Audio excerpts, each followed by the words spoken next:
Hello, how are we? Welcome, welcome, welcome.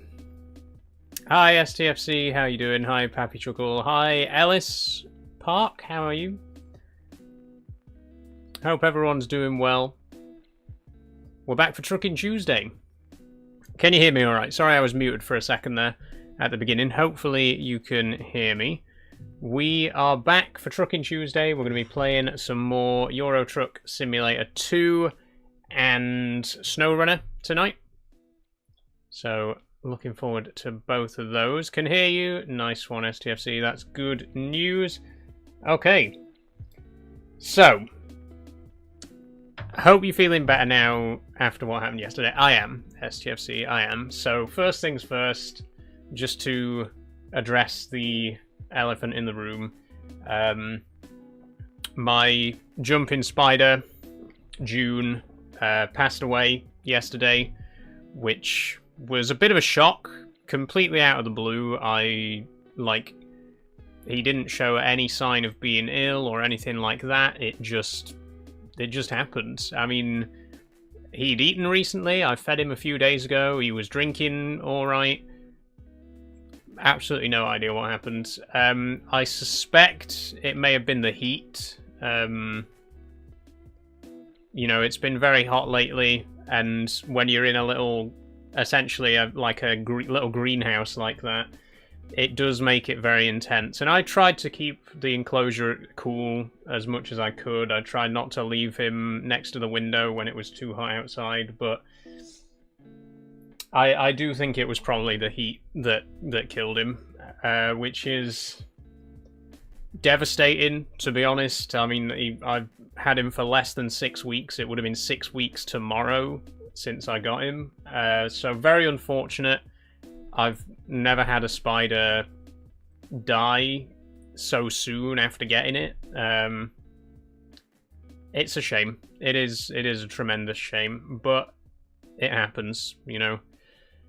So, I don't know what I'm going to do now. I will probably be getting a new spider, but I'm not sure exactly when. It is what it is, you know. And I don't want to dwell on it too much. I don't want to get too hung up on it. It's happened, you know. It's there's nothing that can be done about it now. So yeah, to the stream. Well, I'm gonna, you know, I want to keep focused on the stream, and I don't want it to detract from us having a good time today. So we'll get back to the stream. Today we are going to be doing some more Euro Truck and some more Snowrunner. I'm going to go ahead and get Euro Truck launched right now.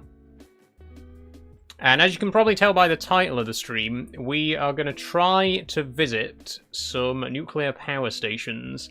I had the idea, you know, in Snowrunner, we've been helping to construct a nuclear power station on the North Carolina map, and then it occurred to me that you can actually do deliveries to nuclear power stations on Euro Truck as well. So I thought, why not make that the focus of a stream and do some nuclear deliveries? So that's what we're going to do. I need some link. It might be tenuous, but I need some link between the two games that I can put in the title of the stream. So there we go.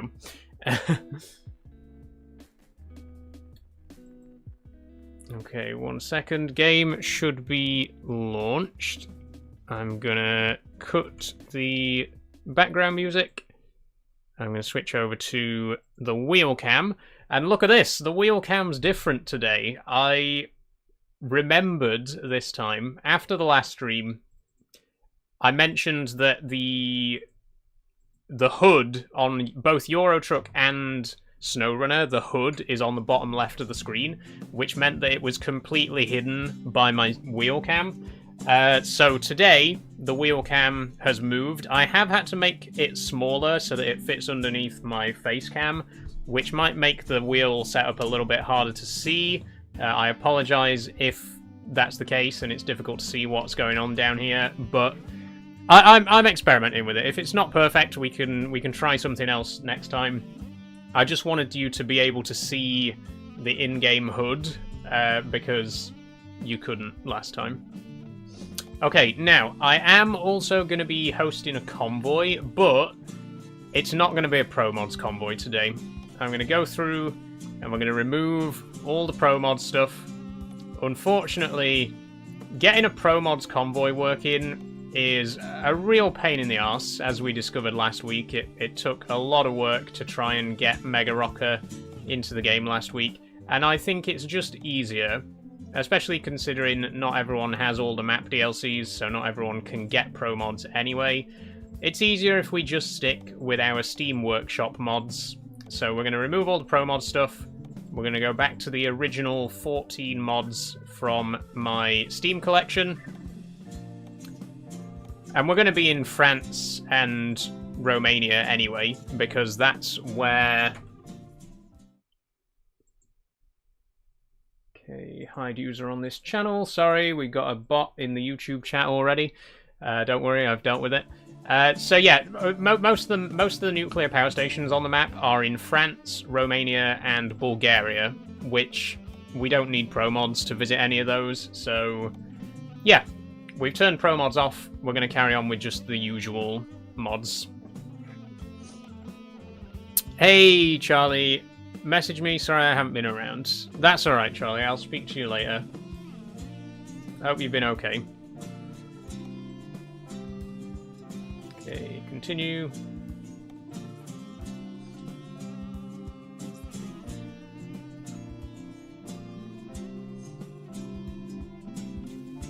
Hope it'll be a good one today. But we'll see, you know, we'll see what happens.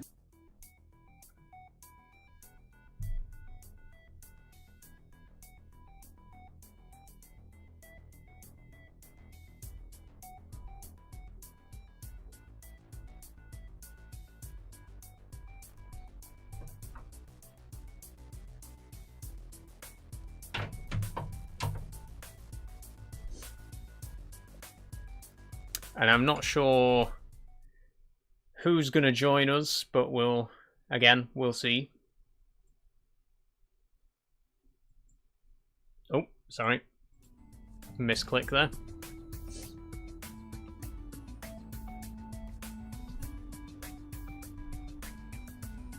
Bots are annoying. Yeah, I'm sorry about those, Matt.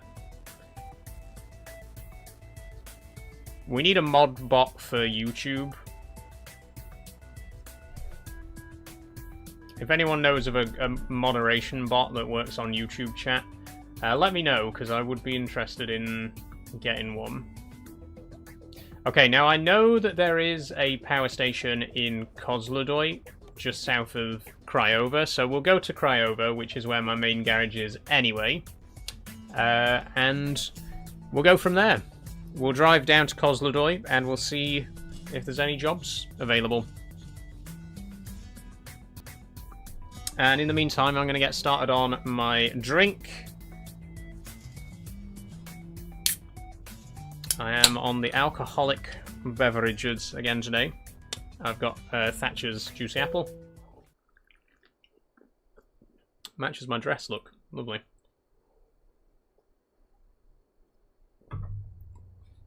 Okay, here we go. Where's my keys?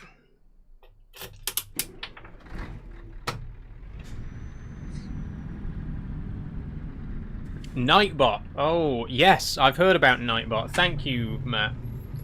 Good suggestion. I've heard mention of Nightbot, but never looked into it.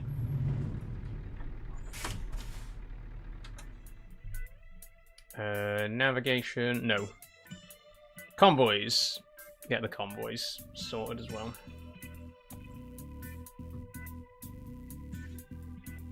Host convoy. Oh.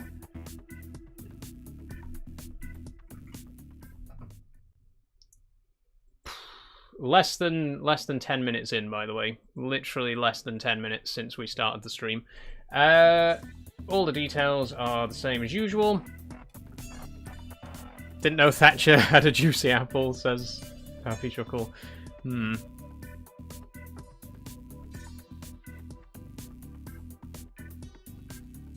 Okay, it might take a minute for the mods to get processed. Why is the camera looks a little bit wonky as well?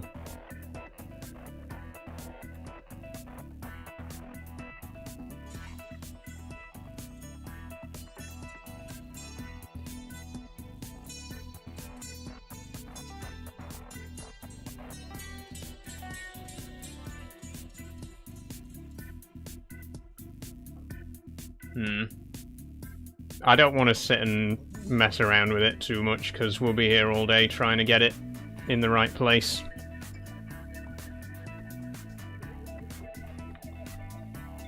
That'll do. You can see the beacon light, even though it's not on.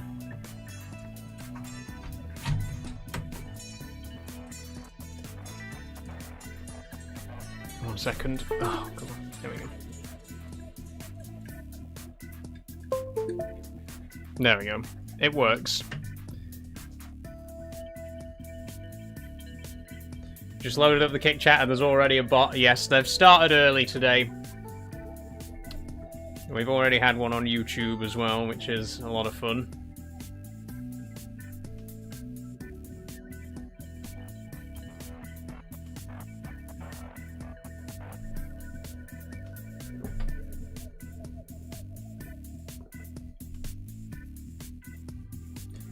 Come on.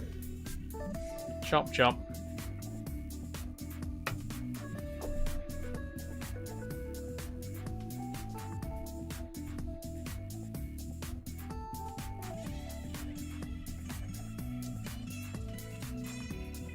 It's always the last mod that takes the longest to process.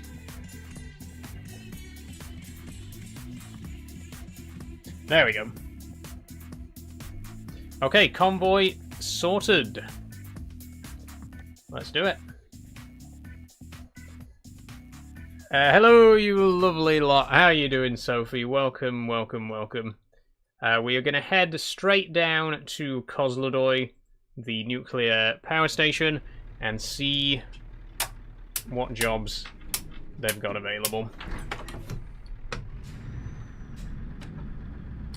Headlights on, there we go.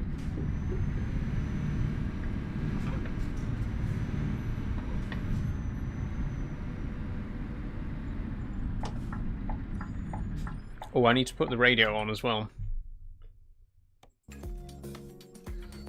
There we go.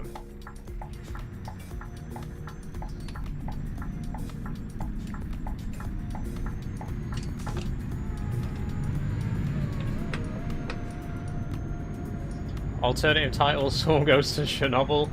No, we can't visit Chernobyl, unfortunately. Or fortunately, depending on your perspective, I guess. But we are going to do some deliveries to nuclear power stations. You can't actually deliver nuclear cargo in the game. Although that'd make a great DLC. The thing is, obviously, nuclear cargo is typically transported by rail. Park and brake.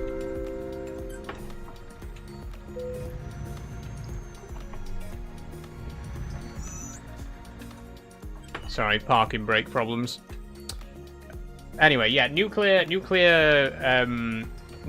cargo, particularly nuclear fuel or spent nuclear fuel, is transported by rail. Some nuclear material is transported by road, but it's not just done by like regular truckers. It's done with escorts and stuff like that, which honestly would make a great DLC for Euro Truck, because they already have a heavy cargo DLC where you get escort vehicles and stuff like that. It'd be nice if they did something similar with like dangerous cargo, like military cargo or nuclear cargo. That's perfect. That's ripe for DLC, you know, that's potential future DLC there. So yeah, we can't actually deliver any nuclear material, but we can deliver like building materials and stuff like that to the nuclear power stations, which is what we're going to be doing.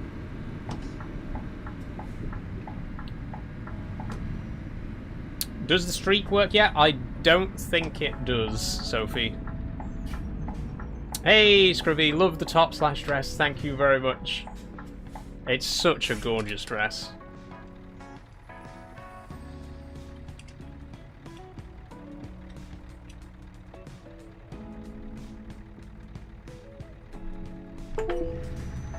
It keeps right.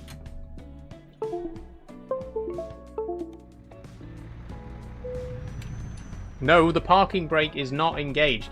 There's a problem with the cable connecting the parking brake to the TV, or to the computer rather. It's a little bit loose, and sometimes just pulling the handbrake is enough to flip, like to loosen the connection, and then it disconnects the device, and that causes the game to pause.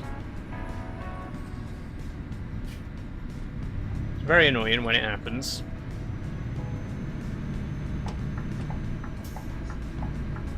That noise sparks fear in me. I posted a photo of some sort of train earlier. Yes, I saw it. Beautiful looking engine. I looked into it. Brecon Mountain Railway, they've got 2 of those engines. Very similar, built by Baldwin Locomotive Works in Philadelphia. At the Cleethorpes Coast Light Railway, which I visited a couple of weeks ago, they've got a replica of a Baldwin loco called Lucy Lou. Looks very similar, but she was built in Wales.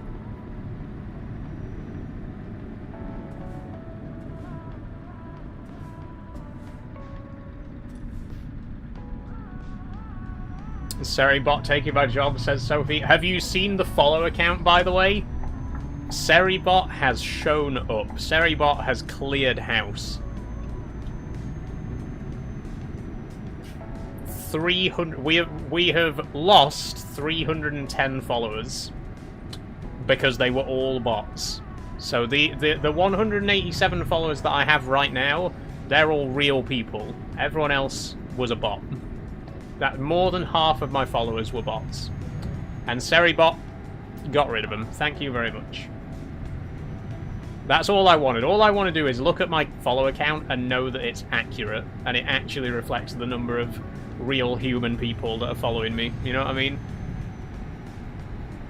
We need you on Kick, says STFC. Unfortunately, the developer of Seribot has made it clear in no uncertain terms that Seribot will never be ported to Kick. There will never be an official version of Seribot on Kick.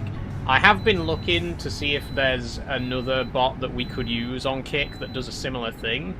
But as of yet, I've not found anything.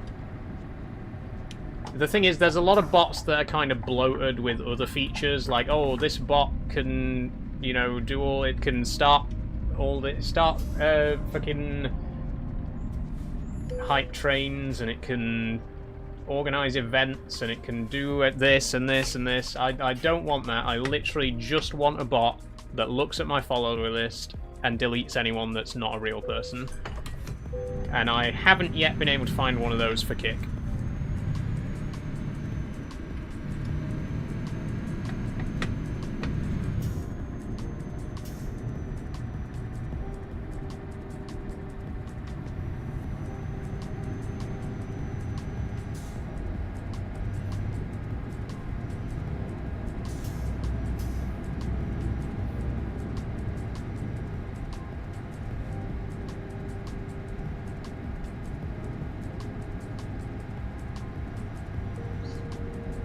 What's P up to today, by the way, Scrooby? Any chance she might be joining us for Euro Truck? No worries if not.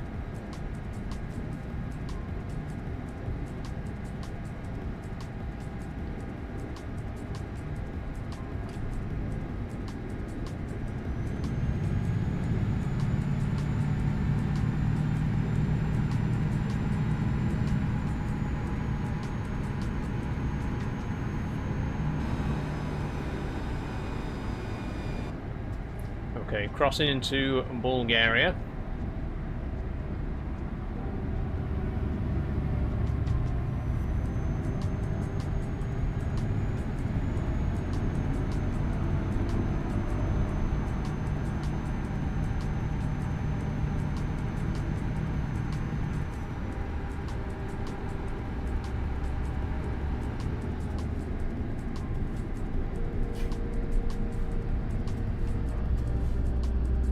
I think we've just crossed into Bulgaria.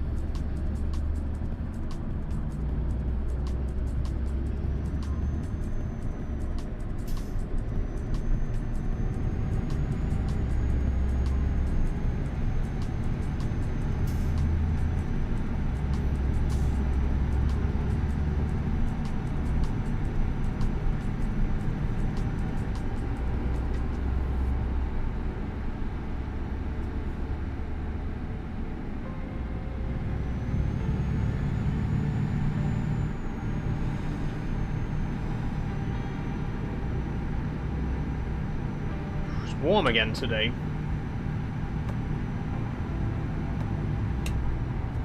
What temperature are we at? 25. Could be worse, but could be better, you know?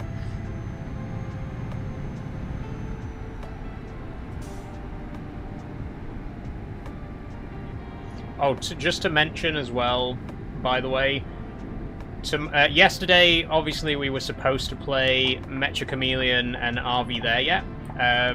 Because I had to cancel the stream, we're now going to play both of those on Saturday instead of playing Manifold Garden and Are We There Yet?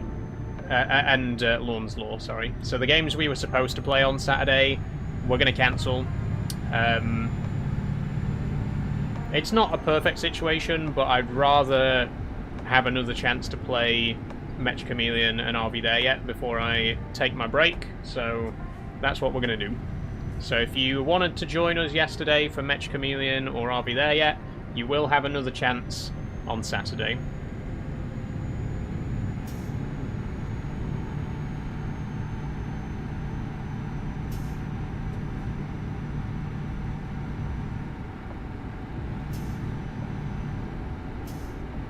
Dark.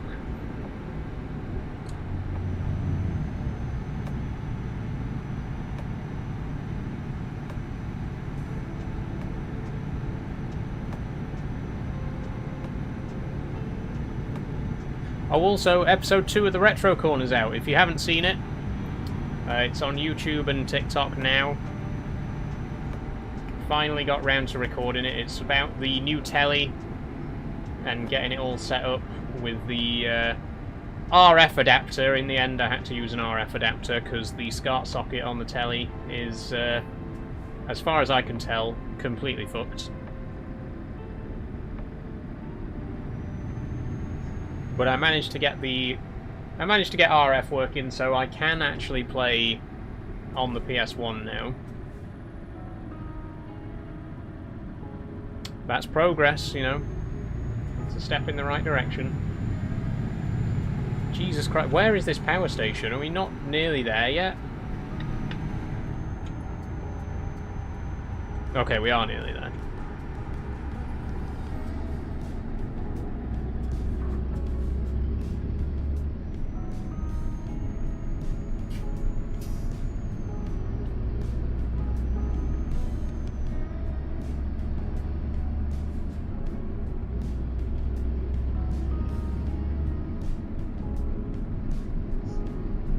And we're going to get stuck behind this bus for the rest of the journey, aren't we?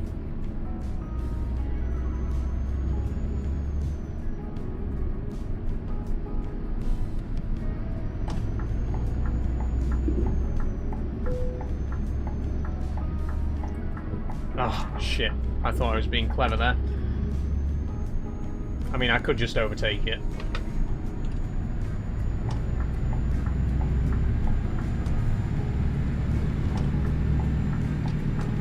That'll do.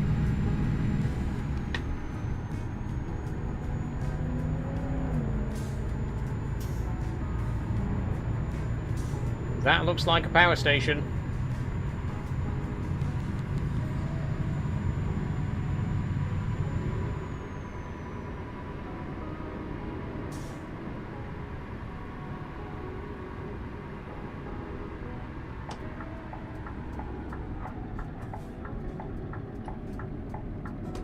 Oh shit, we're in the car park.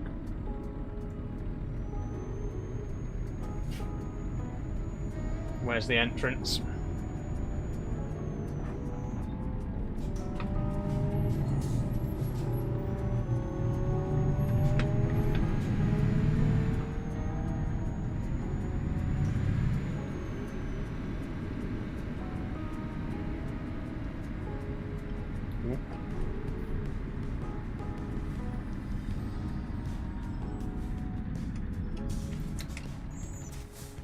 Any particular reason that van's got its indicators on?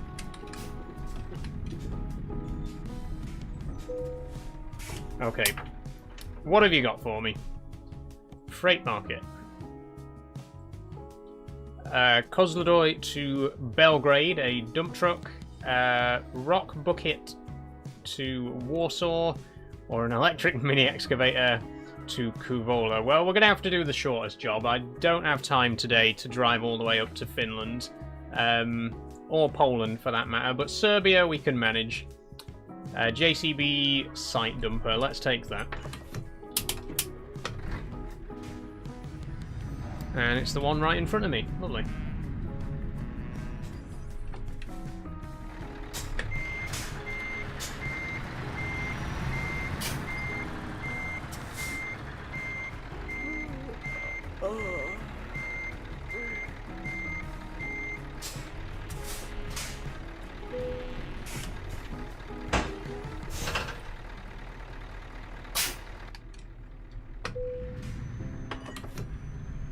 Okay, let's go. We need to sleep somewhere as well.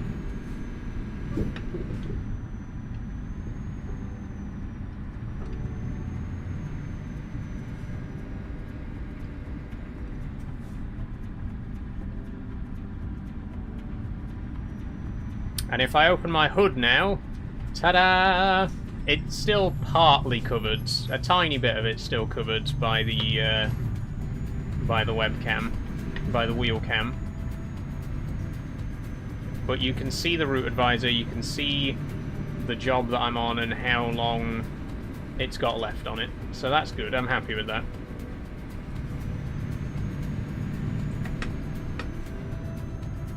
And when we play...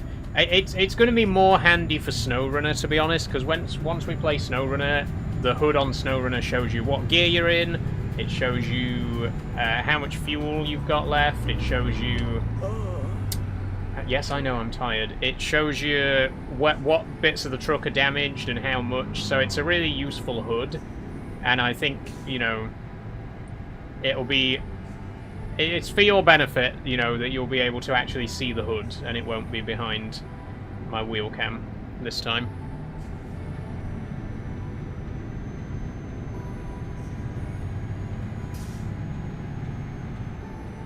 Right, I'm going to sleep at this petrol station.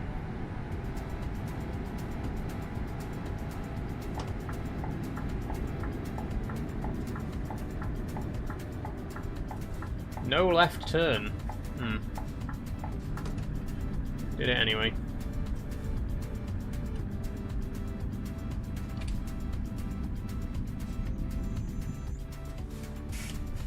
Don't tell me what I can and can't do.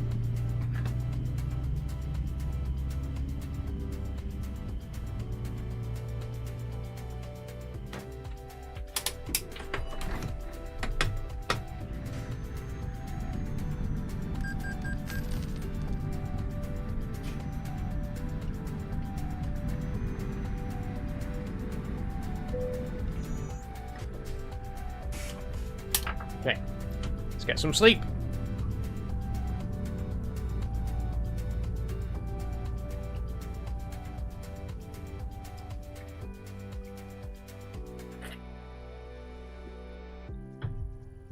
Lovely.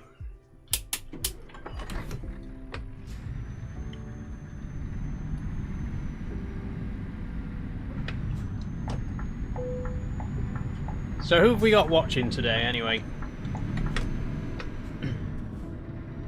Let's do a viewer check. Pop a quick message in the chat and let me know who we've got tonight.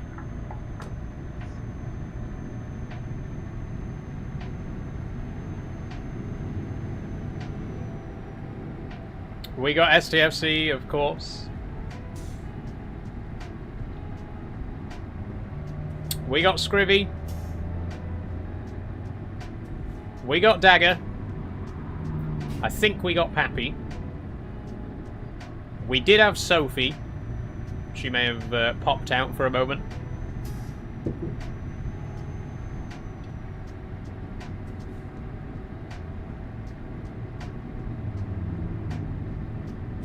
And we've probably got quite a few bots as well.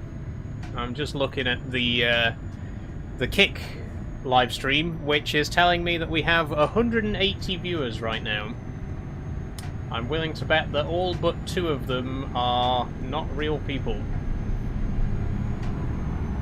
Once again, we need a bot for Kick that works like Seribot, that just goes through the follower list and cleans house automatically, gets rid of all the bot followers.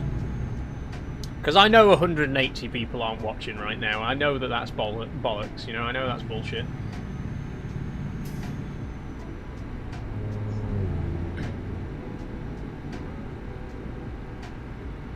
I haven't had 180 viewers on a stream since 2024, to be honest, since the early days of TikTok. But at least they were all real. I'm back! Hey Sophie, how you doing?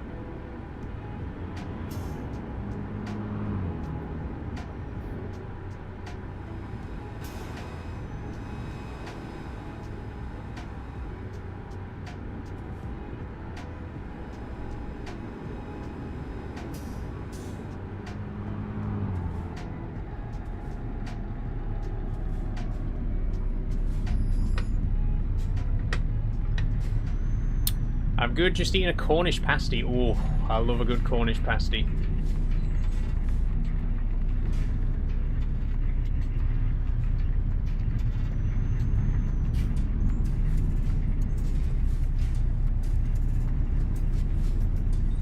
There's a great place in Bath that does amazing Cornish pasties with Stilton cheese. They're absolutely gorgeous. If you ever find yourself in Bath, head to the Cornish pasty place. I forget what it's called. It's near... It's fairly close to the train station. There's a little, like, shopping area in Bath City Centre, just behind the train station. It's there. Google it. Just Google, like, bakery in Bath. Cornish pasties in Bath. It's good. It's really... They do really nice Cornish pasties with Stilton cheese.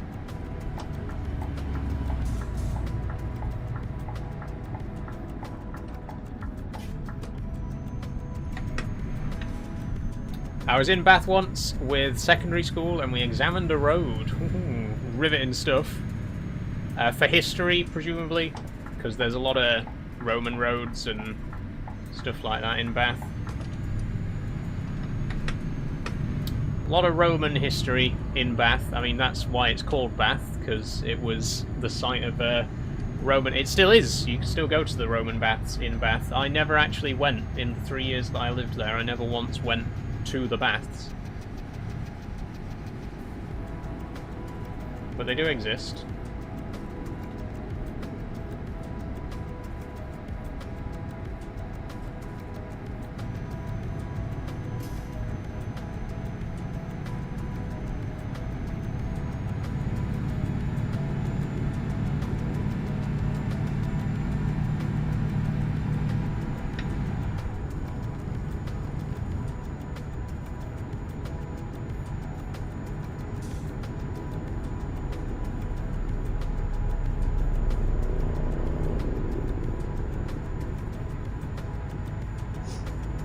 Because the people there need a bath, says Pappy. Well, they've already got one.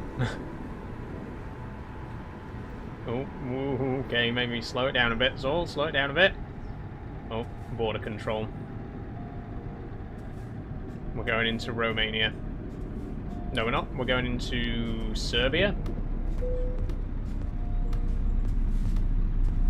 So what made you pick a uni so far from home? I just wanted to be a bit further away from my family. I didn't, you know, I spent my, I don't know, I just always felt that when I was deciding where to go to uni, I wanted to try and spread my wings a bit and have a bit more freedom. I didn't want to just go to a university in like Sheffield or Leeds where I could commute there every day. I wanted to kind of, it was my first chance to really step out my comfort zone and live independently. So I just said, fuck it, I'm gonna find a university that's way on the other side of the country. I found Bath.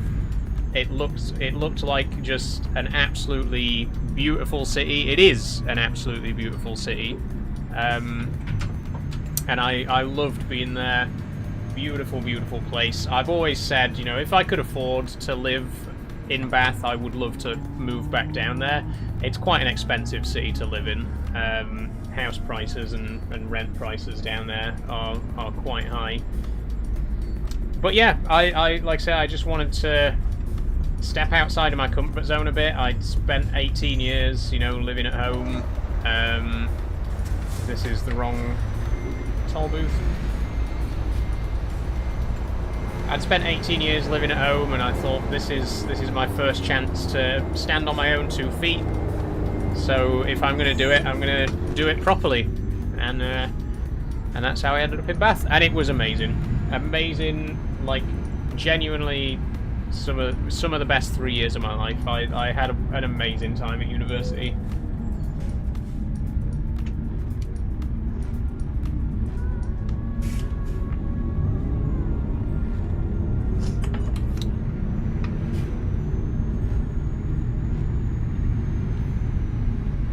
I think I'll do that after college just for a bit.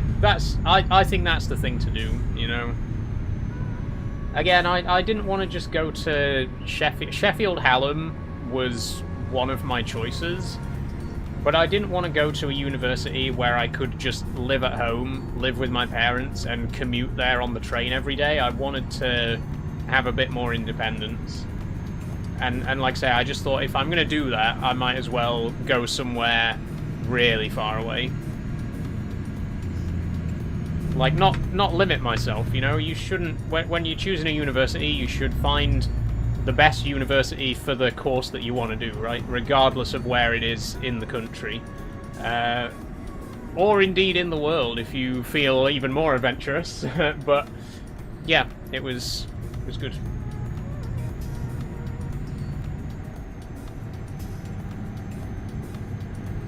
Surely the best years were counting how many chicken nuggets were thrown away. Yeah, that was a highlight as well, getting free chicken nuggets from McDonald's. I want to travel and go on some adventures. Do it, Sophie, do it. I didn't take a gap year. I went straight to uni after secondary school, after 6th form. And I think I was like one of the youngest people on the course, because almost everybody takes a gap year to like travel the world and whatever. I was just like, you know, I don't want to take a year away and then come back to education. I'd rather just power through and get all of my education done, and then have that freedom to go and do other stuff and travel the world. Obviously, I didn't end up traveling the world because there was a little virus outbreak that stopped me from going to Japan. But yeah, that was my thought process. My thought process was, I don't want to take a gap year now and then come back and do university. I want to just blitz through, do all of my education, and then go and do whatever else is next. But a lot of people do take gap years. It's very, you know, gap years are a very popular thing to do. And I mean, if you're not planning on going to uni, then it doesn't really count as a gap year, but you know, the same kind of principle, right? A lot of people do enjoy, after they've finished their education, just take a trip around the world, or even just a trip around the country, go and visit some places. I don't want to be in 60k uni debt, says Pappy Chuckle. Well, you see, the good thing about that is that since leaving university, I have never made enough money to start paying my university debt back. So I haven't repaid any of my student loan as of 2026. Make of that what you will. Shocking indictment of the system, perhaps, that I don't actually have a job doing the thing that I got a degree in, but, you know, it is what it is.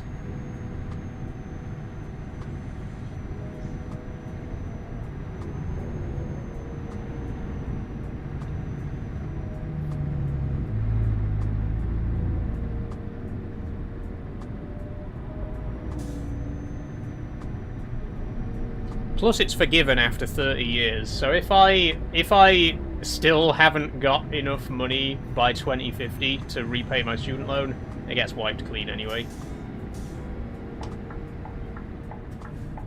I would like to hope that I will eventually start paying it back when this takes off a bit more and I am a bit more financially stable from this whole content creation game. But right now, I don't make enough doing this to even pay income tax, let alone repay my student debt.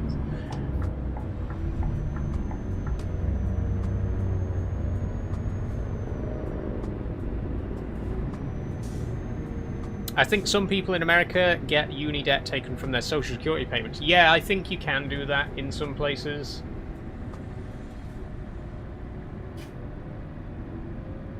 I can do 2 more years in education, says Sophie. Nice one. Are you planning on doing anything further?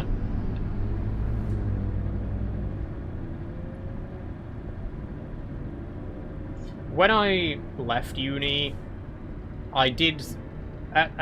part of me felt that I might come back in a few years and do a master's degree, but now I kind of feel like I don't want to. You know, I've lost the motivation to do that. Which is exactly why I didn't take a gap year before I did my bachelor's, right? Because I knew that something like that could potentially happen. I think the best time for me to do a master's would have been straight after I finished my bachelor's. I feel like now I don't have as much motivation to go back and do that. Which is a shame. Maybe someday.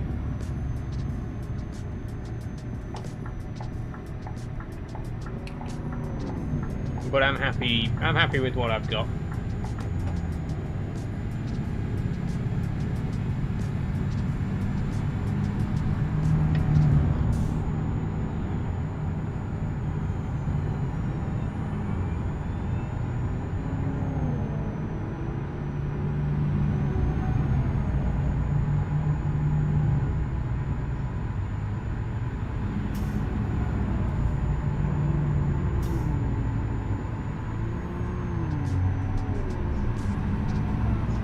Thankfully, there hasn't been a reunion yet.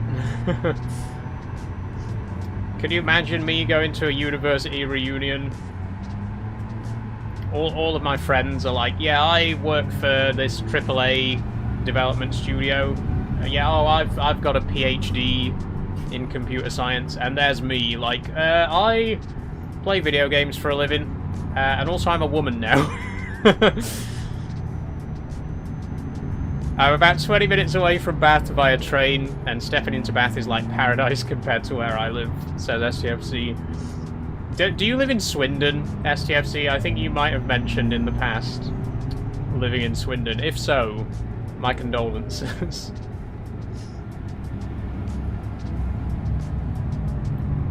But Bath is lovely, honestly. Bristol's quite nice as well. I think Bristol has a bit of a reputation for being quite rough, but I really don't think it is. There's rough areas, but I think there's rough areas everywhere. You know, it's kind of the same with Doncaster. Doncaster has a bit of a reputation for being quite a rough place, but it isn't really outside of a couple of areas, you know what I mean?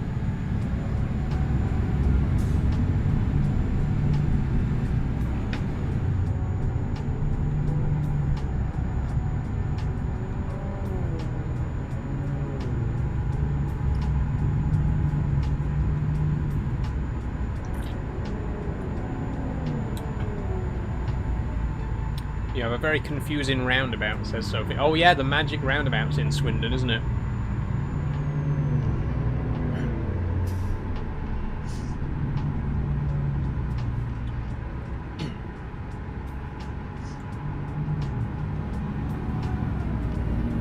The thing about the magic roundabout is it has no reason to exist.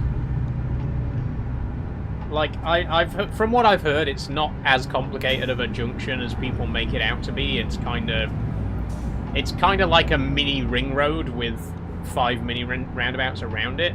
You know what I mean? But why does it exist in the first place? What was the need for there to be 5 mini roundabouts instead of just a big roundabout? That's my problem with it. It just doesn't need to exist. Full stop, right? I was in education like 10.5 years ago, done media in college, was the first person to pass it, but I wanted 2.5k to go on to the next level, so nah. Fair enough, Pappy Chuckle, fair enough. But congratulations for getting your media diploma, would that be?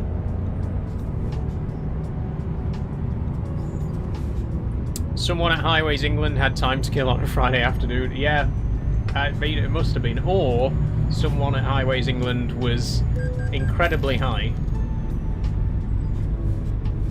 They don't call it Highways England for nothing.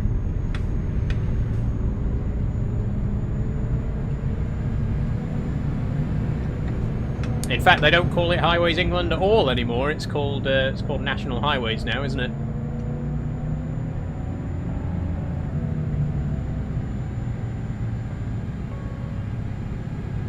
Since like 2021, I think.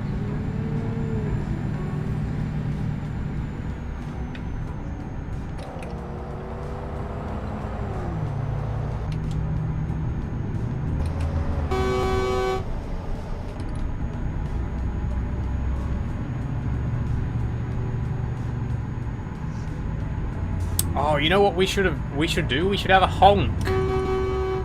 We should have a channel point reward where I honk the horn.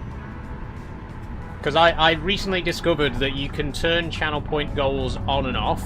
Like, we could have a channel point goal just for Euro Truck, and like whenever I'm playing Euro Truck, have it activated so that people can redeem it. We should have a channel point goal where I honk the horn. We could do that for Train Sim as well. And Farming Sim, I guess.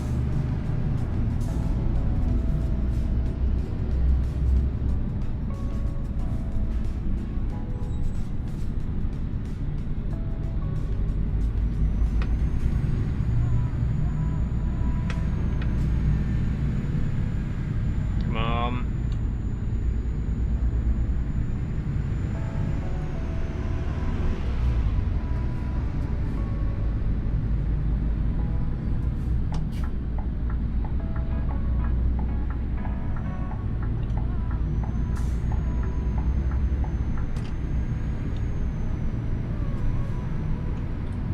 Okay, we're into Serbia now. I've got a feeling it's going to be slow going for now.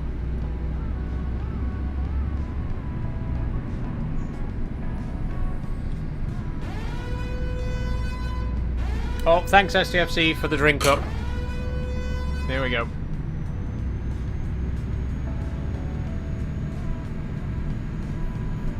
Whoa. That was a big gulp. Thank you very much.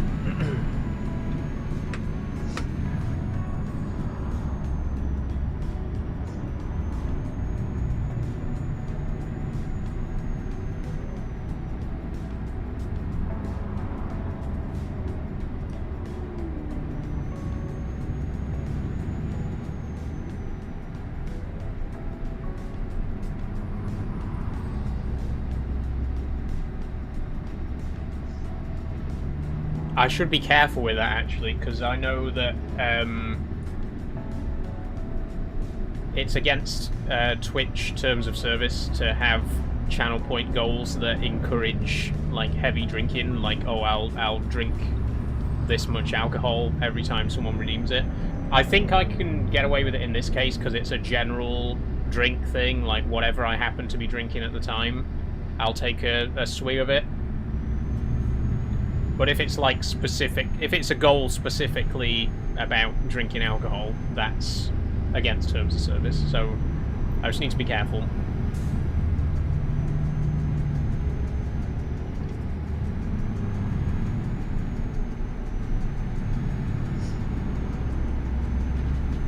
I've done a level 1 and 2 in agriculture, and I'm doing a level 3 in equine. Then hopefully pay for my last year in education doing countryside management. Lovely, Sophie. Well, good luck with it. God, part of me really wishes I'd gone to agricultural college. Because I have such an interest in that sort of thing, and I really wish I'd pursued it, you know? But never mind, too late now. What other things are you planning to buy for the Retro Corner? Good question, STFC. So I'm going to be getting a... In terms of consoles, I definitely want to get a Sega Mega Drive. I would quite like to get a SNES.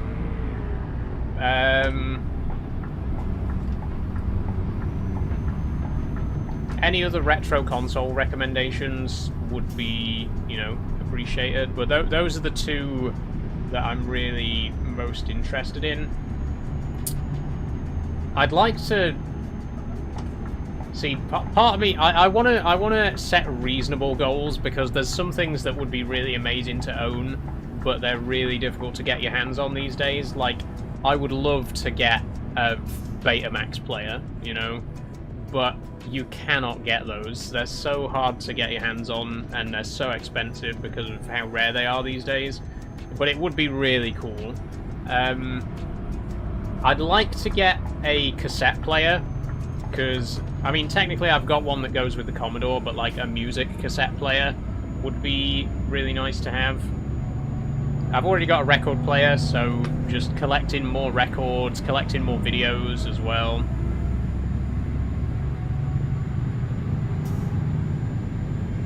But yeah, the big thing is the consoles, SNES and a Mega Drive. Those are quite high on my list.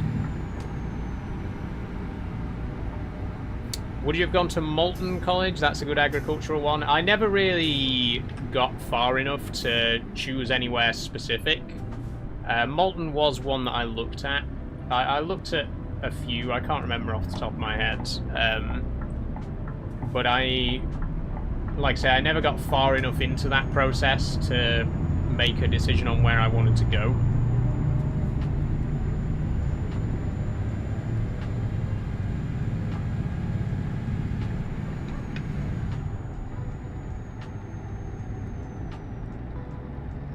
You should go to a car boot sale. You can get some cheap retro console and games. Just a gamble if they work. Yeah, true, true.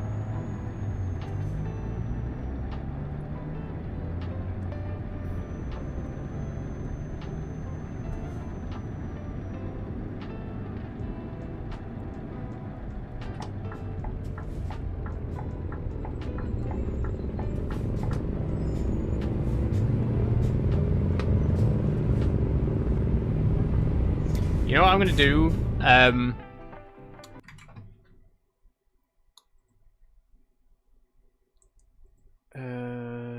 Sorry, I'm a little bit paranoid now that I might get in trouble with about the drink thing. I'm going to turn off the drink reward for this stream whilst I've got an alcoholic drink, and if I have any alcoholic drinks on stream in future, we'll temporarily turn off the drinking goal. Again, it's against Twitch's terms of service to have viewer rewards that encourage drinking. So for the rest of this stream, because I am drinking cider, I've turned off the drinking reward, so you can't redeem that one anymore for the rest of this stream. I want to play it safe, you know. I don't want to risk breaching terms of service and getting in any kind of trouble over that.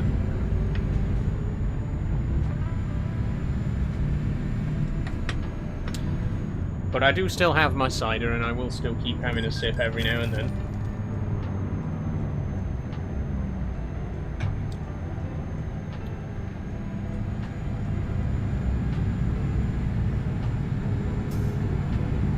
But anyway, back to what you were saying, STFC. Car boot sale, good idea. I mean, obviously, you know me, I love charity shops and stuff like that. Car boot sales, jumble sales. They used where I live, there used to be a jumble sale every Saturday. Unfortunately, they no longer do it. But anything like that, where you can just pick up like bric-a-brac and odds and ends, is usually a very good place to find you know, markets as well, you know, traditional like street markets and stuff. You know, as someone who does railway modelling as well, you can sometimes find little bits and pieces for model railways and stuff like that at car boot sales. But it's a good place to pick up retro media, videos, cassettes, old games.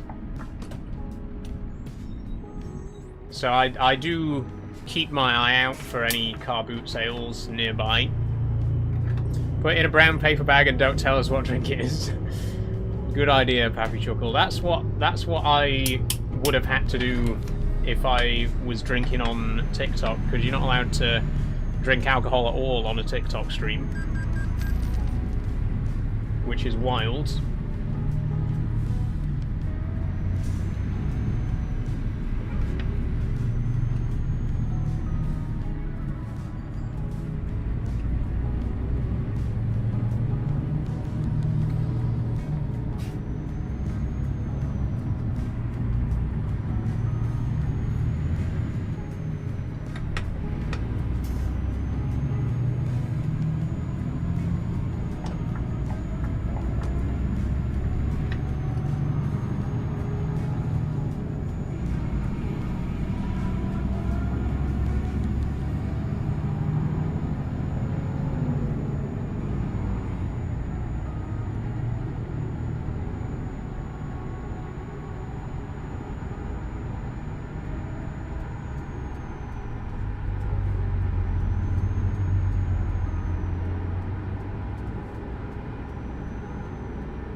Okay, we're nearly there now. We're approaching Belgrade.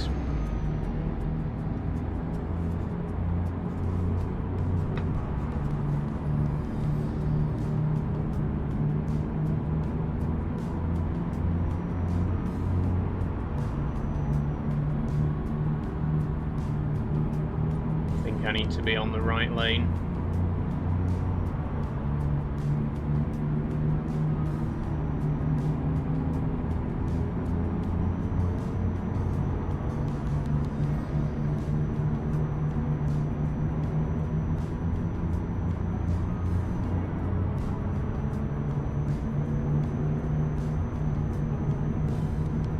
Yep, I do.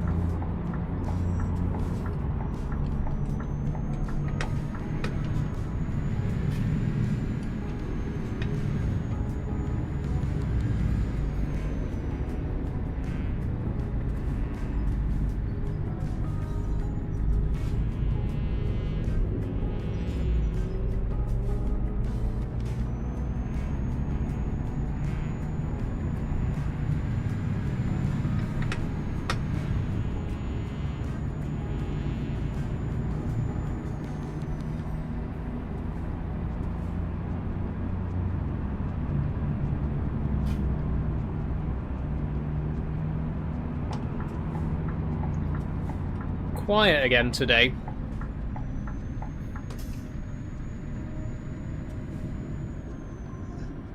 I do think it might be time for me to start thinking about moving the time slot of my streams. A lot of people have suggested that I stream later in the evening. And I do think it's a good idea. I've just never been quite sure how to do it, because I don't, you know, I like I've said before, I like to have a bit of time to unwind after a stream before I go to bed.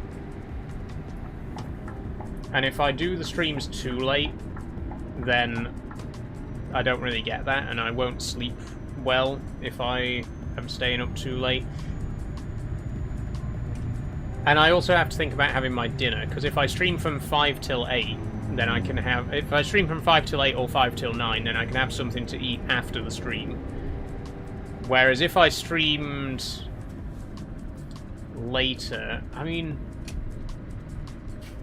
Theoretically, I could stream from 6 till 10, maybe. And then I could have something to eat before the stream. But then that's only an hour later than I'm streaming at the minute, so would it really be... would it make that much of a difference, you know what I mean?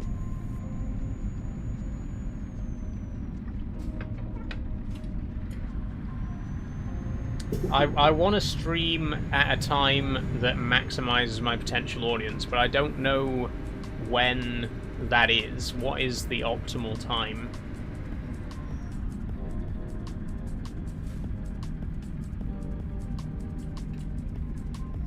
For late streams, maybe it's better to cook food before and eat it after. That's not a bad idea.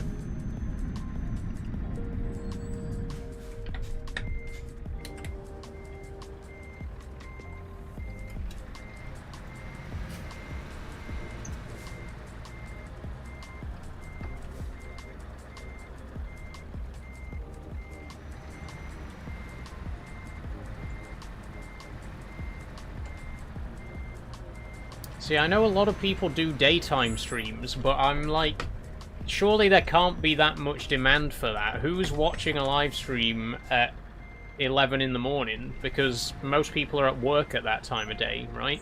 But I know a lot of big streamers who do stream at that time of day. Like, British streamers who live in the UK and stream in the middle of the day. And I'm like, how do you have an audience? How do people watch that?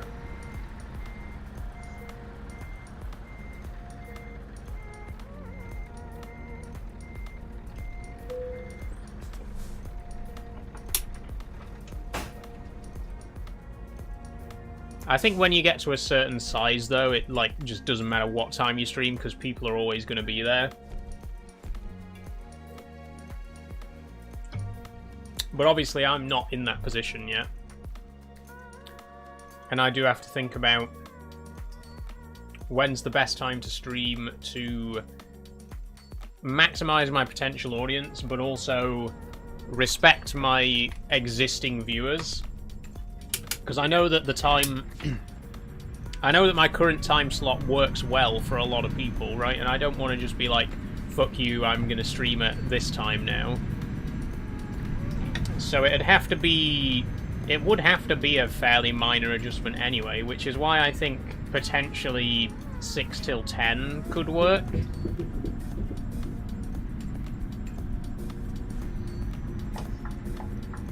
I might try that when I come back from my break at the start of August, if people would be interested in that, if people would allow me to experiment a little bit more with the time slot.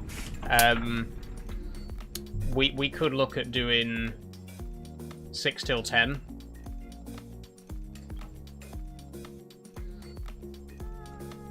Okay, where else is there a nuclear power station? I know there's a few of them in France. There is one in Romania, but I can't remember where it is.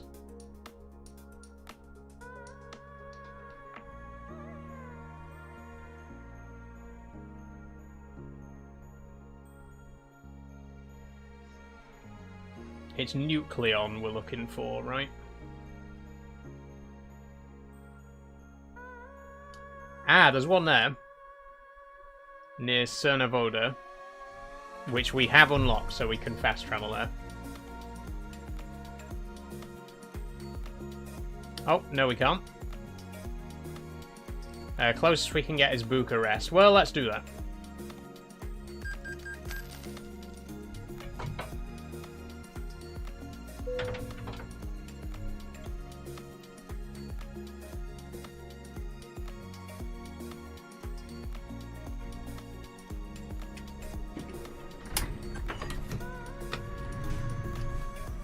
We go.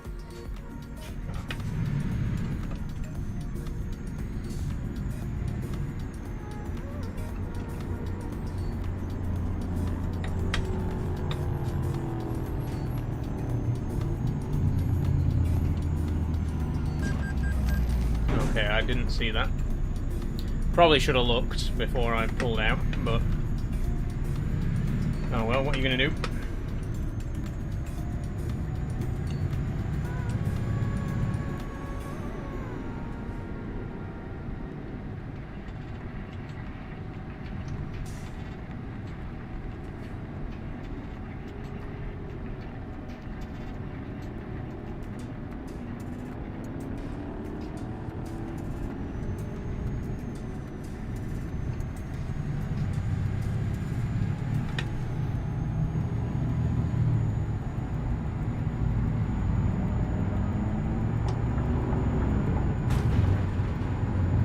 just hit someone else. Not going very well. Could also do late streams on specific holidays, like bank holidays. That's not a bad idea. Happy Chuckle. Or, you know, like the Evening with Saul. The reason that I call that stream an Evening with Saul is because when I first started streaming, my regular streams were 3 PM till 6 PM, and the evening stream was 5 PM till 8 PM. So maybe we could do that. Maybe we could do Evening with Saul. Could be a late stream, and like on the last Saturday of every month, I'll do a late night stream. Like maybe even do a bumper stream, like do 8 PM till midnight or something. Well, that's only 4 hours, isn't it? 7 PM till midnight. Do a 5-hour stream, like once a month in the late evening. And like you say, we could do something similar on bank holidays and public holidays and stuff like that. That's a good idea. Thank you for the suggestion, Pappy Chuckle. Because I don't want to get into a situation where I'm doing different, you know, like every day I'm streaming at a different time. I want to keep a regular time slot. But it would be nice to occasionally do later streams like that. Not necessarily make them permanent, but just one stream a month could be later, or a couple of streams a month could be later.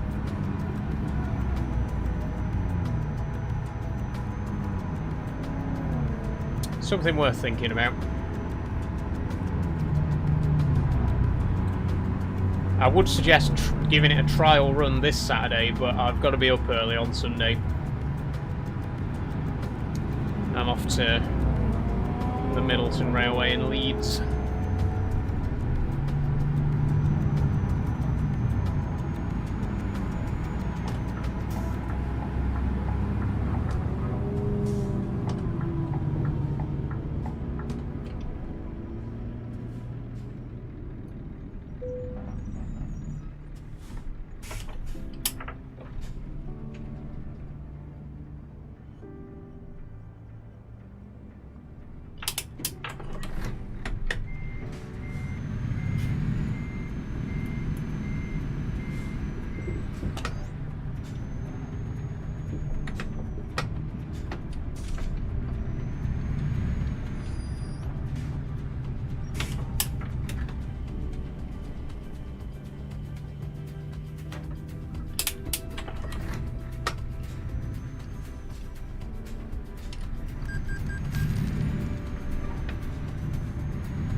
Ten past 6, by the way. We've been going for an hour already.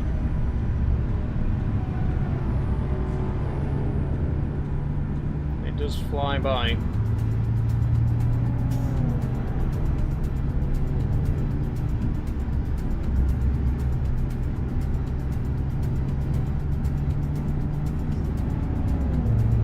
Are you also going to do it on, for example, on October, Halloween horror games?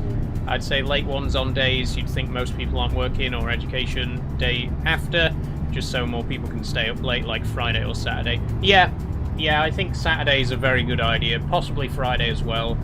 Halloween, I always do a special Halloween stream. That could be a really good opportunity to play. We could do like a horror game marathon for Halloween, like doing something ridiculous, like an 8-hour stream or something. Way into the night, past midnight till like 2 AM, and just play a handful of different horror games. I would like to do something big for Halloween this year.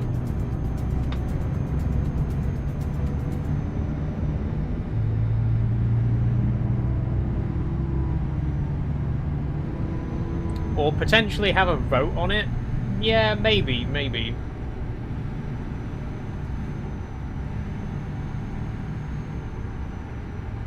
You should dress up again. I remember you doing it in 2024. Can't remember what it was, but something Japanese themed. I did, yes. I did dress up in 2024. I don't think I dressed up last Halloween, did I? No, I didn't stream last Halloween because my family was here. My nephew was here, and I went trick-or-treating with him. So I didn't actually do a Halloween stream last year, but I would like to do one again this year.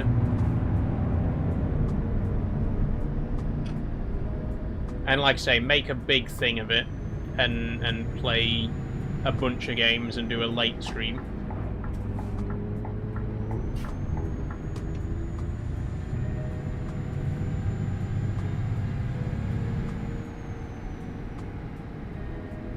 I think late streams are a good idea. I think that's the best idea. Maybe move my regular time slot slightly, like 6 till 10 instead of 5 till 9, and then once a month do a 8 till midnight.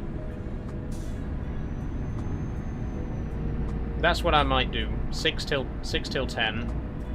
I think we'll trial run that when I come back after my break. We'll try doing some 6 PM till 10 PM streams for a couple of weeks. See how that goes.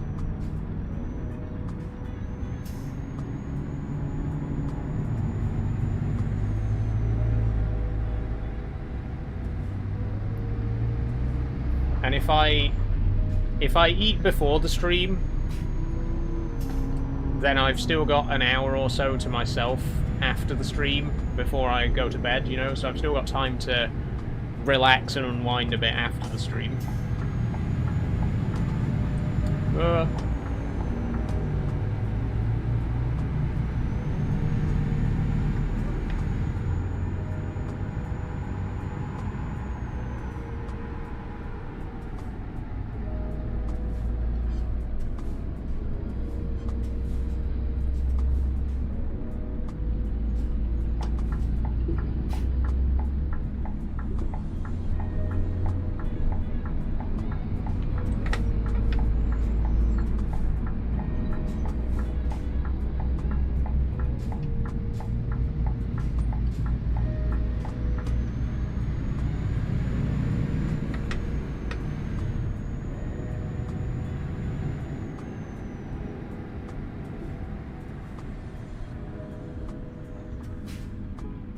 Okay, here we are. What cargoes you got for me? Let's see.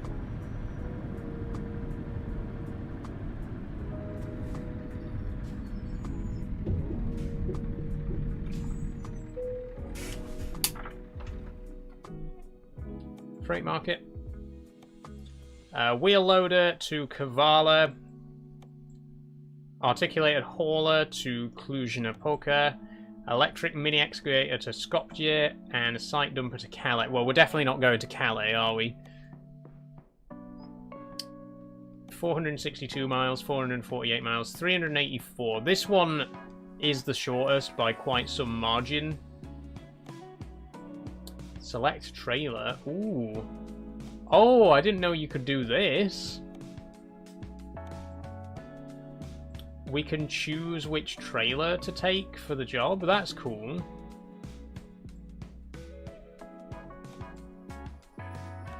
Well, I never knew that. Let's take the Schwarzmuller.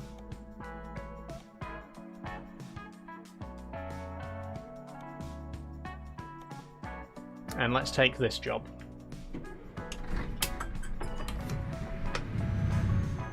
Wrong gear.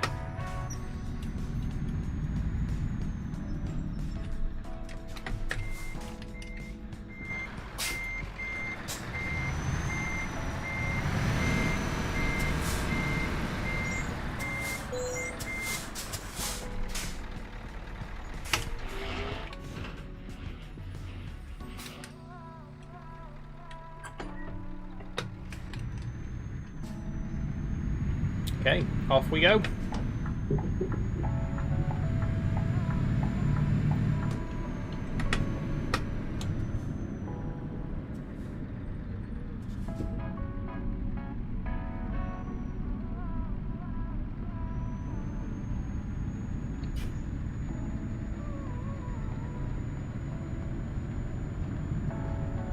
time for a drink.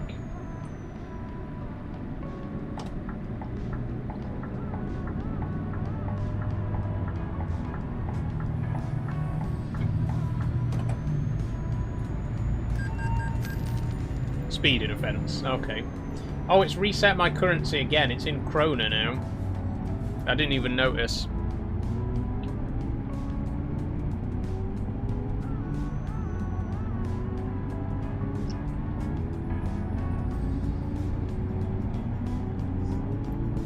Honestly, some of the longer horror type videos on Tat's Top Vids would be a good break during the marathon for everyone to grab a snack and a drink.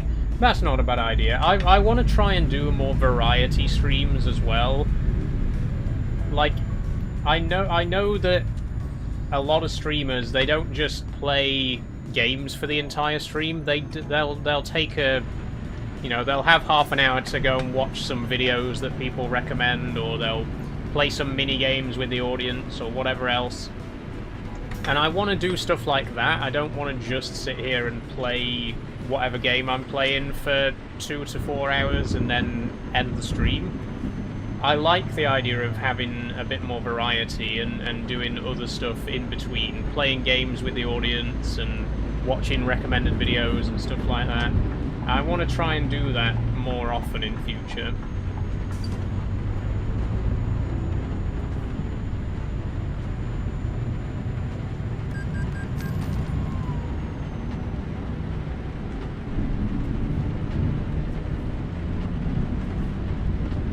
I feel like if we went back to playing one game per stream again, then we could have half an hour at the start to chat and play some mini games, half an hour at the end to watch some video recommendations, and then 3 hours in the middle to play whatever game we're playing, right?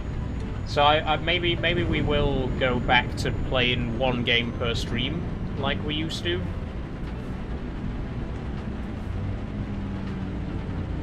And then that gives us time to do other stuff, you know what I mean?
Gartic Phone is a must game. It's so fun. I used to play with a streamer years ago. That is a really good game.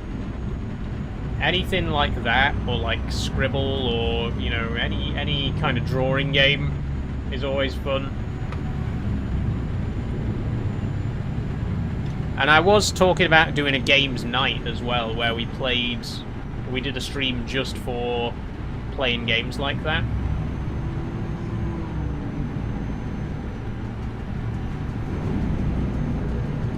But it'd be a good thing to just do at the start of a regular stream. You know, like with the breakfast stream, we play the New York Times games. I'd like to do something like that at the start of the stream. Then at the end of the stream, watch some videos. And in the middle, do the regular gaming stuff, right? I think that's the best way to introduce other stuff and make the stream, you know, add a bit more variety to the stream.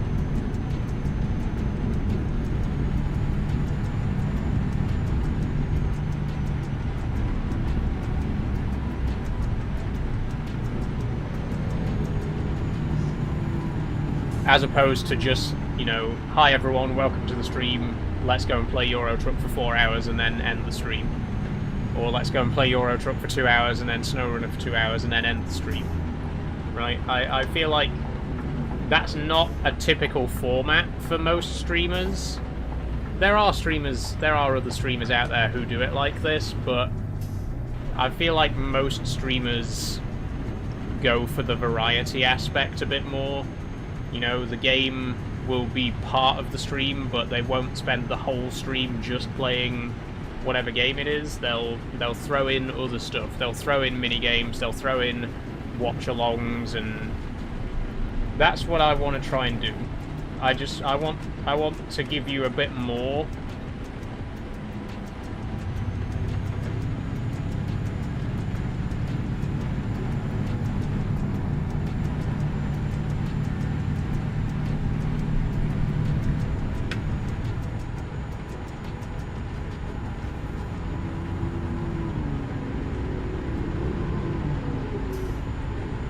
God, this rain is really getting bad.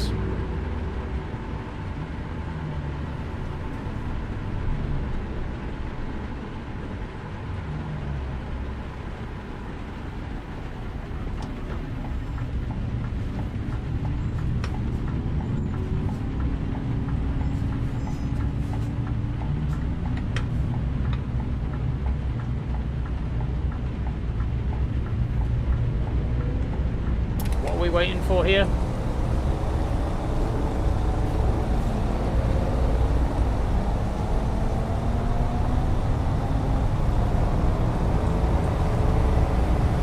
Is there any particular reason that we're stood right now?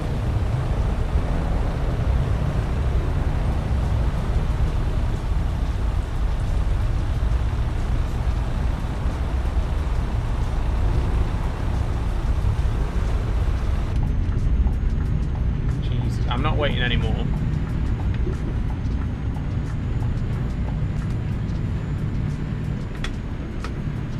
Whew.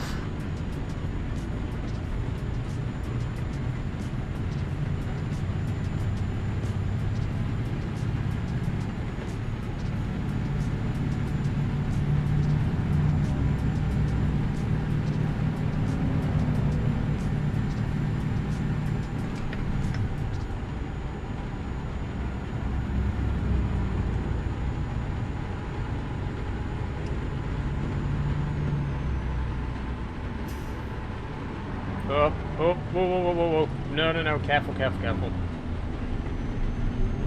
Okay, we need to be a lot more careful with this rain, because we're gonna tip. I just know we're gonna tip.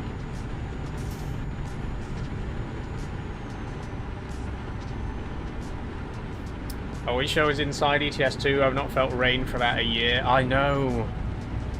God, I do not remember the last time it rained.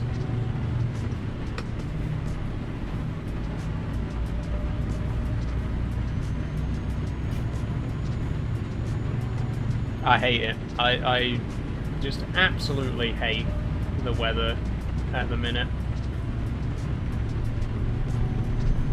I mean, I'm not a huge fan of summer at the best of times, but when it's just getting hotter and hotter and hotter every year, you know, it's awful.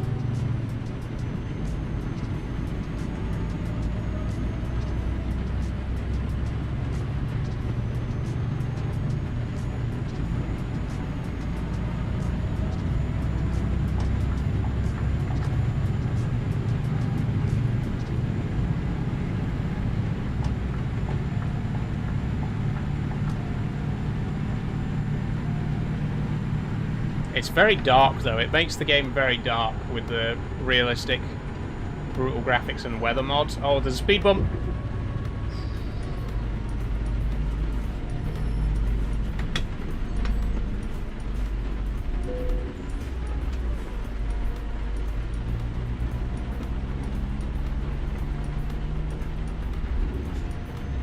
Thank you.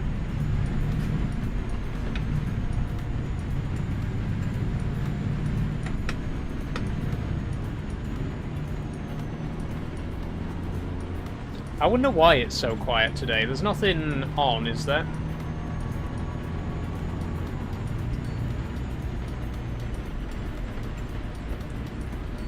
I know the World Cup's over.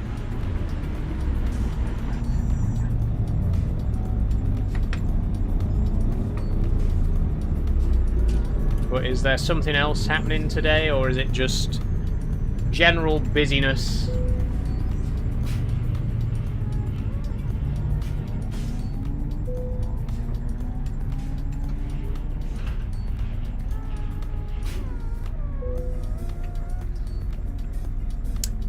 Pressed the wrong button there and just disconnected the trailer. Well done, Saul.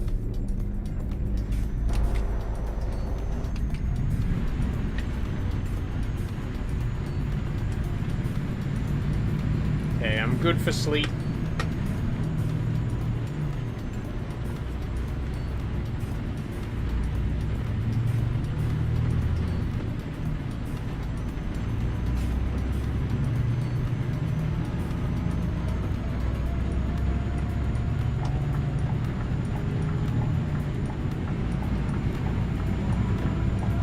It's National Junk Food Day, apparently, but I don't think that's got anything to do with it.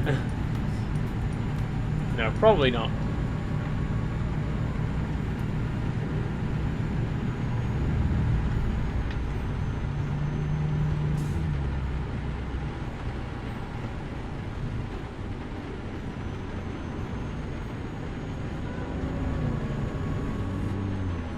No, the streams have been declining in viewership recently, which is a shame. It's sad to see. And to be perfectly honest with you, I never thought I'd say it, but I think that it is because we stopped streaming on TikTok. I think a lot of people found my streams through TikTok and then went over to watch on other platforms. And I think I've noticed since we stopped streaming on TikTok that we seem to get less viewers on all platforms.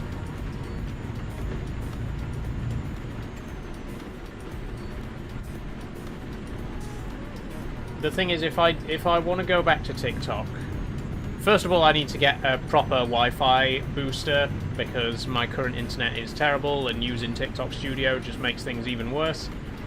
So that's something that I'd need to invest in. But also, just it's the moderation on TikTok. It's just getting to a point that I couldn't deal with it anymore. You know what I mean?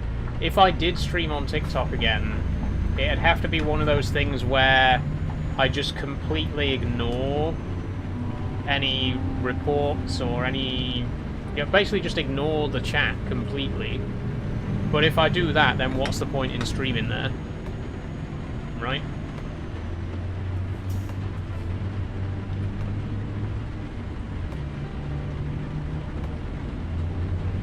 There has to be a happy middle ground. There has to be a scenario in which I can continue to stream on TikTok whilst just kind of ignoring TikTok's bullshit in terms of, you know, the auto mod and false reporting and stuff like that.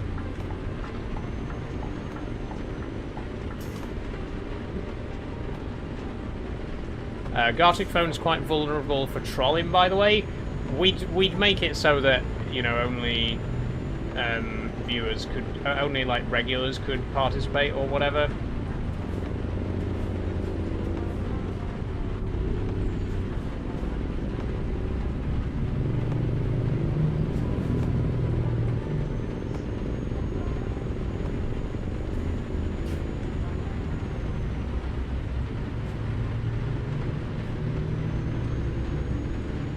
Sounds like most of the people from TikTok didn't stay around.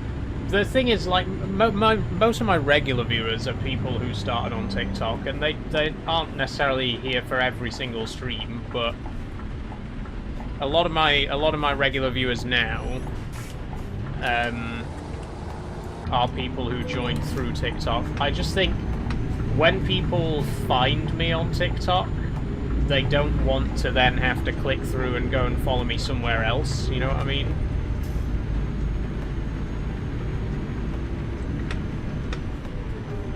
Like it or not, TikTok is the best platform for reaching new viewers. Because we all know that the TikTok, we all know that Twitch and Kick, they don't have like an algorithm like TikTok has. They don't have a a feed that recommends you new channels. Not in the same way that TikTok does anyway, so it's harder to find, it's harder to grow organically on those platforms. TikTok, for all its faults, it's very easy to reach new viewers on TikTok, which is really the main thing that's making me consider starting it up again.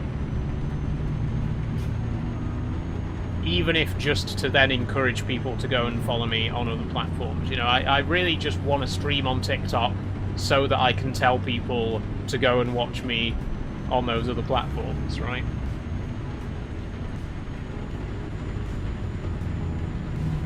And that's part of the reason that I'm still doing the breakfast streams on TikTok, because the idea is that I can tell people on the breakfast stream, go and follow me on Twitch, where you can see my gaming streams, right?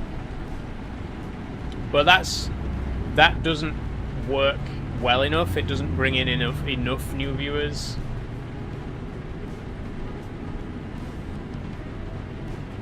I don't know. I think in all likelihood I am gonna start thinking about streaming on TikTok again, but I need to look into it and think about what to do differently.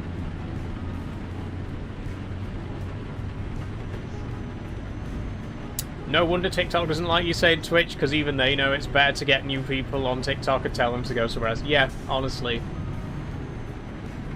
I think they're fully aware of it, and that's why they try to crack down on streamers who do that kind of thing. But it works, you know. If you can do it without getting shadow banned for saying the forbidden word too much, it does work, and it worked for me, and I think it can work again. What do I do? Do I just sit there and ignore all these false reports? I guess you've got to. I guess it's kind of the same as when you get spam bots and, you know, a lot of spam followers on Twitch. The best course of action is to just ignore it. But can I sit there and ignore it when my stream is getting falsely reported and I'm having to actually tab out of the game that I'm playing to press the appeal button like a dozen times per stream? It's a lot more difficult to ignore in that situation.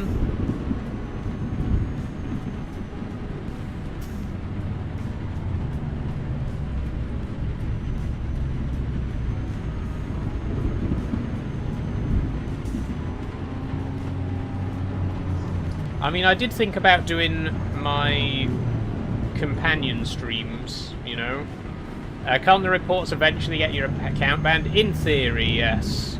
I'm guessing there's no breakfast stream next week as you're on holiday. I'm not entirely sure yet, STFC, because obviously my sister's not going to be arriving until Monday evening, so there could be one on Monday morning. I don't know yet. I'll think about it. But I was talking a while ago, you might remember, I was talking a while ago about doing a setup stream on TikTok. Like, before the main stream starts, I do just a half-an-hour chat where I set up all the webcams and set up the software and, like, kind of a get ready with me kind of thing. Like, get myself ready for the stream, get all the equipment ready for the stream.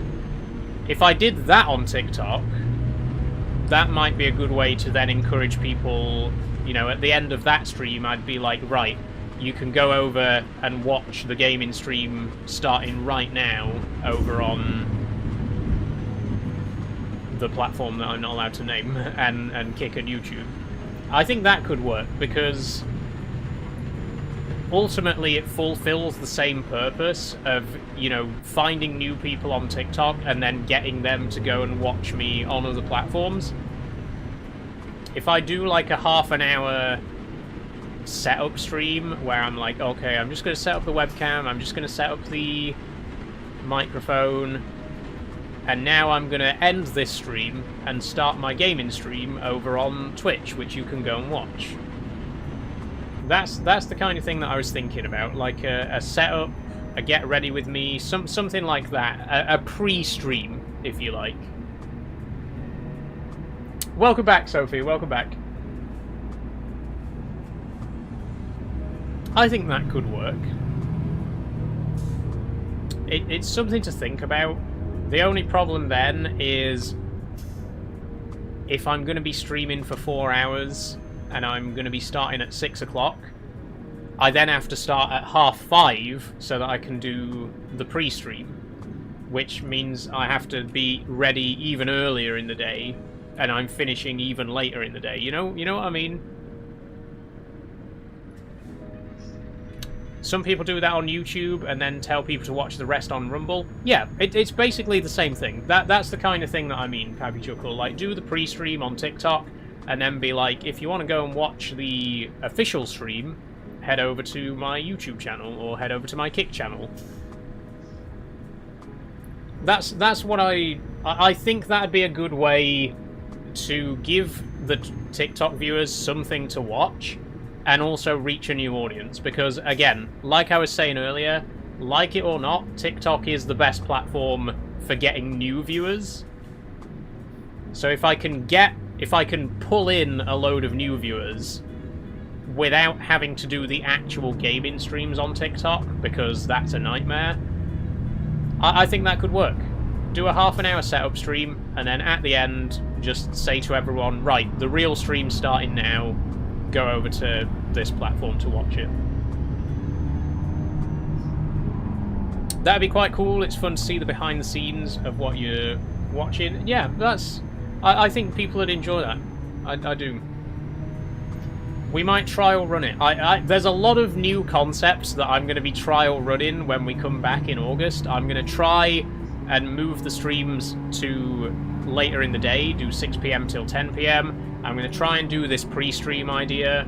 I'm going to try and do some late night streams once or twice where we go to like midnight or whatever. I am going to start getting a bit more experimental with the stream format.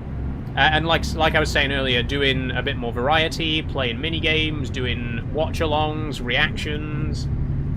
I'm going to start being a lot more experimental in next month.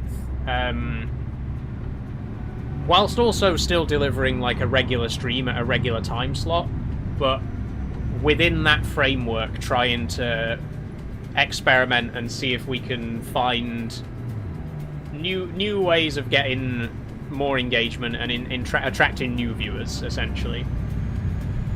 So yeah, when I come back from my break in August, we'll be trying a few new things, I think.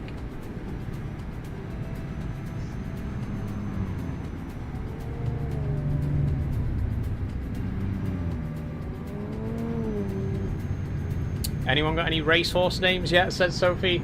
I'm not good at naming things in general.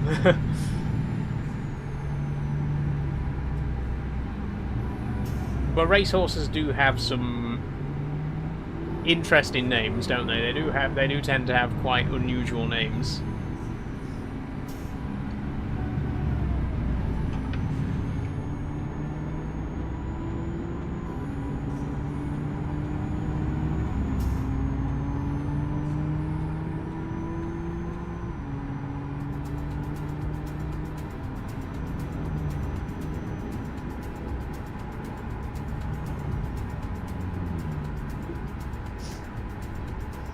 Make out in the first 30 minutes it's going to be a very saucy stream, and then when people switch over it's just you driving a truck.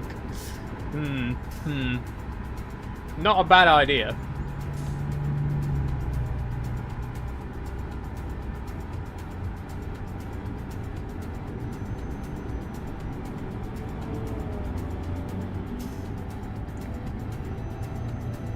One of my friend's horses is called Speedy McGreedy. That's a cool name.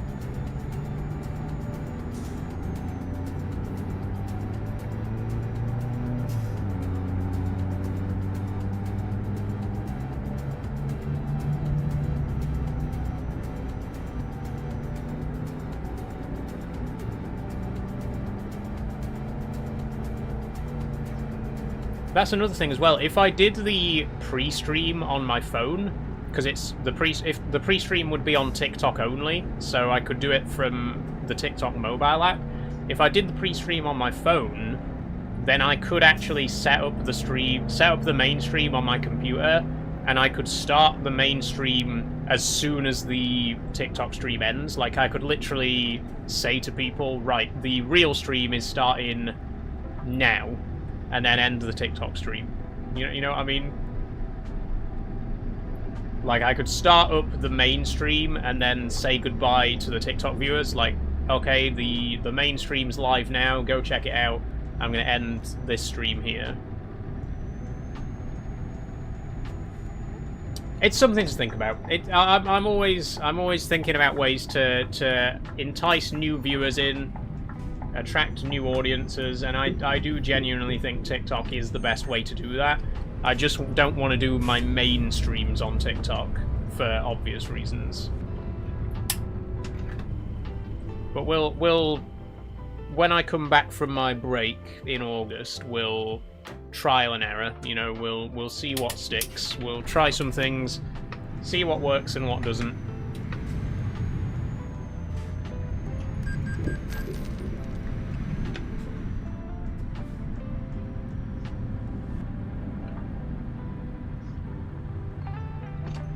Do I need to sleep? Yeah, I do actually.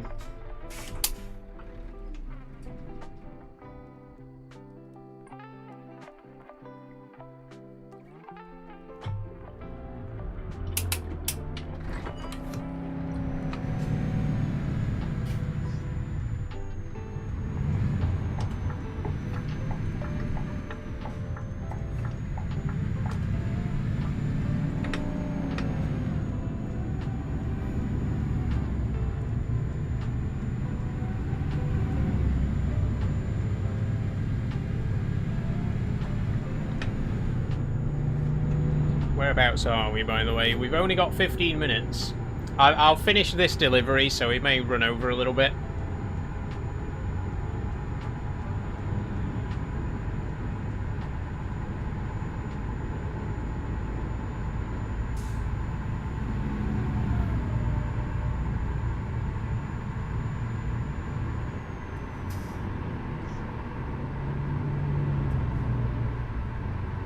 The last 3 Grand National winners have been called I Am Maximus, Tiger Roll, and Grange Clare West. See, that's... I mean, you could just take any 2 words, really, can't you? And you've got a horse name.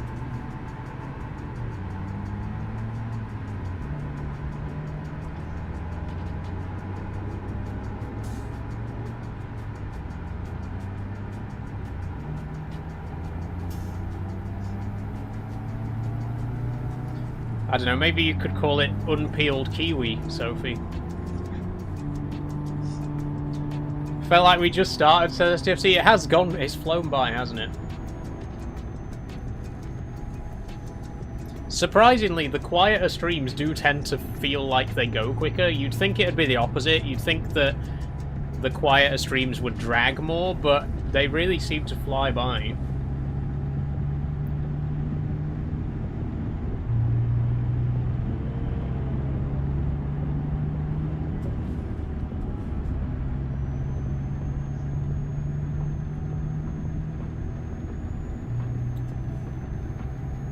Okay, I think the internet dipped out a little bit just there. Sorry if there was any connection problems.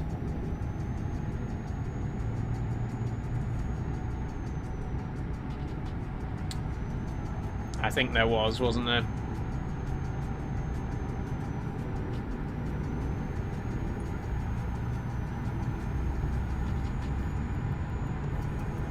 It does say we're back up, though.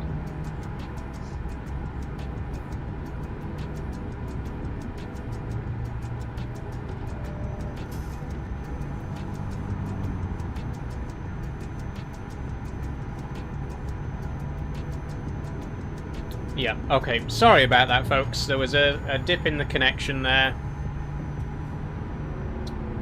I promise you, start of next month, I will be getting a new Wi-Fi booster.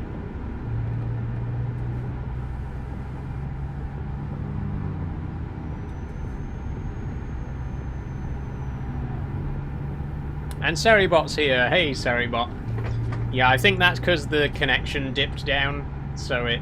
Seribot's reconnected.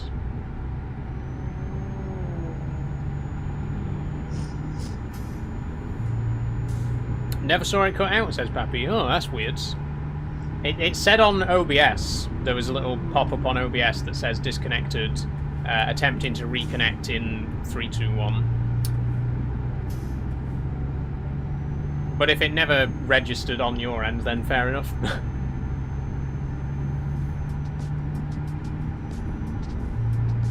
But yeah, that Wi-Fi booster,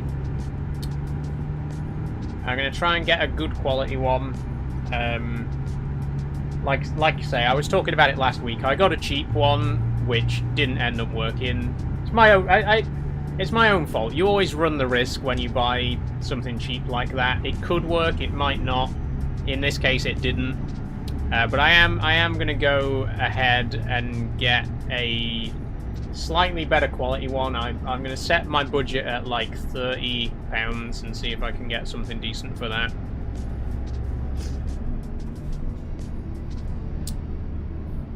Oh, also Stream Elements says that I've just gone live. Yeah, there was definitely a disconnection then.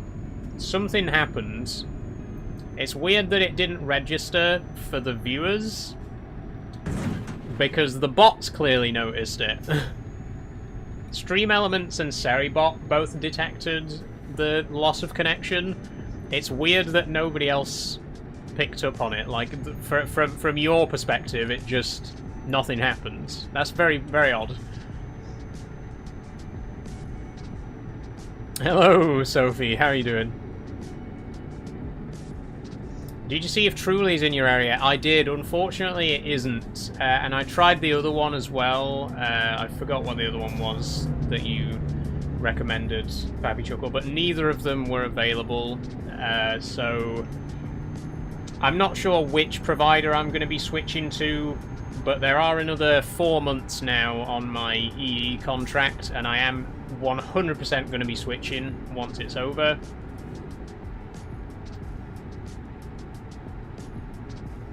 And I am considering cancelling early and paying the cancellation fees, or finding a provider who will cover the cancellation fees for me. But if I do get a booster and it works well enough, I might just see out the contract and then switch providers. Either way, by the end of the year, I will have a different internet service provider.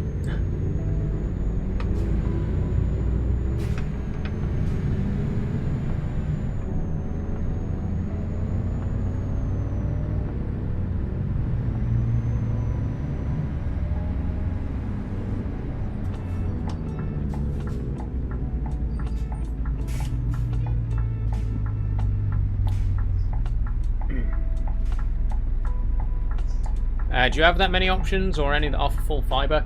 I don't know. I'm still not 100% sure if there's full fibre in my area. I think you can check, right? There's sites where you can check your postcode and see if full fibre is available, but I keep forgetting to do it. If there is, obviously full fibre would be the best option.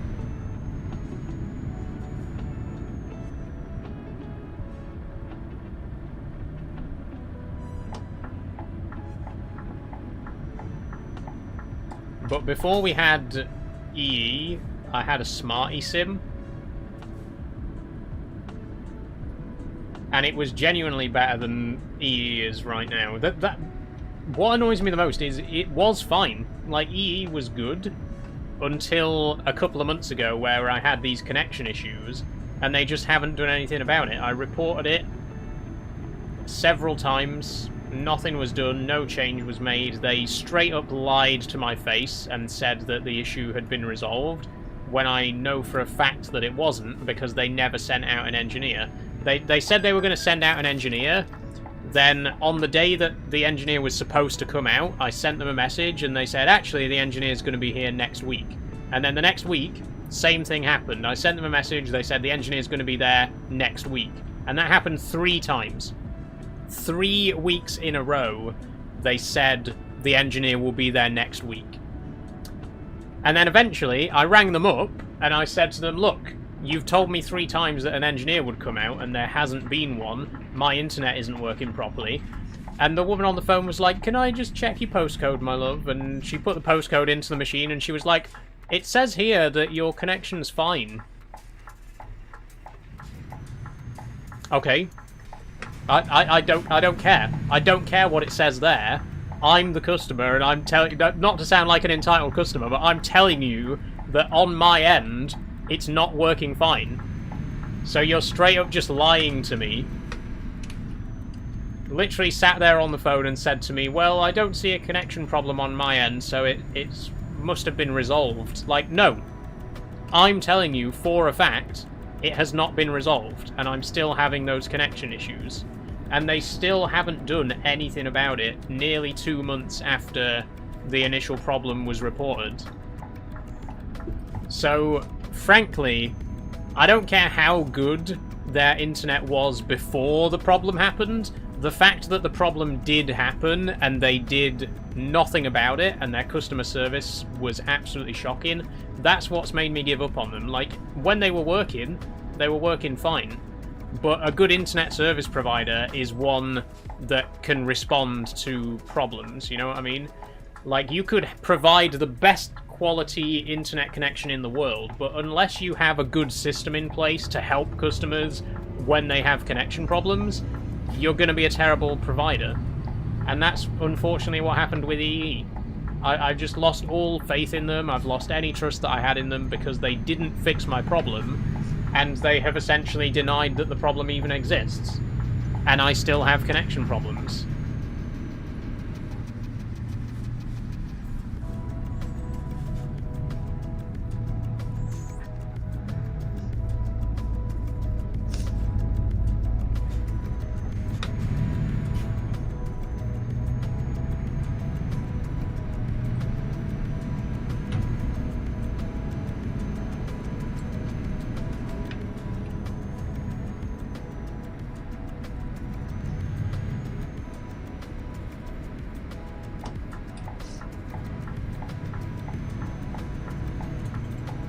Don't worry, I had an argument with someone at Sky. I said, I don't care what it says at your end, I'm giving you £35 a month for me to tell you about an issue and you saying there isn't an issue. Exactly. Exactly. Like, I don't care what it says on your end. I don't care that you typed my postcode into your machine and it says that there's no problem. I live at this house and I'm telling you that this house does not have a proper internet connection. I'm telling you that there's a problem on my end, regardless of whether your computer says there is or not. Like, if you're not going to listen to the customer on that most basic thing, if you're literally not going to believe a customer when they tell you that there's an issue, it is literally the definition of gaslighting, Pappy Chuckle. You're completely right. Like, me literally saying that there is a problem, and them saying, no, there isn't. It says on my end there isn't, so clearly your internet's fine. Like, genuinely actual gaslighting.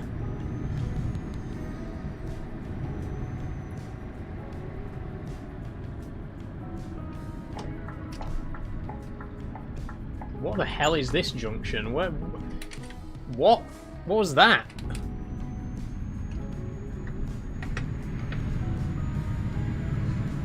They must really think that I have the time and effort to make up a problem and go to the effort of being on hold, just speak to someone. Yeah, honestly. What? Because I just woke up one morning and decided, you know what, I might ring up EE and pretend that I've got internet problems. Yeah, obviously, that's the logical conclusion, right? Obviously, I must be lying. Obviously, I just decided I fancy causing a scene and pretending that my internet's not working properly. Like, if you have that little trust in your customer that you essentially call them a liar to their face over the phone, congratulations, you've lost a customer.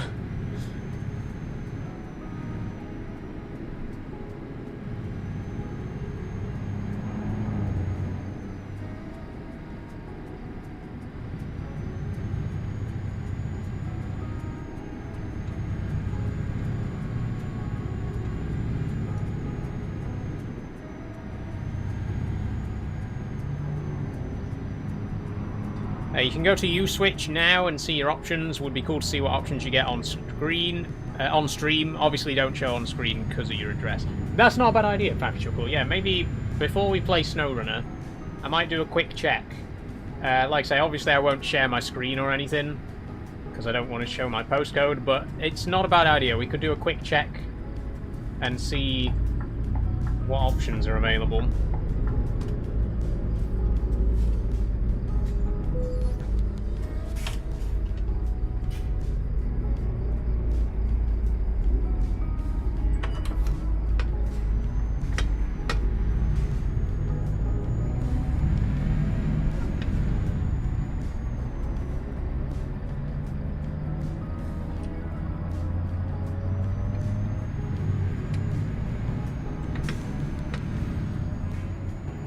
We are going to switch over to Snowrunner soon, by the way. We're nearly finished with this delivery. We've just crossed into Greece, so...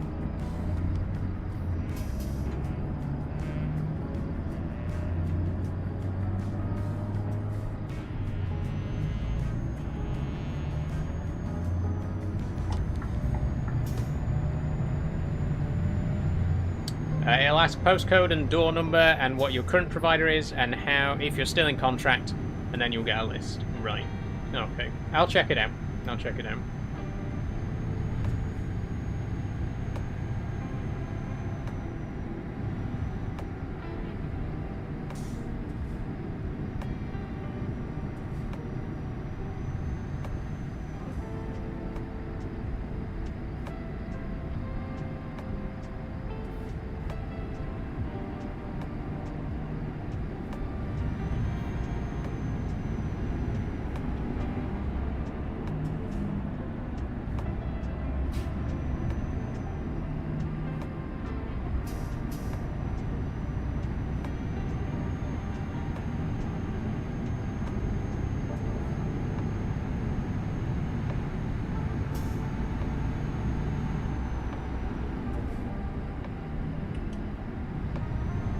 And that'll also tell me if I've got full fibre in my area, right?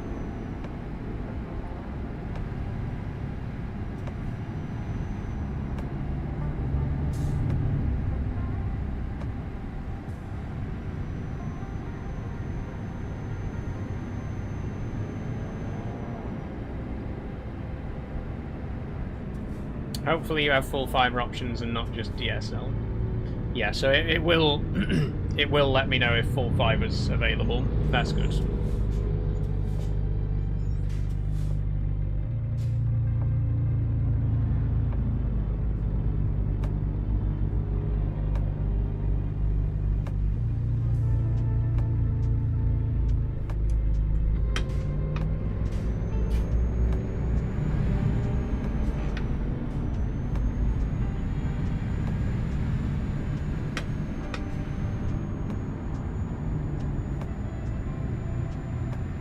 Yes, we shall have a look. Just let me finish off this delivery.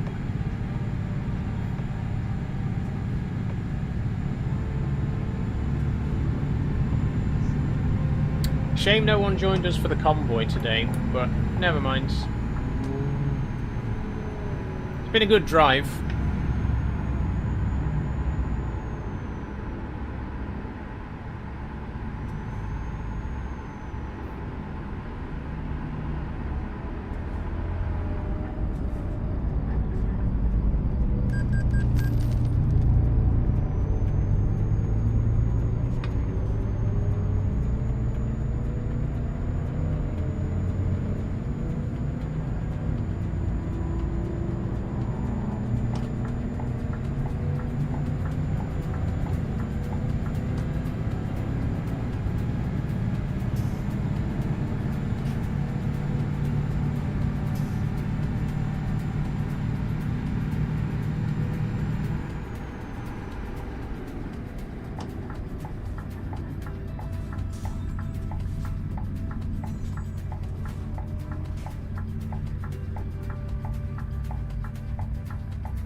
And honestly, it's pretty perfect timing as well. It's 7 o'clock, so...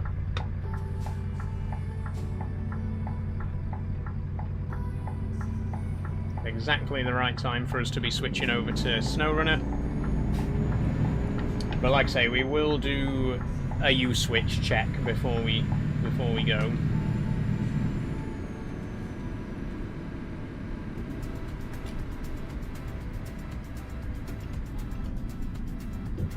Oh, this is weird.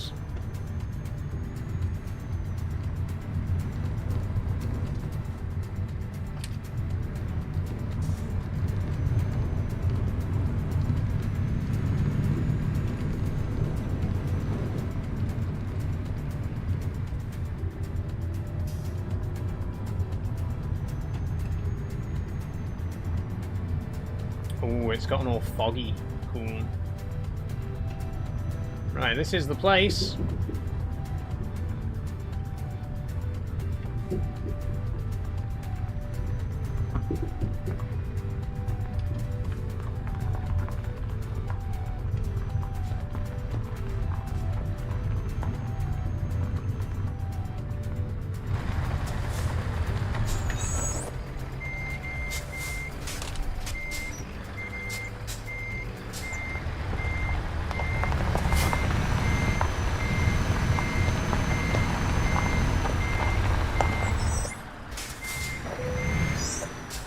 Nicely done, Saul.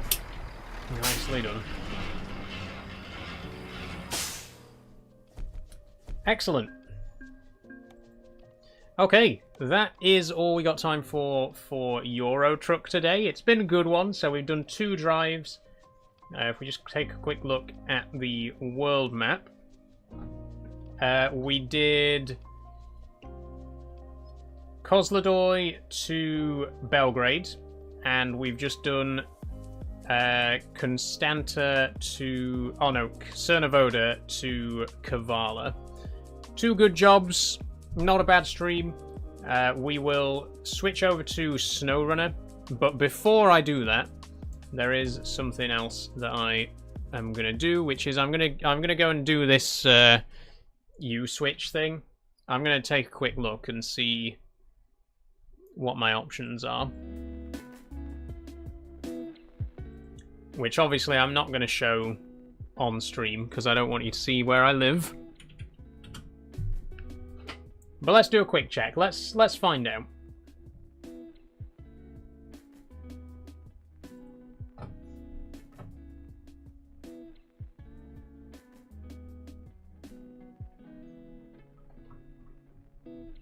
Okay, broadband.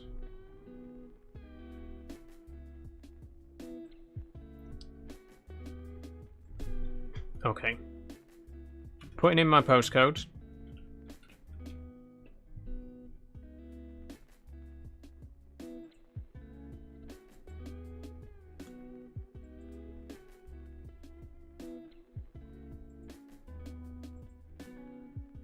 Let's see.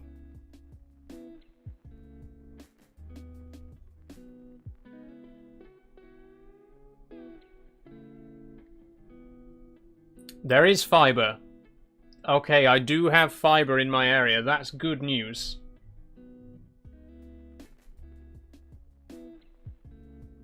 So my options are Sky Ultimate, which obviously I'm not going to do because I don't want any of the channels or anything like that. I just want the internet.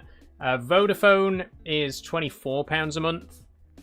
Sky Superfast, £23 a month. PlusNet, $22.99 a month. OneStream Fiber, ooh, $16.99 a month. Are they any good? OneStream Fiber. Now Broadband Superfast, £23 a month. Has anyone heard of OneStream? Are they any good, or... I mean, they're very cheap, so probably not. OneStream's crap. Okay.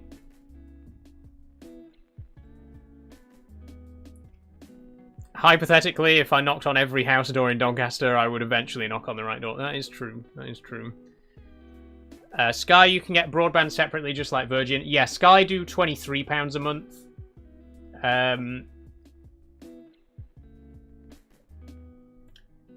by the looks of it, my options are... They all offer 67 megabits per second, like average UK speed. My options are Vodafone, Sky, PlusNet. Now? Are Now any good for broadband? I didn't even know Now did broadband. But all of them just say 67 megabits average UK speed.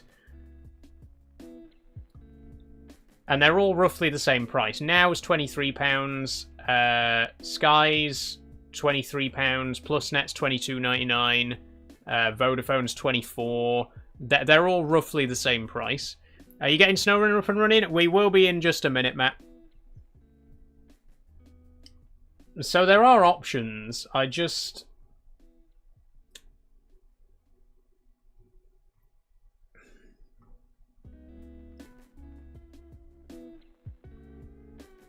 But what's the best option, you know? Because, I mean, all of them have... I think every internet provider, some people are going to say they're really good, some people are going to say they're really bad. Sky, I know their customer service isn't the best. What's PlusNet like? Has anybody been with PlusNet before? Are they any good? Oh, thank you for following. Colm, how are you doing? I was with them before Sky. Are they any... Oh, that's OneStream, sorry. You were with OneStream before Sky. Surely there's over 100 megabits per second on fiber. It just says 67. It specifically says fiber, though. It says Vodafone Fiber 2, 67 megabits per second. PlusNet Fiber, 66 megabits per second. So it does specifically say that it is fiber.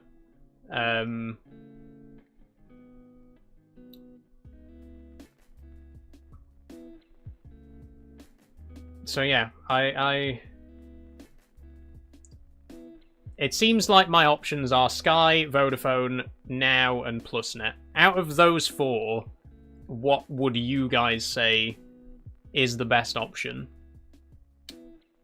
We could do a poll, actually, couldn't we? So can you set up a poll with... No, you can only have two options on a Twitch poll, can't you? Those are the options, though. Sky, Vodafone, PlusNet, Now. Out of those four, they're all basically the same price. Out of those four, which would you say would be the better option? I'll let you discuss that whilst I get SnowRunner launched. Oh, can we also make sure that the stream category is set to SnowRunner?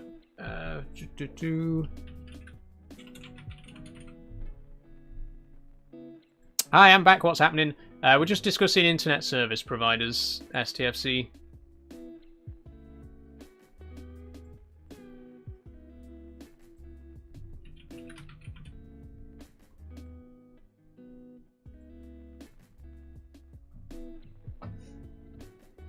Okay, G, Universal Control Remapper. Okay, now we're gonna go and play some SnowRunner, but I'll let you dwell on that. I'll let you all think on that.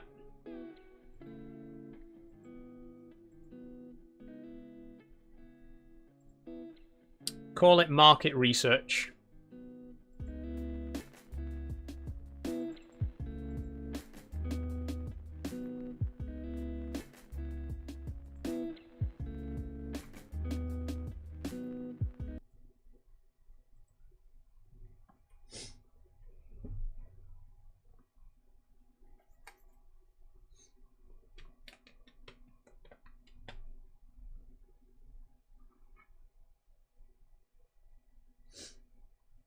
Fiber and full fiber are different things, by the way.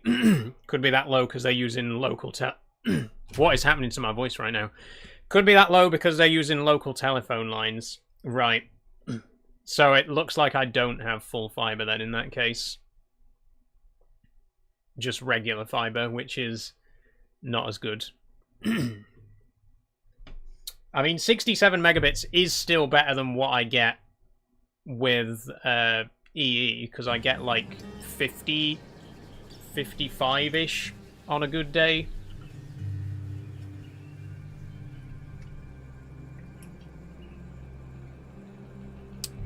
It's unmapped everything, hasn't it?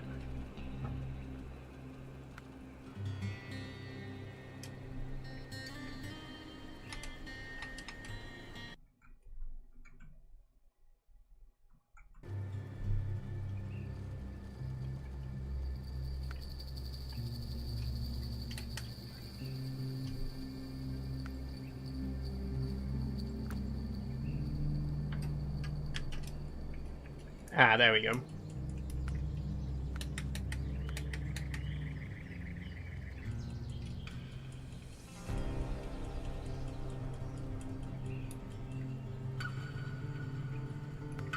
Let's go.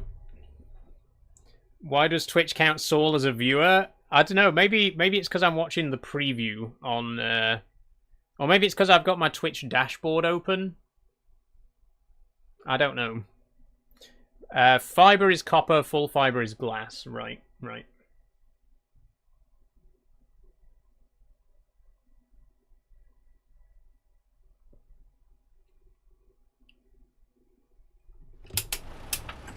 So it looks like I don't have full fiber then, which is not great.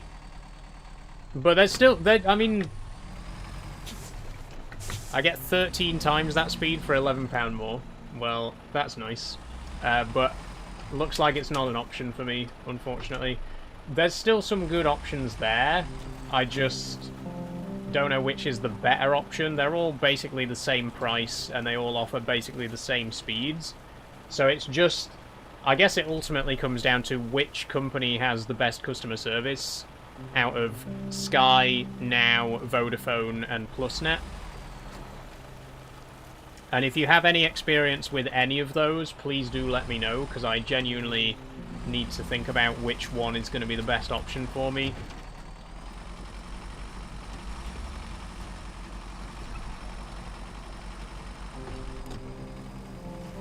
Anyway, back to SnowRunner. Last time we helped to complete the factory, the nuclear power station. There is still stuff to be done for them, though. Let's go. Let's have a look. Pineline energy generation. Okay, we can't do any of these until we've done 2 Towers 1 and 2 Towers 2. Complete reloading. And where is reloading? Pineline Bay Administration. Okay.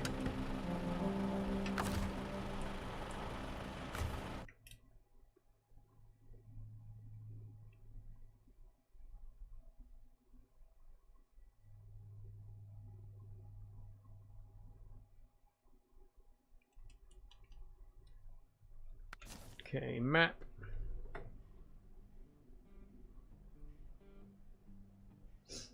They're most likely all using BT OpenReach lines, so it comes down to customer service and deal/pricing. Exactly, that's what I'm asking, because they all look to be the same price as well. So I genuinely just want whatever has the best customer service. I don't want to I don't want to have to be dealing with like the shit that I've dealt with EE, you know what I mean? So I'm just going to look around and see which of those has the best customer service and go with that. Okay, we need to visit Flatland. Fair enough. We will take the... We're not going to take the Tatarin this time, because it's too slow. I do like the Tatarin, or Tatarin, whatever you call it, but it is quite slow for going long distances. Let's take the Marshall. And we're going to go up this way, down to here, and into this unexplored territory.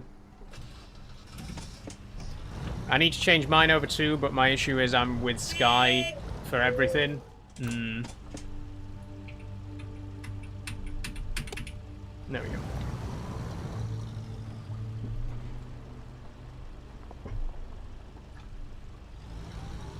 My TV's Sky, my landline's Sky, my phone's Sky, my internet's also Sky. Actually, now that you mention it, Sophie, my phone contract is with O2, but O2 is now part of Virgin Media, right? Or they're now, like, partnered with Virgin Media. So maybe Virgin would... Maybe I could get, like, some kind of deal on my phone bill or something like that with Virgin. I don't know. Might be worth looking into.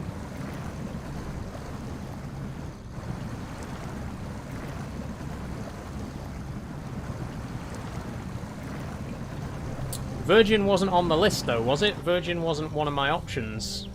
It was Vodafone, PlusNet, Sky, and Now.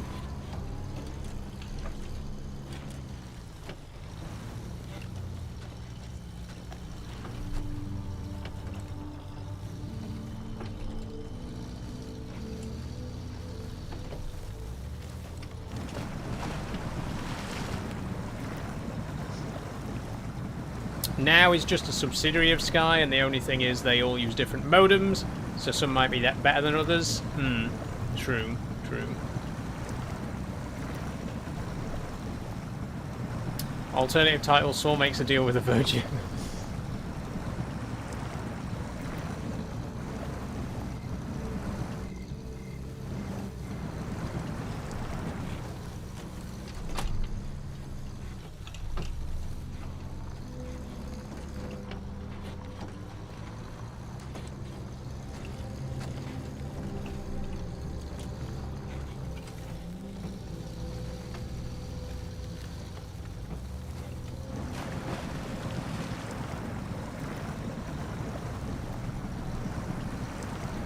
I don't know, PlusNet are always going on about how cheap they are, though, aren't they?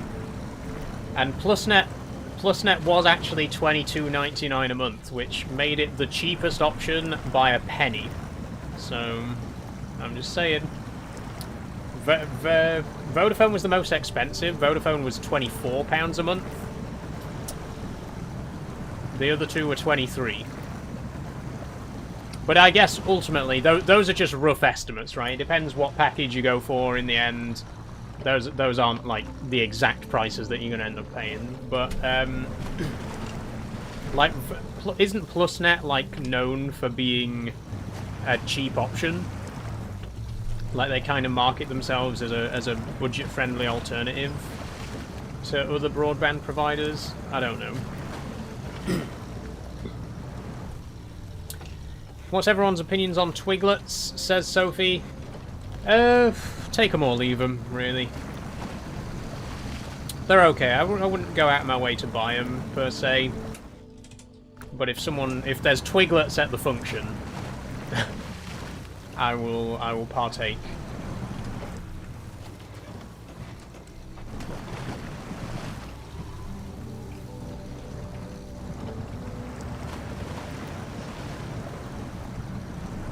I think Vodafone can offer full fibre in some areas. Maybe their modem's better, so that's why it costs more.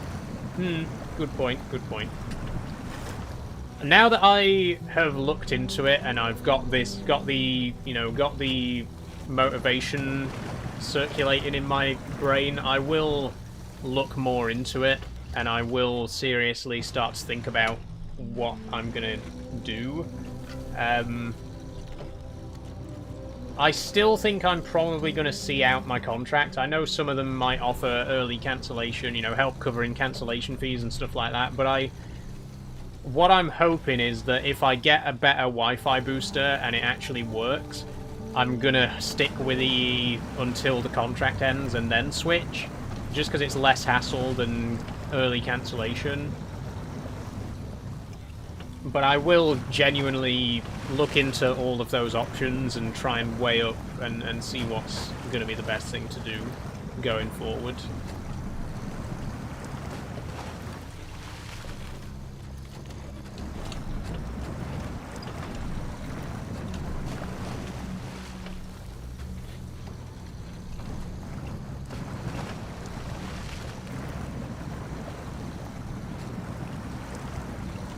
3 gives £200 credit towards leaving fees. I don't think 3 was one of the options in my area, unfortunately. I know, like I say, I know companies do offer credit towards exit fees, cancellation fees. But even so, I still feel like it'd just be less hassle to see out the rest of my contract and then switch, which is probably what I'm going to do. If I can get a booster that works and that gives me a decent enough signal for the next 4 months, that's probably what I'll end up doing.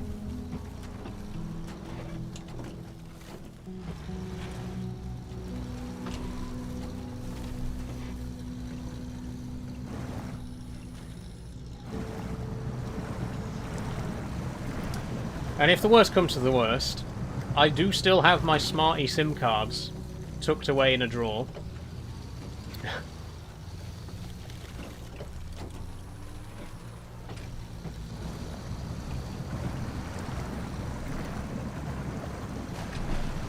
And for anyone who was watching my live streams pre-2025, I was using SIM card Wi-Fi for that. I only got EE at the start of last year.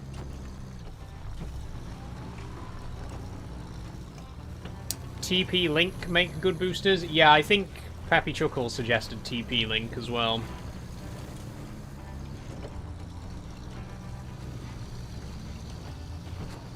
That's the thing, I think a good booster will be enough for me to stick with EE until the end of the contract.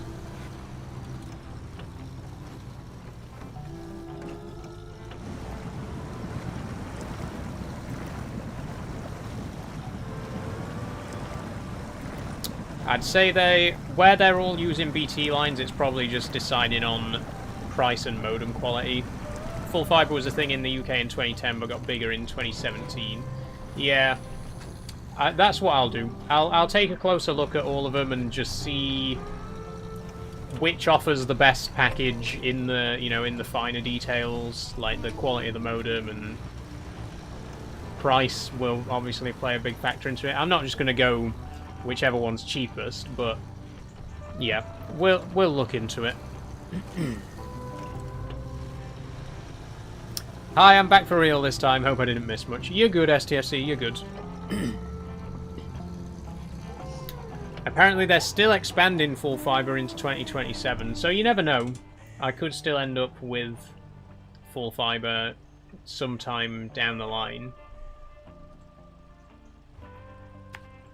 And I guess most providers that offer full fibre, it'd be fairly easy to switch, right? Like if I went with Vodafone standard fibre and then they upgraded to full fibre in my area, it'd be fairly easy to switch my package to full fibre, right?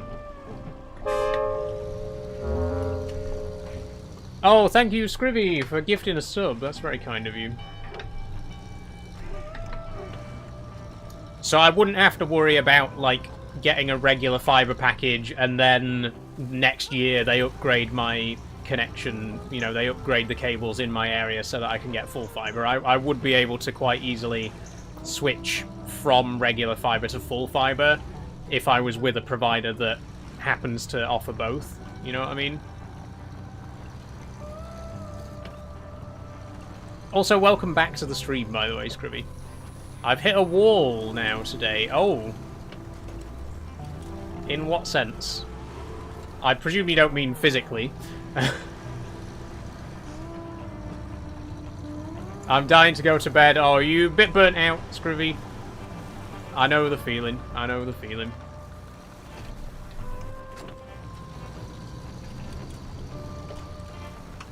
Love how they just announced their arrival with spending money. That's it. That's the strat, isn't it? That's what I've got to encourage people to do. Make an entrance. Gift some subs as soon as you join the stream, and then you'll get a nice sound effect to announce your entrance.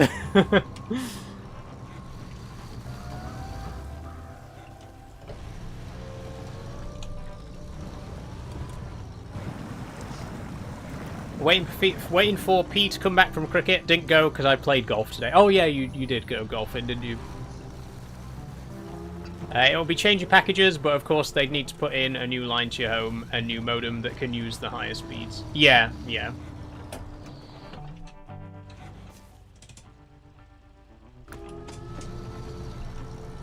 But it'd be an option, you know, like if I... Again, if I went with Vodafone, for example, and then in 6 months' time they announced that they're putting full fibre in my area, I could quite easily then switch to a full fibre package with Vodafone, right? Like, with the same provider. So...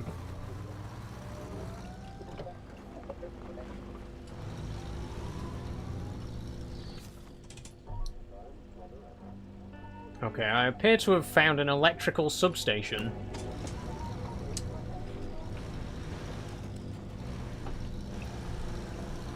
Is there any particular reason that I should be here right now?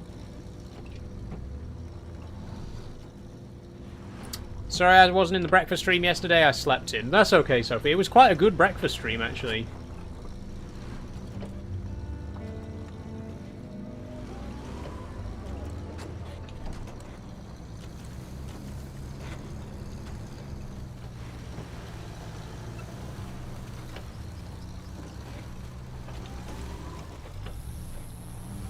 How dare you sleep, says Scriffy.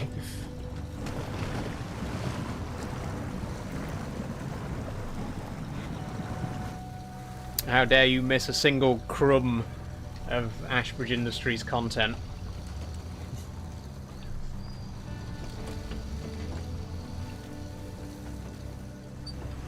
I also slept in.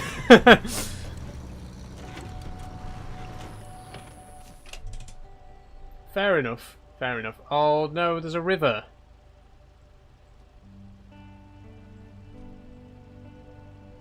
Right. Well, this isn't ideal, is it? I'm going to go out on a limb and presume that this river is going to be too deep to just drive straight across.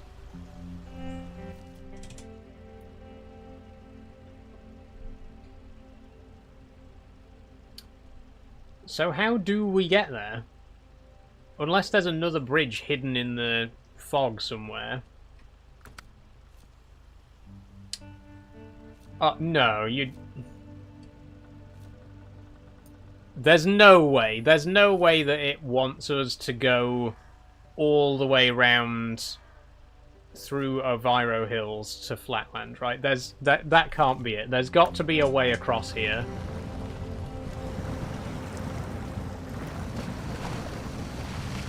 I'm going to continue driving up this dirt track and hope that there'll be a bridge somewhere or a ford somewhere.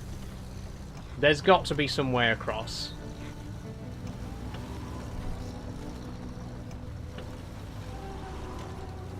I could have laid a head on a manger in work Sunday and spent the day yesterday decompressing. That's fair enough. That is absolutely fair enough.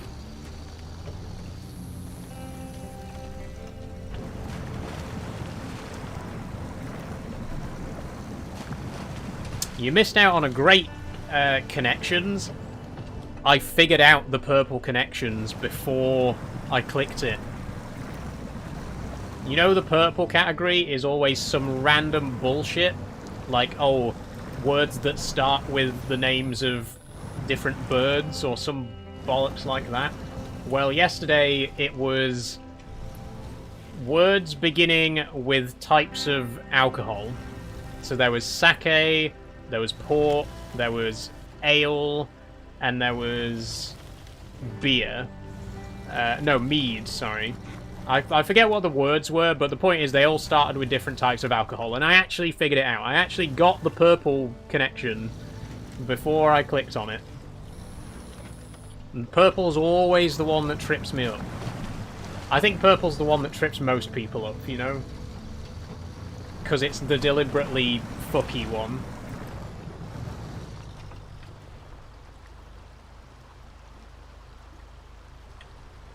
Okay,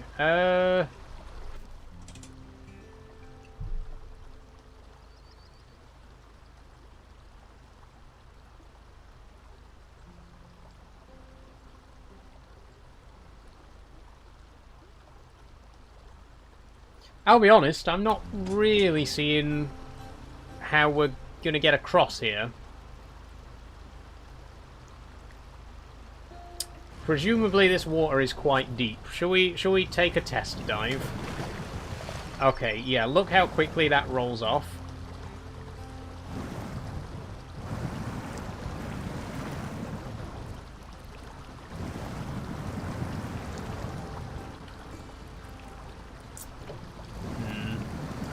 I don't think that's very sensible, do you? Oh shit, we've been swept up. We've been swept up. We're gone. We're going.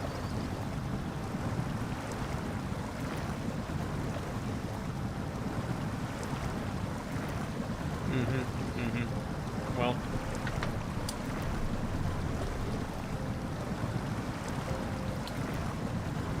It was worth a try. But quite clearly, crossing the river is not the way to go.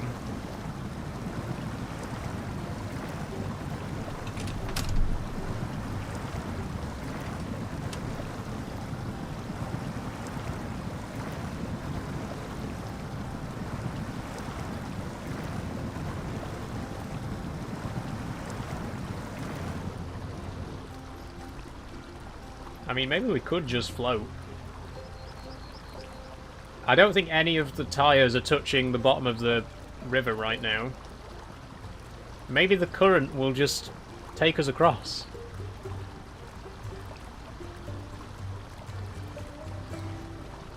There's only one way to find out. Let's just leave it a minute and see what happens.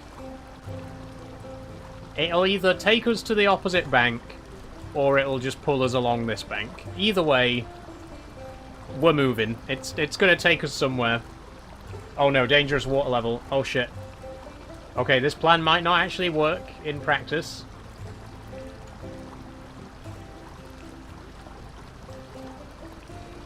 Oh no, 2 of the wheels have made contact with the ground. No, we want all of the wheels to be off the riverbeds so that we can float. Give it a bit of motivation.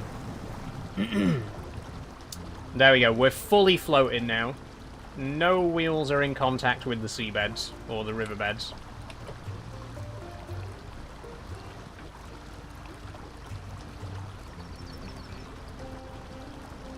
Oh, cockpit camera not available underwater. Right, well.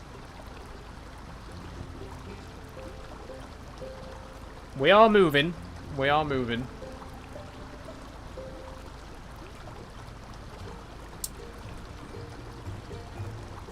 Quite peaceful, actually. Quite serene, you know?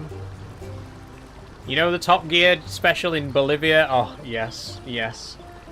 Honestly, 90% of this game could be a Top Gear special. I really feel like whenever I play SnowRunner, I end up in the most ridiculous shenanigans, you know?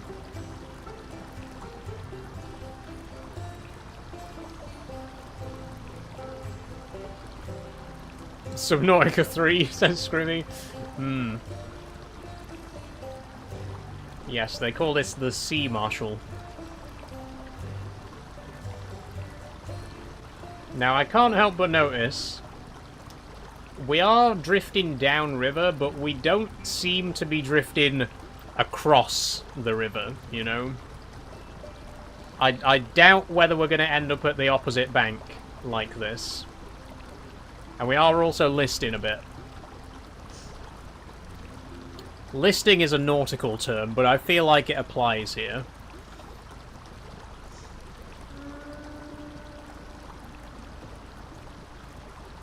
We're listing to port.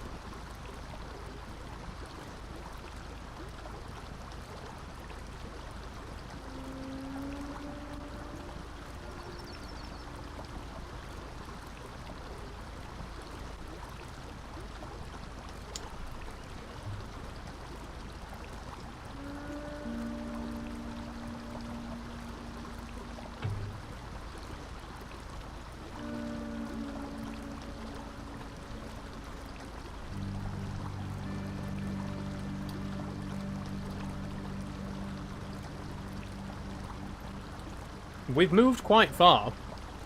from where we entered the water.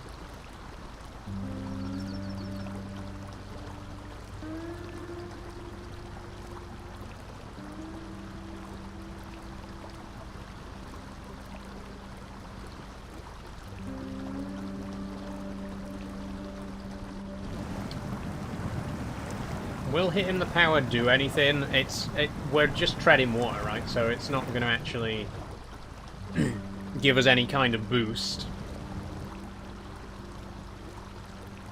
I mean, look, though, you can see that the distance meter is getting lower. It's counting down. We're 210 meters away. 209 meters away. 208. So we are actually drifting towards... This might work, you know. We might actually just drift across the river to the other bank. Holy shit. And it wouldn't work with any other truck. It could only work with the Marshall because it has these huge tires. There's so much fucking air in these tires. Look at the size of the spare tire.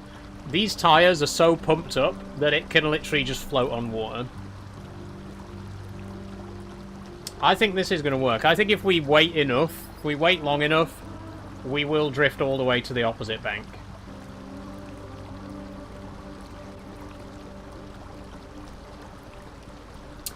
And it is quite serene in many ways, you know, it's quite relaxing. Why am I being told clipping is currently unavailable for this channel? Why are you being told that, Sophie?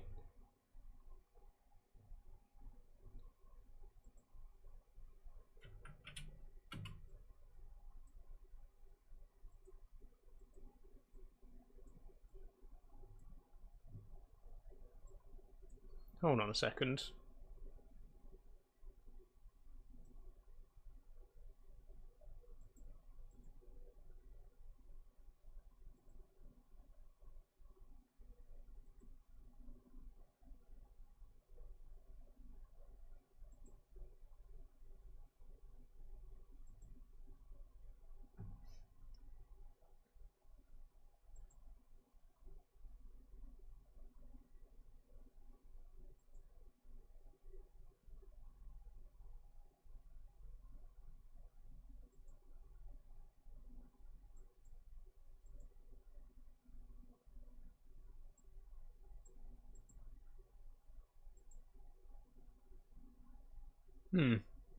I don't know why.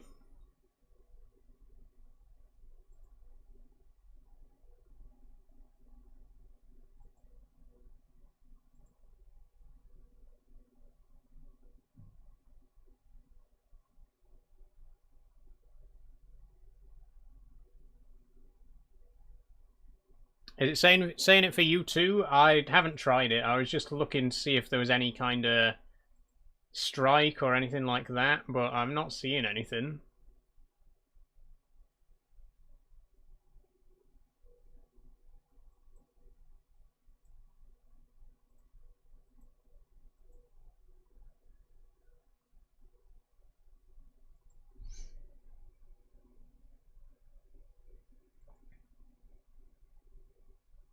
Oh, I can clip. Yeah, I've just tried doing a clip from my dashboard, and it did work.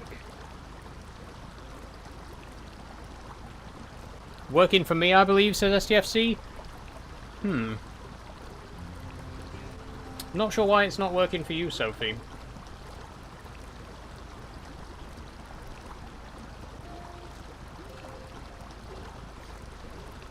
Is it because I'm trying to clip on mobile? Quite possibly, yeah. Because I think STFC, you're watching on PC, right? Or are you, unless you're watching on mobile as well, in which case, I've no idea.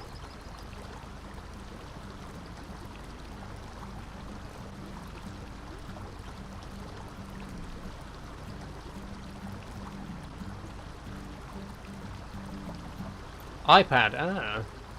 I've done it on mobile before and it works. Weird, weird.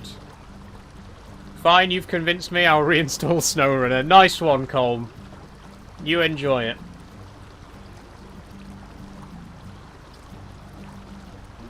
Try not to get yourself into any shenanigans like this.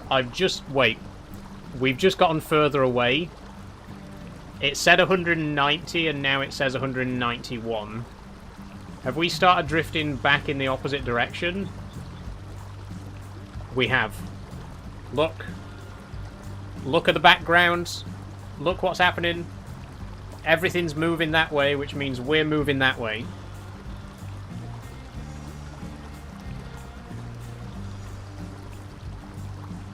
I think we've got stuck. Yeah, I don't think we're moving anymore. I think we've settled. Shit. I mean, look how far we've still got to go. It was never going to work. It was never going to work. There has to be another way across this water.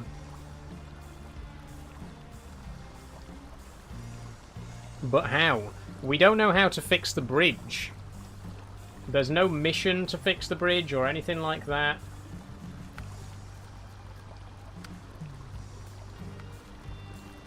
Not as far as I know.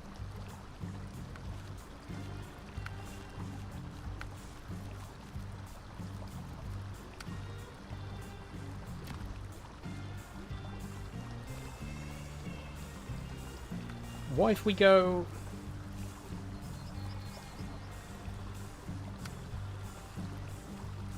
Electricity in the air, soaking up the sun. Bridging the gap. Ah. Oh, that unlocks the island bridge. So how do we unlock this bridge? When do I get to use this bridge?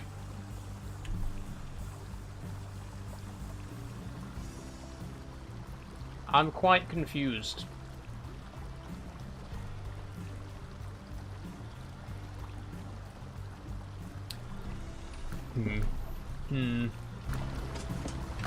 Okay, here's what I'm going to do. I'm going to recover.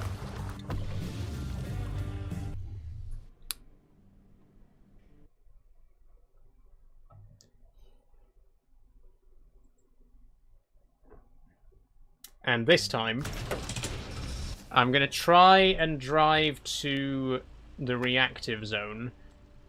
I think we're going to have to drive all the way around. If you look at the global map,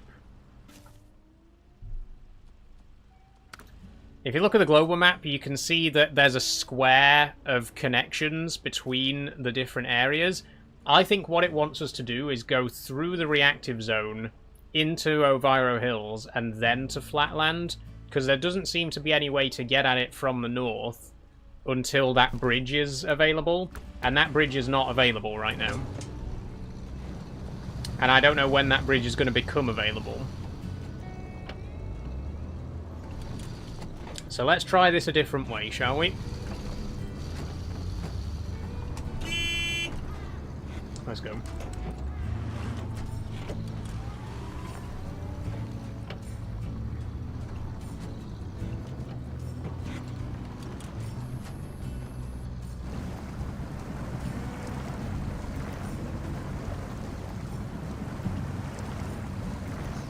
I've noticed the view count has gone up for SnowRunner.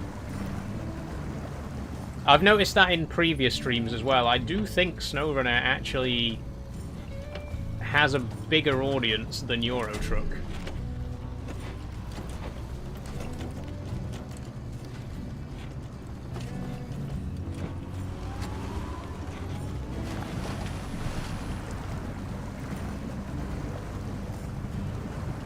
I wonder how Road Kings is going to be when that comes out. Oh, I cannot wait to play that on stream.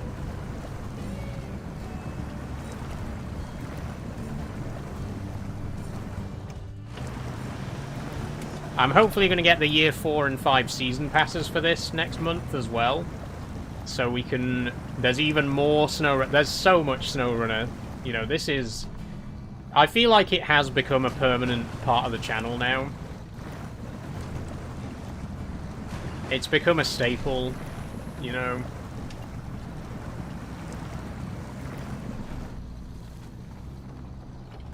And for good reason. It's a great game. I absolutely love this game.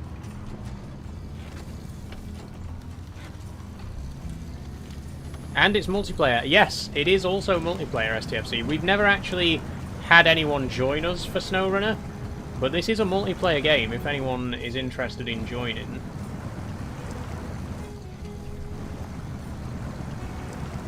I'm not sure how it works with the DLC, though, because I've got quite a lot of DLC for this game, right?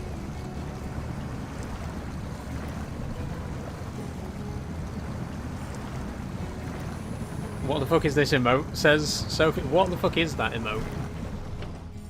What is that?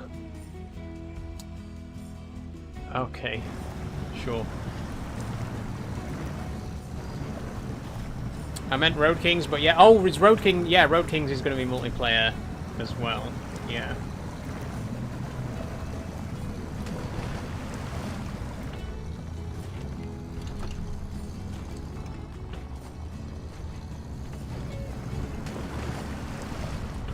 I've used up my my sub emoji slots, by the way.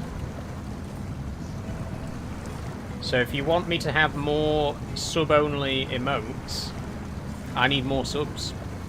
I'm just saying. The more subs I have, the more sub-only emotes we can have. We're currently at 9 subs. I know Scrivy gifted a sub during the stream, so we got 9 Twitch subs right now. Very much appreciated, all of you. Thank you so much.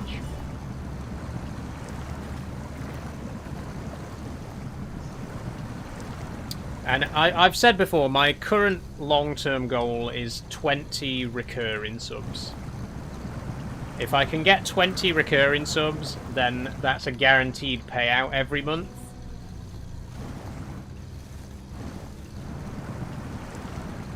In fact, no, was it 20? It might have been 10, actually.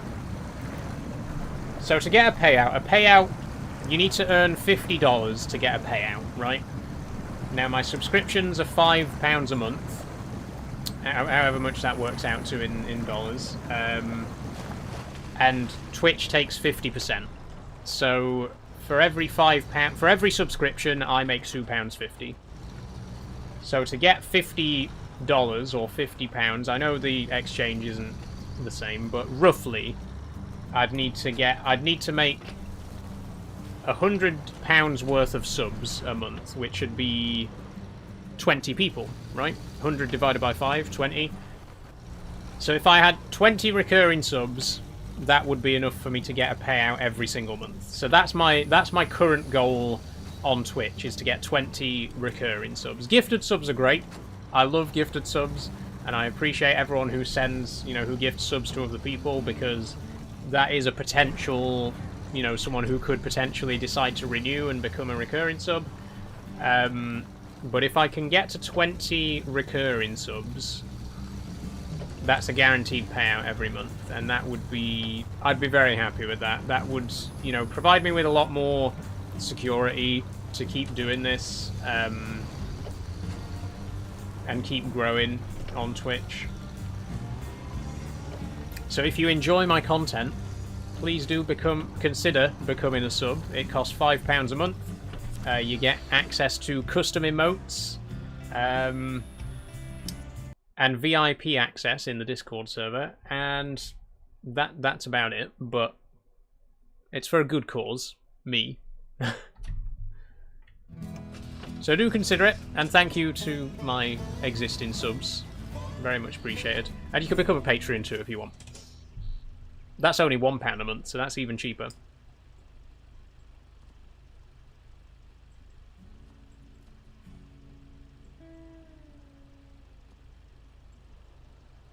Now, I notice that there isn't actually an option here for me to travel to the Oviro Hills.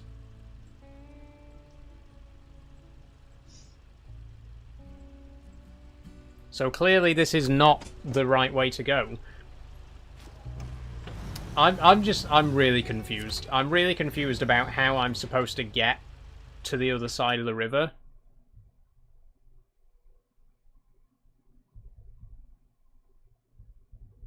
Be more Scrooby, yes. Thank you again, Scrooby. Who's who, by the way? Oh, the emotes. Amber doesn't have pedipalps, because he lost his pedipalps in his last molt. And he's got a bit more orange around the eyes. Also, rest in peace, June. Can we get some Junes in the chat? So do you get the money for a Prime sub? Yeah, so if you become a Prime sub, I make the exact same amount of money as I would from a regular sub, but you, because you're a Prime sub, you know, because you're a Twitch Prime user, you pay less. So you pay the Prime subscription price, but I still make as much money as I would from a regular sub. So if you are a Prime member and you would like to sub, please do. Please consider it. Rip June, thank you, Scrivy, and thank you, STFC, as well. It's such a shame. So, I mean, it was just such a shock, you know. For anyone who's new around here, if you're not familiar, I had a pet jumping spider called June. Sadly, he died yesterday. Very unexpectedly. I'd only had him for 6 weeks, so it was a bit of a bombshell. Sorry, I'm adjusting my boobs right now. It was a bit of a shock. I'm gutted, to be honest. I just... There was no sign of it, you know? There was no sign of him being in any distress. He was eating well, he was drinking well. And then I just found him curled up. Sorry to ask, but how did you find out? So when spiders die, they curl up. All their legs curl like that. Because spiders move their limbs kind of through a system of hydraulics. So if you imagine, like, all the hydraulic fluid stops pumping, and their legs curl up like that. Which is very sad to see. It's not a pleasant sight, to be honest. The worst thing is, when I found him like that, he actually wasn't quite gone. And so I took him out and put him down on my desk and tried to give him a little bit of sugar water. And he did actually drink a tiny little bit of it, but it didn't do any good. It was too late. And it's really awful because they kind of curl up like that before they're fully dead. And there is like a brief period, like half an hour or so, when they're curled up and just completely paralyzed, but still not quite fully gone. Which is really awful and really sad. And I had a little bit of hope. I had this tiniest bit of hope that, you know, if he can take a drink, then there might be some chance. But once they've curled up like that, that's pretty much end of the road, you know. And it was devastating. Like I say, it's 6 weeks. Not even 6 weeks. It would have been 6 weeks tomorrow. And I've never had a spider die so suddenly like that. I mean, usually they last for about a year. You know, Amber, we had Amber for 10 months. Before that, Luna, I had Luna for 11 months. That was the longest I've ever had a spider for. 6 weeks is just... It feels unfair, you know, it feels cruel that spiders already don't live for very long. Jumping spiders have a lifespan of 2 years max in most cases, and to think that a creature with such a short lifespan had it cut even shorter, I was pretty devastated by it. But I kept him happy, I think. I tried my best to make him comfortable, and I think the short time that he did spend here, he was content enough.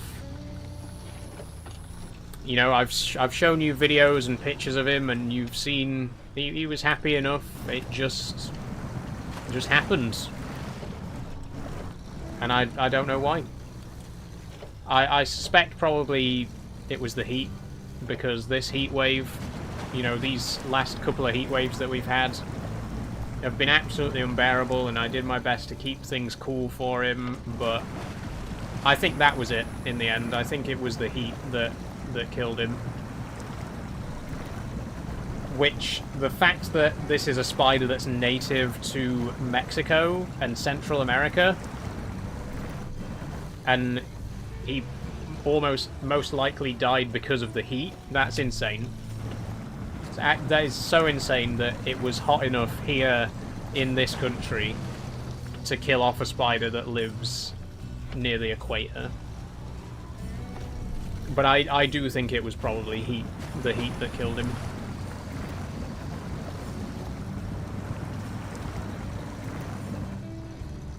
We even built his home on stream and set everything up. I know.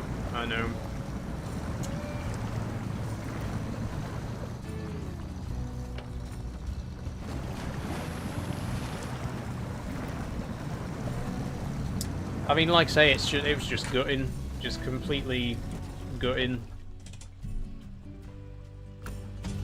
But it happens, you know. It's life, I guess. And I'll be getting another one, you know. It won't be long before I get another jumping spider. I know that might sound a little bit cold of me, but when you've kept these pets for, as you know, for a few years, like I have, it becomes, I don't want to say it gets easier or it softens the blow or anything like that, but it becomes kind of part of the routine, you know. It's gonna happen eventually, and when it does happen, you know that you're just gonna end up getting another spider not long after. And I remember every single spider that I've owned very, very fondly, you know. It's not like I'm moving on or anything like that, but I do want to get another one quite soon.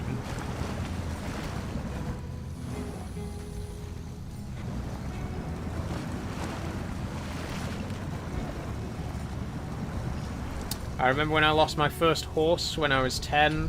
I'm sorry to hear that, Sophie. I think, you know, no matter what animal it is, no matter how big or small it is, it always hits hard. And it never really gets easier. Even if you've had 100 pets, you know, it still never gets easier when you lose one.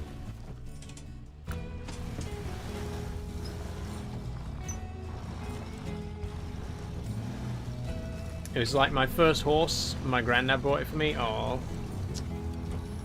I'm sorry about that, Sophie.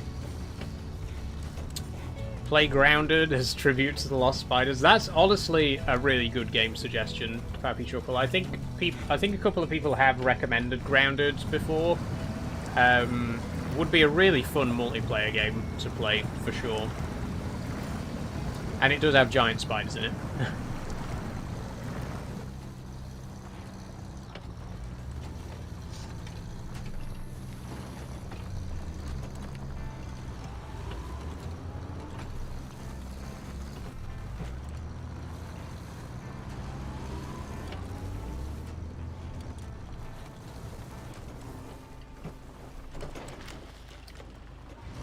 Gone from one horse to having 4, soon to be 5. Oh, lovely, Sophie, lovely.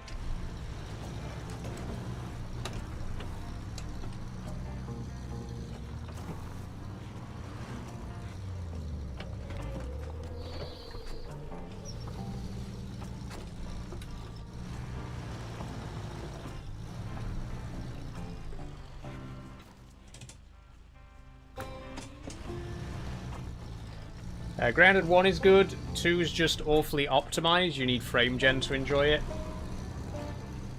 Right. Oh, excuse me. I mean, we'd probably start with the first one anyway, right? Naturally.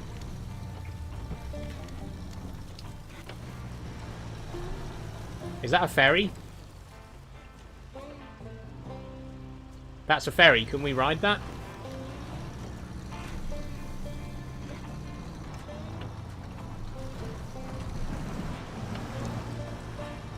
Hold on a minute. Hold on.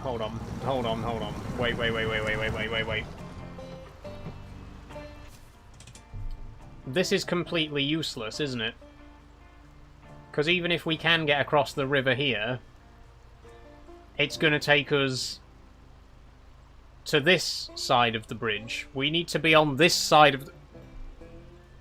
We need to be on this side of the bridge. How do we get... Genuinely, how do we get there? What possible route can we take? For anyone confused, by the way, this bridge, you can't use it. You cannot drive across this bridge. So there's absolutely no way for us to get to this southern part of the map.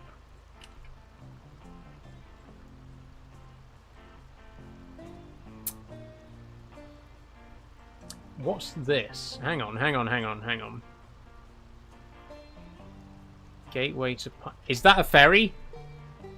That's the ferry. Will that...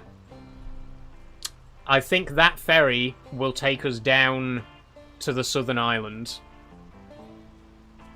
I think we've cracked it. I think that's it. Hold on. Okay, I'm fucking on it this time. Right. Just follow the road all the way around to... I mean, just follow the roads. Oh, Scrivy just redeemed oops all emotes. Oh, okay, right. Now, how do I activate emote only mode on Kick? There we go. And on Twitch... Wait, how do I activate it on Twitch, actually?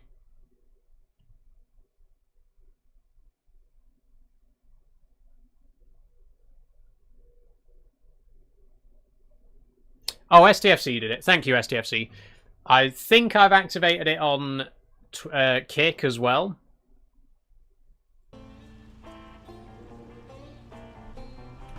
Now, of course, it doesn't apply to moderators, so I'm going to trust you, mods, to obey it at your own discretion. And can someone time 5 minutes, by the way, for the emote-only modes?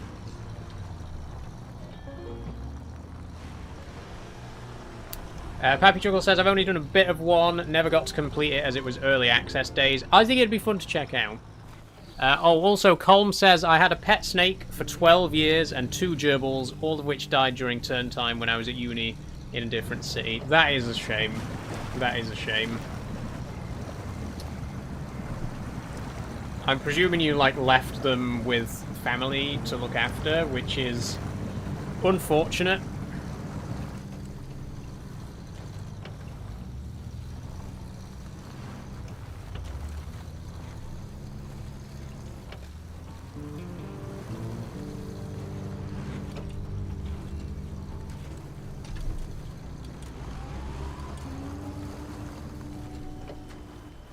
Ah, shit. I've just realised we don't even have the repair kit. We don't even have the roof rack on the Marshall. Bit of an oversight.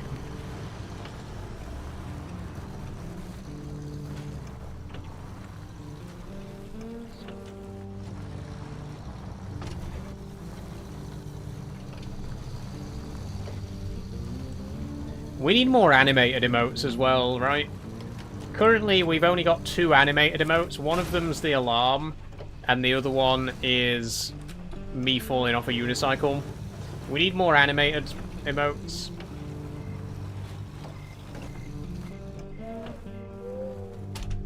Can you move, please?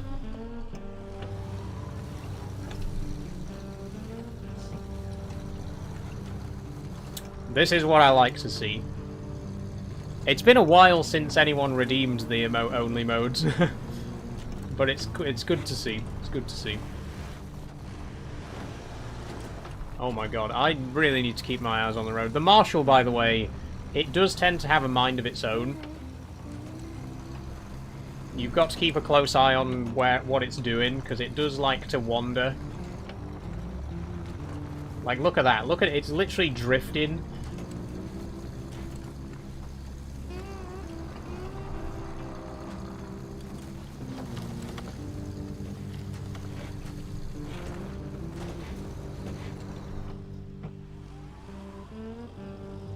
Oh, don't tell me we're stuck. We're stuck. Jesus Christ. Okay, this is not going... This SnowRunner has not been going very well today, has it?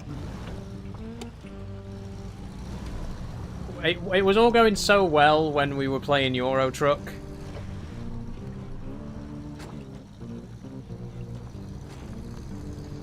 And now look at me. It's completely gone to shit.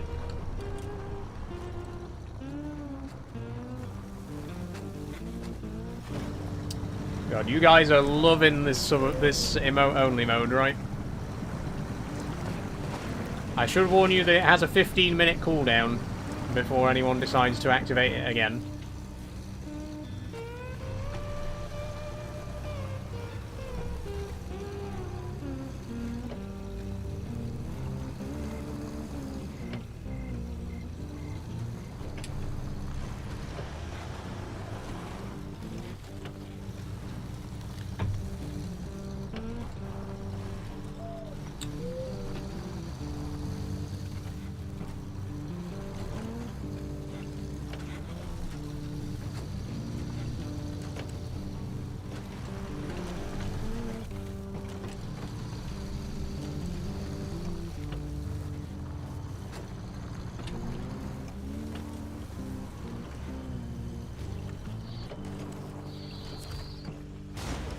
I still fucking hit it. There's a massive fucking cat there, a massive truck in the middle of the road, and I managed to hit it both times. Jesus.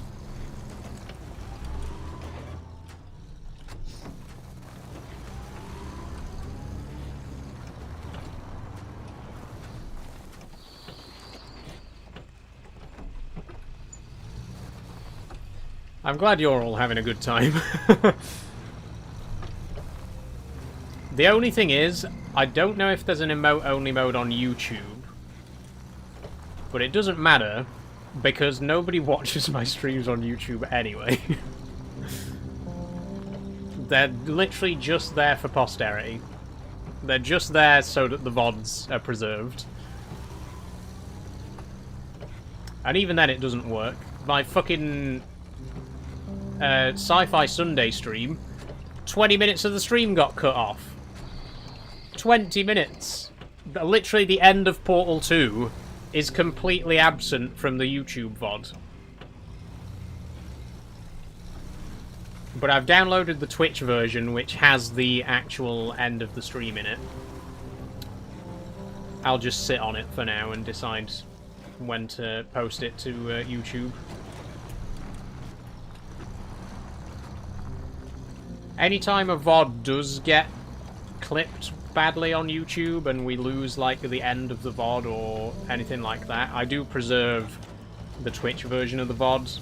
And there is a couple of VODs that I have, like, slightly extended cuts of, compared to the YouTube versions.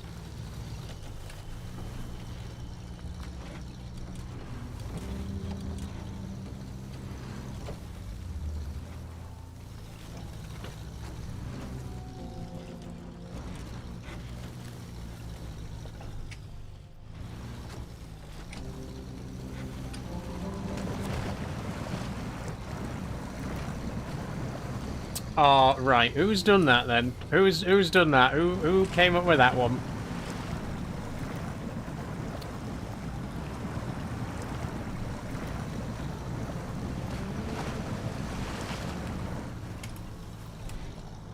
Where am I even going right now? Hold on. Okay, I am going the right way. Good. Surely 5 minutes is... It's been longer than 5 minutes, right? Did someone set a timer? I don't think you did. I don't think anyone set a timer. I think it's been more than 5 minutes.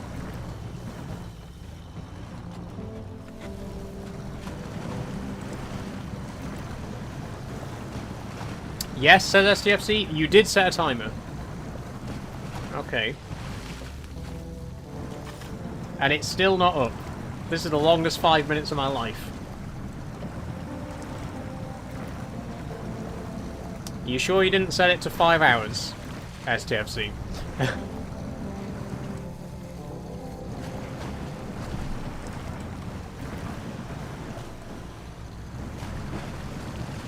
Oh, it doesn't render the trans flag emojis properly.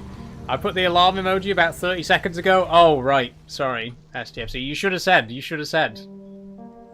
If the time's up, then you can start talking again, right? Okay, we'll turn off the emote-only modes.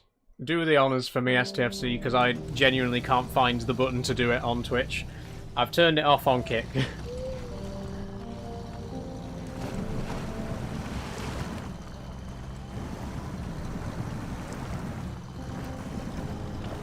That was fun, though. I hope no one else has come. They'll be very confused. Yeah, true, true.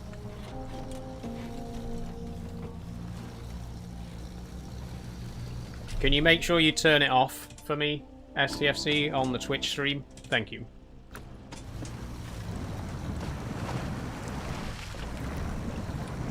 That was good. Thanks for that, Scrivy.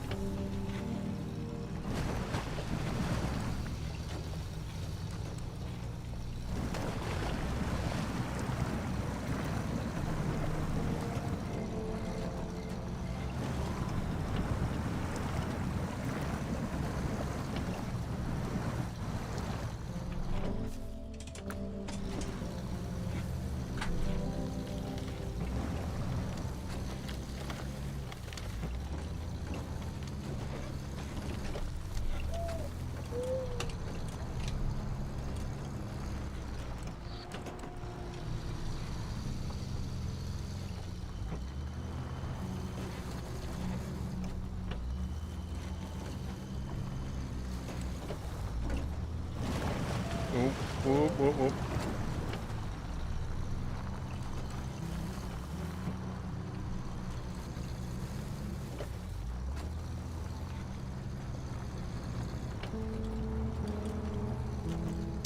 Grounded 2 still in early access and Unreal Engine 5, so probably best to leave that till it's optimized and finished.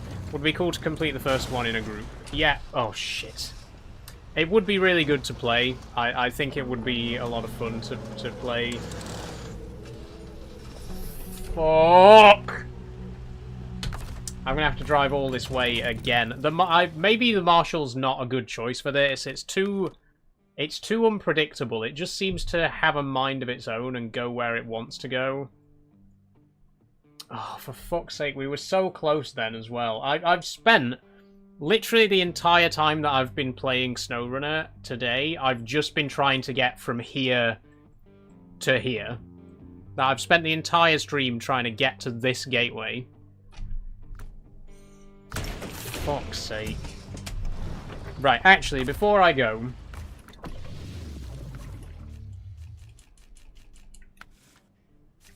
put the fucking roof rack on so that I can do some repairs next time I have a catastrophic crash.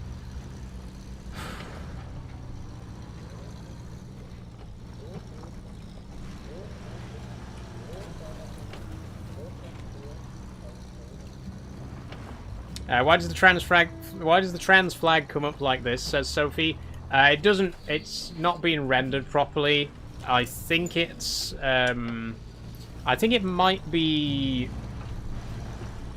the multi-chat from Stream Elements that's not rendering it properly on the screen. What does it look like in the Twitch chat? Can you see the trans flag, or does it appear like that in the chat as well? The way that complex emojis like pride flags work is that they combine two emotes and like overlay each other. But sometimes they don't render properly, and it renders like the components of it. Which for the trans flag, it renders a plain flag and then the trans symbol set like as two separate emotes.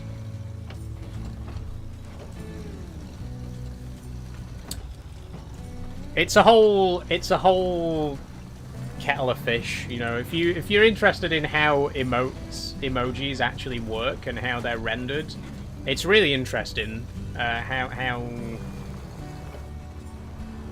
the system works to allow you to combine emojis like that to make more complex ones, and there's all sorts of code going on in the background to let you change the skin color emojis and stuff like that. It's fascinating stuff, which I don't understand well enough to properly explain.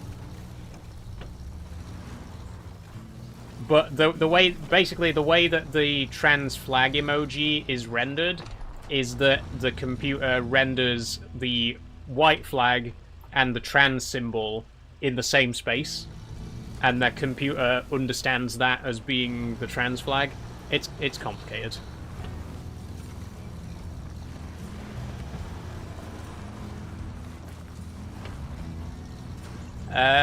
Oh, hey P, by the way. We played a full softball game in training, so I'm pooped. My fat ass can't be doing that after a day at work. I'm glad you're here, though. How are you doing? Sounds like it's been pretty exhausting. But very glad you could make it for the last 45 minutes or so.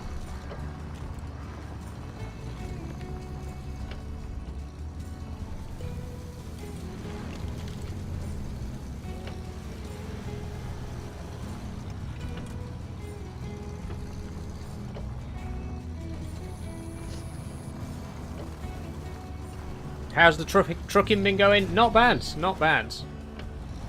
Euro truck was very quiet, but Snowrunner's been quite busy, quite active conversation, which I obviously appreciate. I feel like I enjoy the stream so much more when I'm chatting, you know, when the chat's active and there's lots of people to converse with.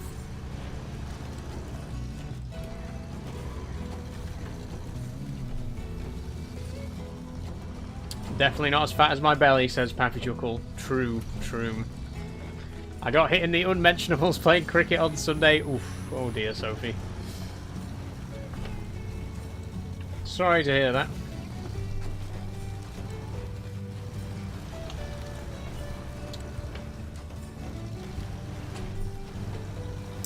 Big oof in chat, yeah. Soul Falls in chat for Sophie.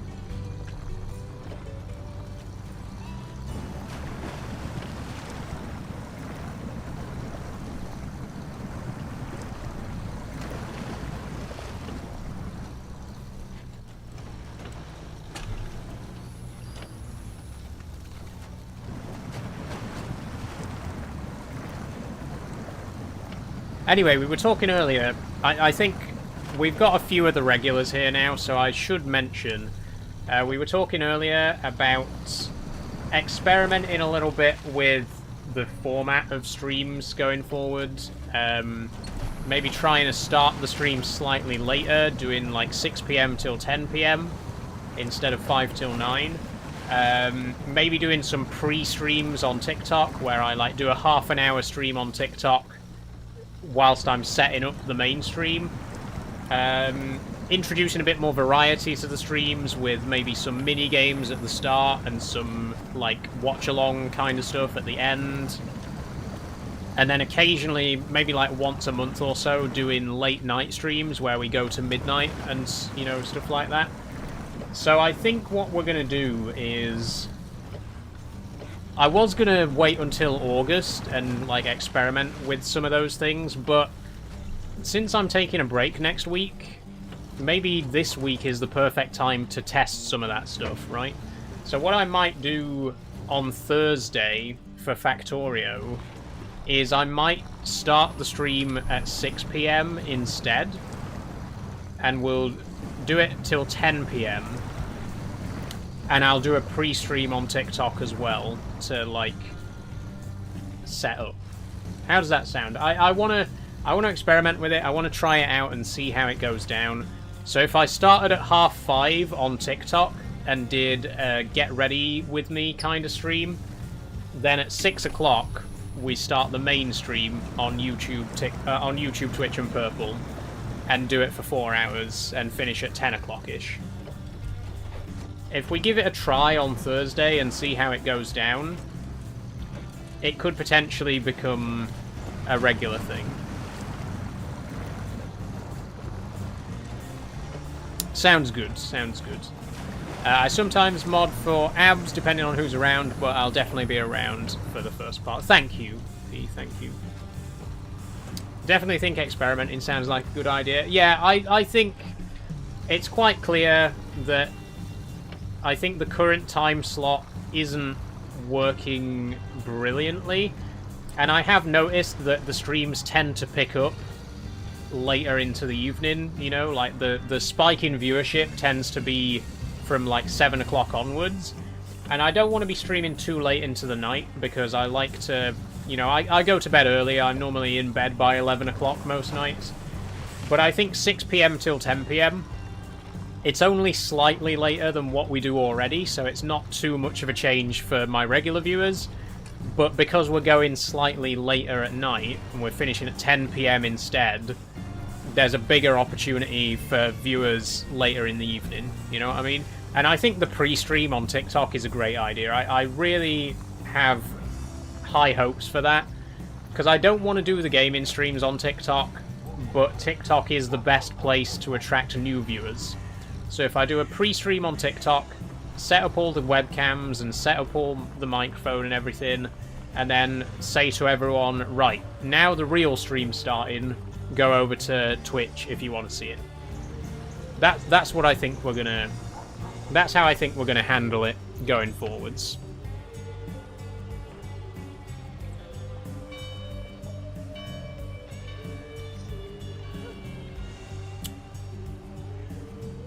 Is there anyone joining for RV There Yet on Saturday? Would you be interested in RV There Yet, P, on Saturday? It's a difficult balance trying to capture the best of all time zones. That's true. That is true. Most of my viewers, to be honest, are in the UK. But I know we do have a few international viewers, and I do like to try and think about them as well when sorting out my time slots and stuff. But like I say, I've just noticed that 7 p.m. onwards tends to be the peak of viewers. So if we started at 6 o'clock, finish at 10 o'clock, we're like right in the golden spot there, you know? And then with the pre-streams on TikTok, that'll hopefully start to bring more people over as well. I think it's a good idea. I won't experiment with the variety stuff, with the mini-games and the watch-alongs. We'll save that until August. But I will experiment for the rest of the week, for Thursday, Friday, and Saturday, which are my next 3 streams. For all 3 of those, we'll do a pre-stream on TikTok, and then the main stream will be 6 p.m. till 10 p.m.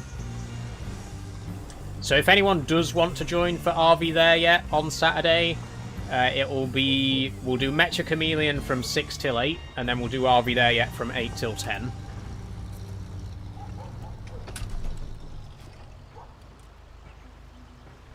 Potentially, I'll be watching Scrivy play for the men's cricket, but I can make sure I'm back in time. Thank you, Pete. No pressure. Like I say, it'll be starting at 8 o'clock as opposed to 7, because obviously I'll be streaming slightly later. But you're more than welcome to come along for it. Anyway, back to the game for a second. We have just arrived...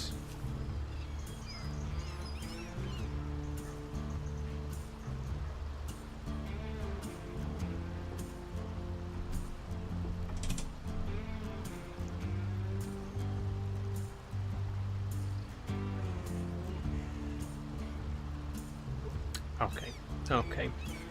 So, we have been playing this game for about an hour and 20 minutes.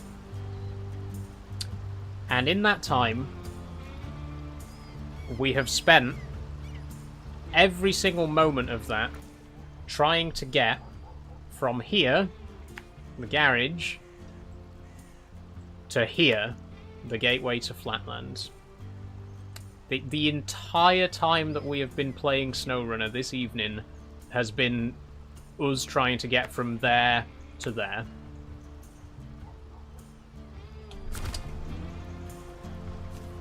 This passage seems to be blocked for now, so we cannot go on the ferry.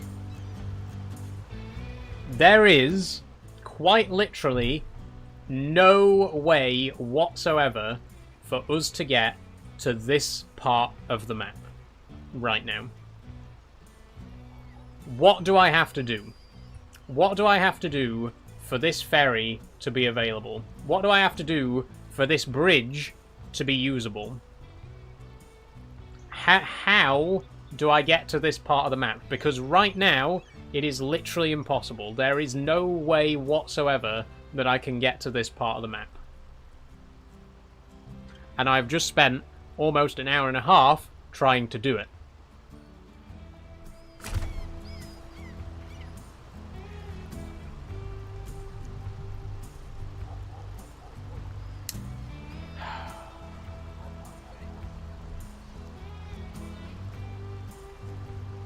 I'm gonna Google it.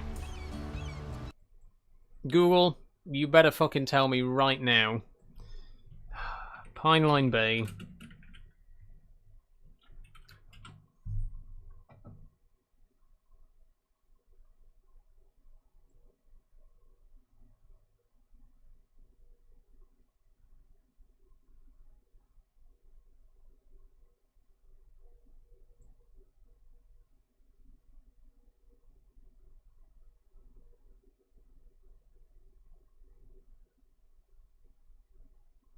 Okay. There is a mission later in the game that will lower the bridge. So we will be able to use the bridge later. The ferry, I don't know.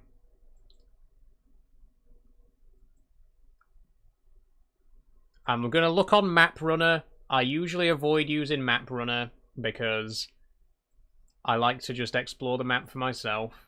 But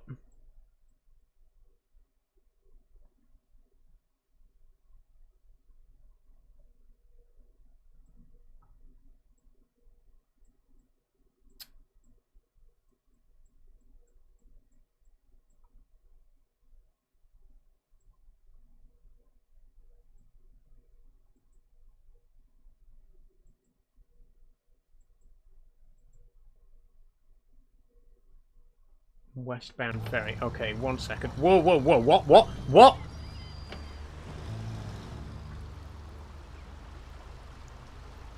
Excuse me? Did you see that?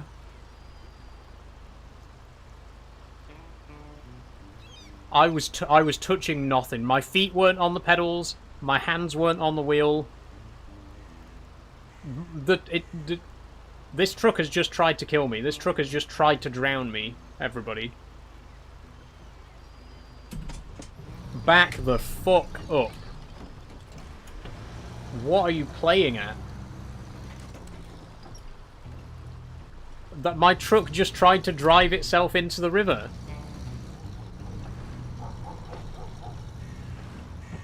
Jesus. Okay.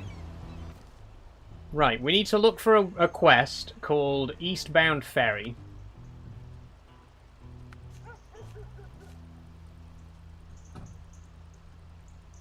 Oh, my fucking mouse is doing this stupid thing again.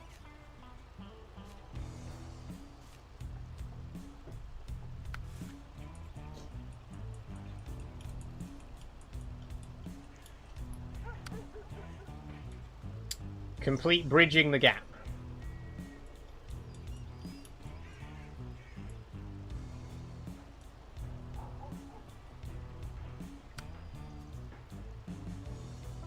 Deliver to the island bridge. Ah! Okay, so we have to do this bridge repair first.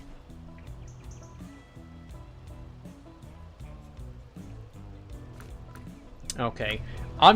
We've only got half an hour left. I really would like to achieve something in SnowRunner today, so I'm gonna go and take a look at this caterpillar and see how difficult it's gonna be to move.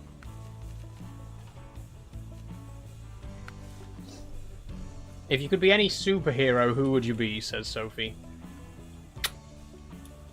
I don't know. I've never really thought about it, to be honest.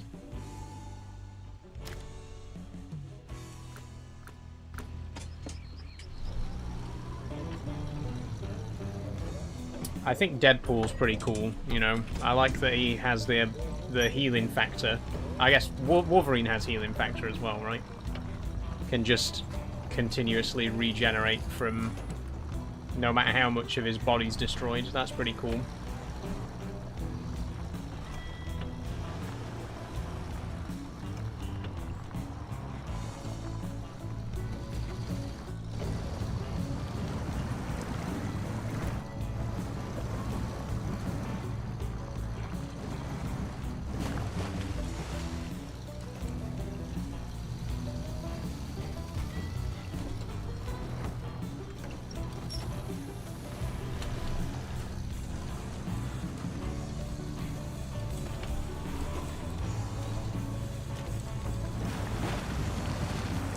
I'd be Batman, says Sophie. How come? Superman, so I can travel without paying the ridiculous prices. That's a good shout, to be fair.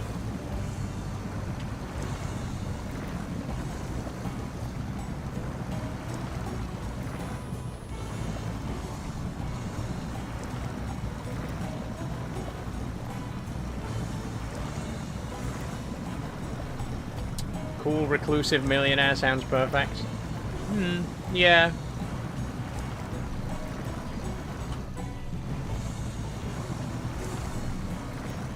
I mean, I do like the idea of a billionaire who actually uses their wealth for good. I know that such a thing could only ever exist in fiction, but it's pretty cool.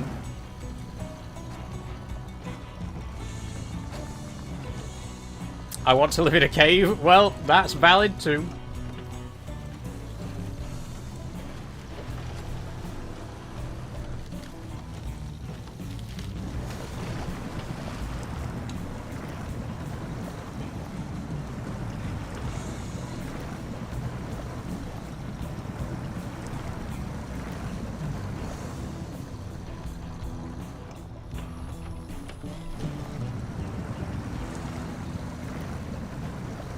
The mask, because you get Toon Force, that is a good shout, Pappy.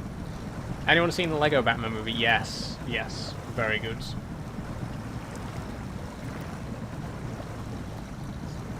I think the Lego Batman movie and the Lego Batman game, I've not played the game, but from what I've seen of the Lego Batman game, just perfectly captures... I think it's just like the perfect Lego movie / game franchise, because there's a lot of Lego games out there, and it's known for a particular style of humor, you know. I think Lego Batman is the most perfect form of that. Like, absolutely the pinnacle of Lego games and Lego films.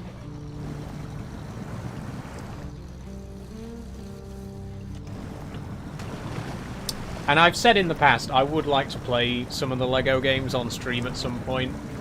That'd be really fun.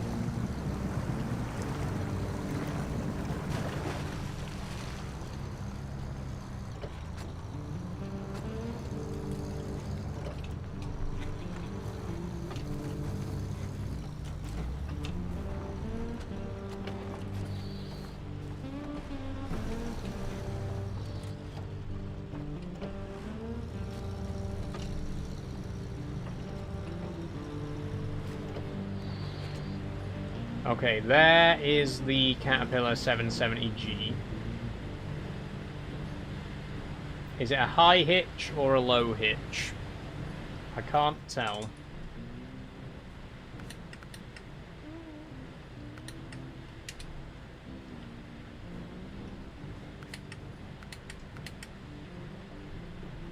Let's head back to the garage.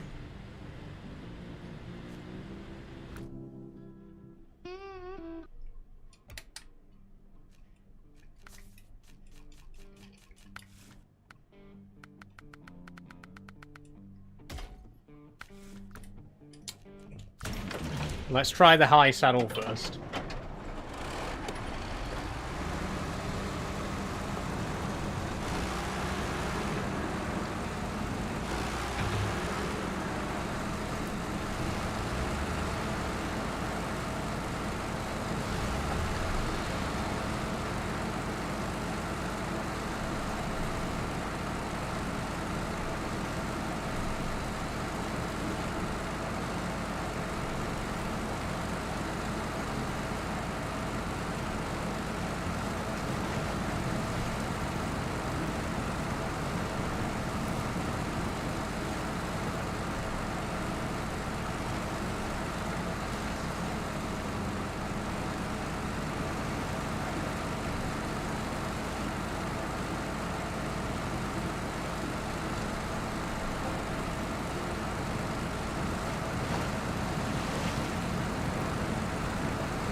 Don't run out of fuel. Yes, thank you, Ramsed. This truck actually is quite bad for fuel.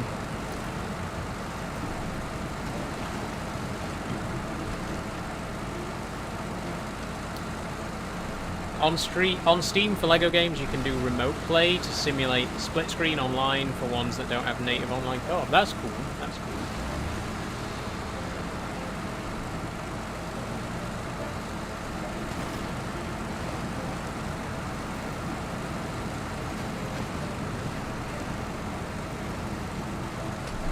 Sophie says, hello, new viewer. Bamsen isn't a new viewer, actually. Bamsen's been around for a few streams in the past.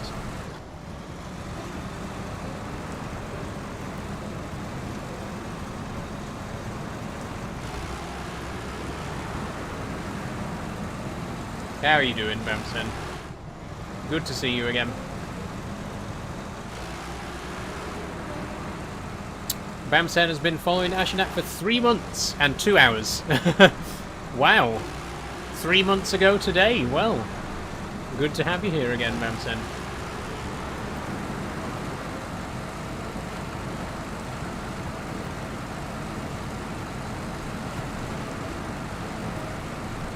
Time flies, doesn't it?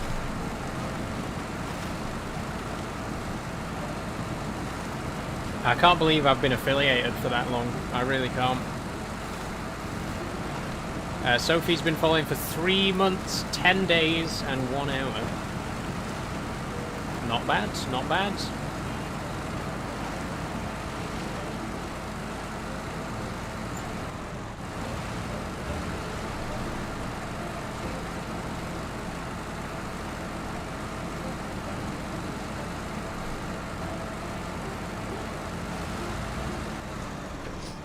Technically, that's not true. Oh, because of your... Yeah, this is your new account. But you've not had your new account for 3 months, have you?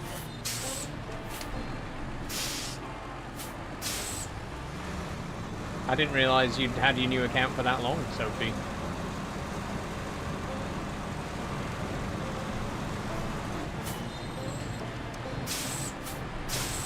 Wow.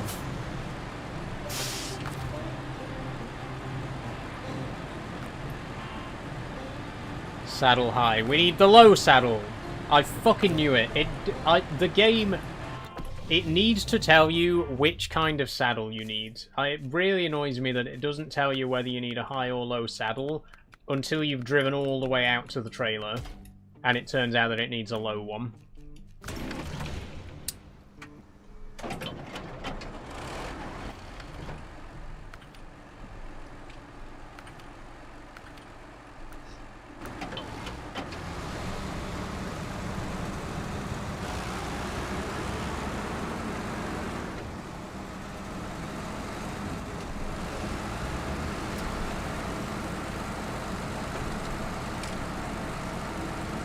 It was April.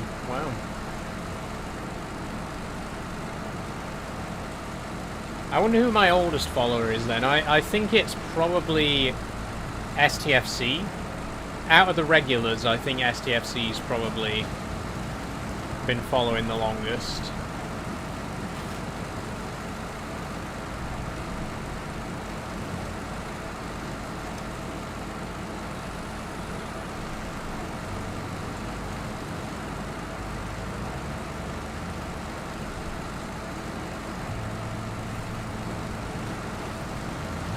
Okay, we're definitely not getting this job finished today, by the way.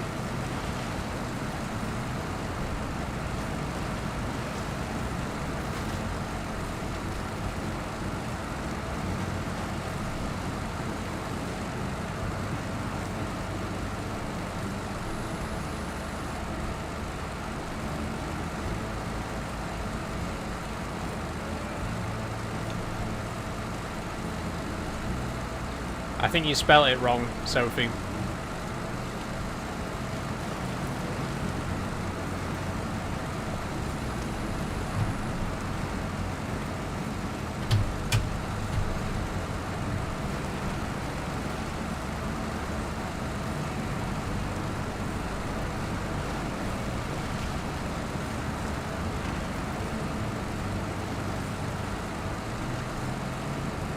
10 months, 10 days, and 5 hours. Yeah, I think that may be the longest.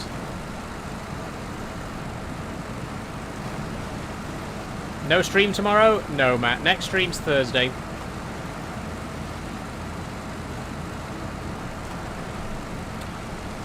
When did I actually start streaming on Twitch? When was my... I think that was when I first started on Twitch. I think STFC has been here since, like, day one.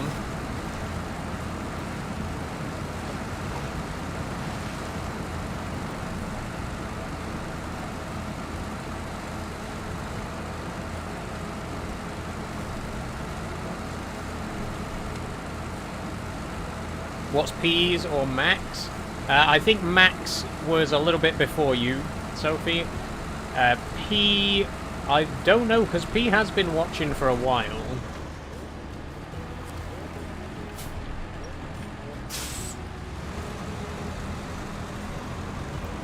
September time, SFC? Yeah, I think my first Twitch stream would have been sometime in September last year, right? But it was March when I started working towards affiliate, and that's when it kind of started to take off on Twitch.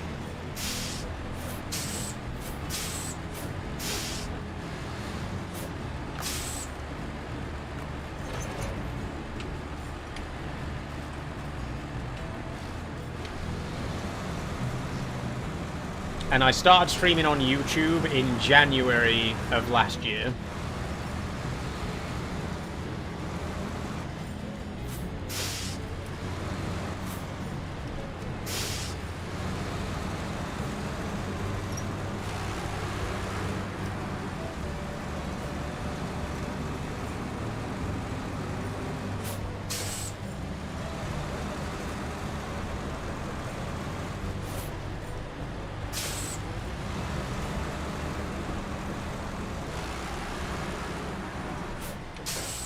Fuck's sake. What's he even stuck on? It's stuck on a bush, are you joking? Fuck off. Get over it.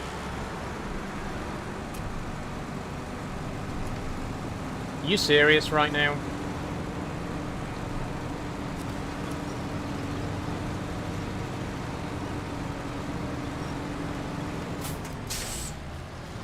Pathetic. Like, genuinely pathetic. You can't get over a fucking bush. Look at it.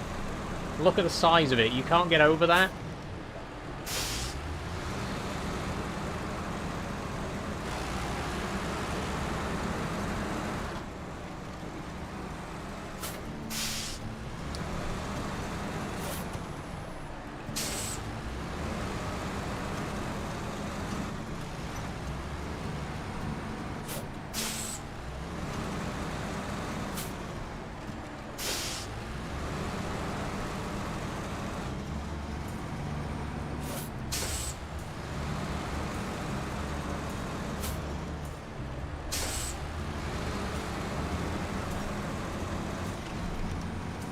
For fuck's sake, come on.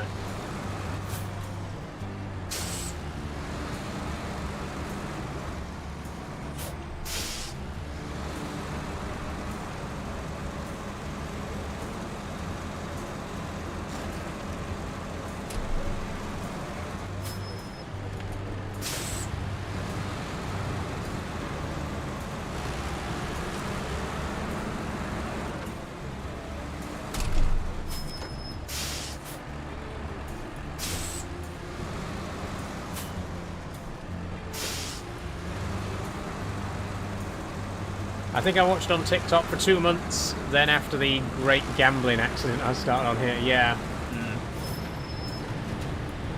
Take a wide turn, says Matt. Yeah, I'm just going all the way around.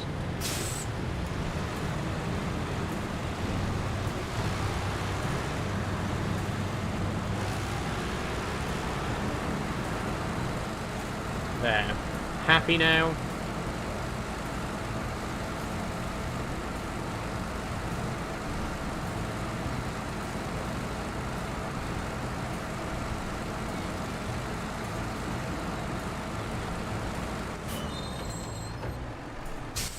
It occurs to me that we may not actually be able to get this to where it needs to go until we've cleared the rubble at these two sites. Unless... Is that accessible? Can we get through there? We could try this way. It's going to be very risky, and we're not going to have time to finish it today anyway, but I think this route just might be possible.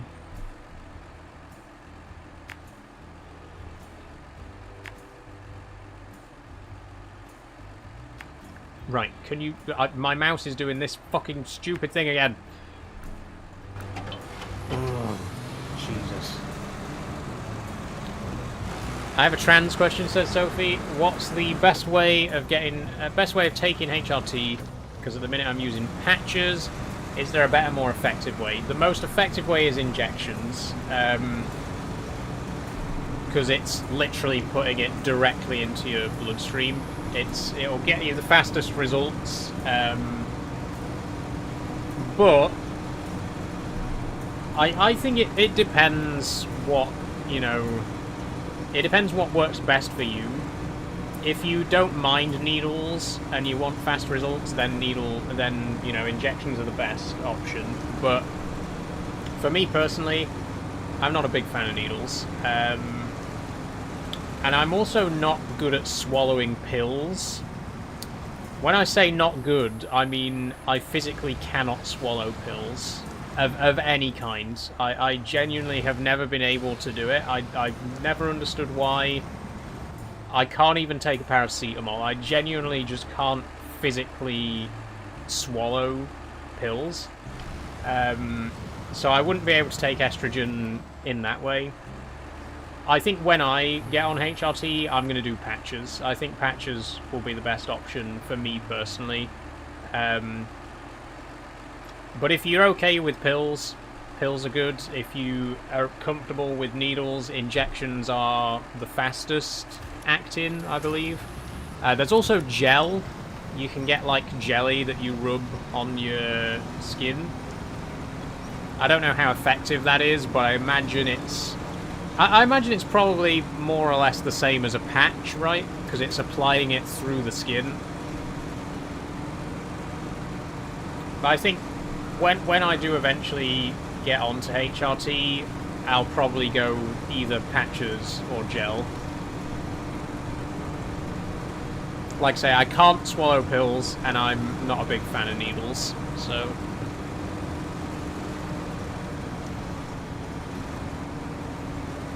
It's great that you have so much choice, though, to be honest. It's great that there are so many different methods of taking estrogen that you can go for. I'm not sure if the same applies for testosterone. I'm not an expert in that particular area. I know testosterone's much more highly regulated because it's a performance-enhancing drug. So for trans men, it can be a lot harder to get HRT sorted. We're the lucky ones in that sense, because it's easier to get estrogen, I feel, than testosterone. And it is good that you know, have a lot of choice. It's something to do with absorption rates. Yeah, exactly. That's why needles are always going to be the most effective, because you are injecting it straight into your bloodstream, right? You know that all of that's going into your blood, whereas with a patch, it's absorbing quite slowly through the skin. I think, in all honesty, patches are probably the least effective. But, like I say, for me personally, they're probably what I'll end up going with, because I don't do needles and I don't do pills.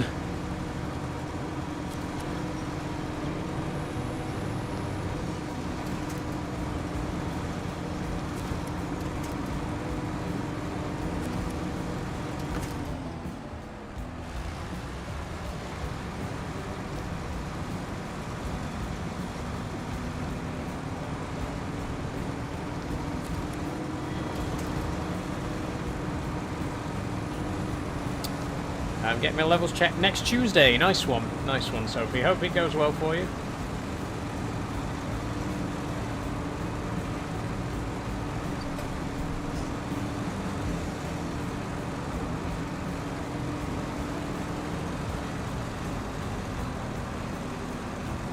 Blimey, this is a struggle. This is going to be quite a journey. Unfortunately, we won't finish it today, but it's going to be quite a trek to the bridge. I might tell you how I get on. If you feel comfortable with sharing, Sophie, then I would be glad to listen. But, you know, don't overshare if you don't feel comfortable with it.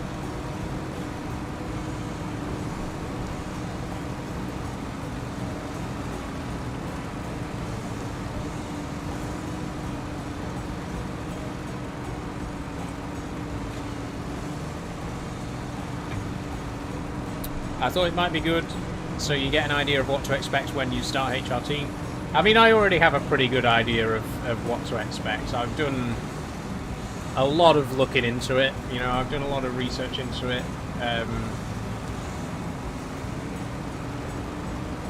The only thing I haven't done is actually do it, you know what I mean? I haven't actually taken that final step to get onto it. But I've spent many hours, you know, learning about all the different ways of taking it and how effective they are and stuff like that. And I've spoken to people about how quickly you can expect to see results and what kind of results you can expect. I just haven't taken that final step to actually do it. And I've always felt, you know, for me personally, it's never felt urgent. It's something that I want to do, something that I will eventually do, but I've never felt it was kind of, you know, a vital step that, you know, it was never of such a priority that it was like, I need to do this ASAP, you know what I mean? That's just me personally. I know it's different for every trans person, and for some trans people it is a much higher concern and something that needs to be done. For me personally, I kind of have the luxury of my gender dysphoria not being so strong that I feel it's necessary in the immediate future. Again, it's something that I would like eventually, but I've never felt like I need to do this now, you know what I mean? I've always said that when I'm in a bit more of a financially stable position, maybe in a year or two when I've been doing this for a bit longer and I've made a bit more of a success out of it, I'll do it. But I'm easy. I don't mind taking my time, you know? Will you get it through gender care or just get online? I honestly don't know. I've looked into so many different private gender, you know, healthcare providers in the UK. There are a lot of options out there. Some are more highly regarded than others. Some I've been told to kind of steer clear of, but then other people have said that they're quite good. I think it's a very personal thing, you know. I think it really just depends on your needs as an individual.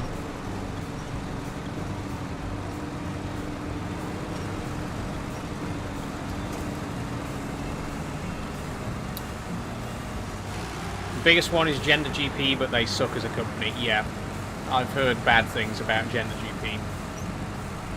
Gender Care is actually one that I've heard a lot of good things about.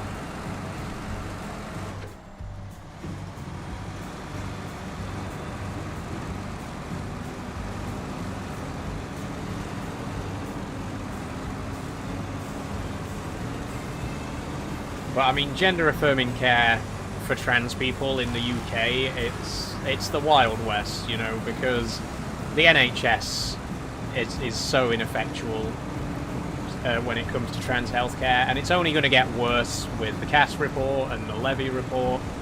I mean, I'd be surprised in 10 years' time if the NHS even does trans healthcare at all. Like, genuinely, I would not be surprised if 5 years from now, the NHS just flat out says, we're not gonna dispense gender-affirming care for trans people anymore. It wouldn't surprise me at all.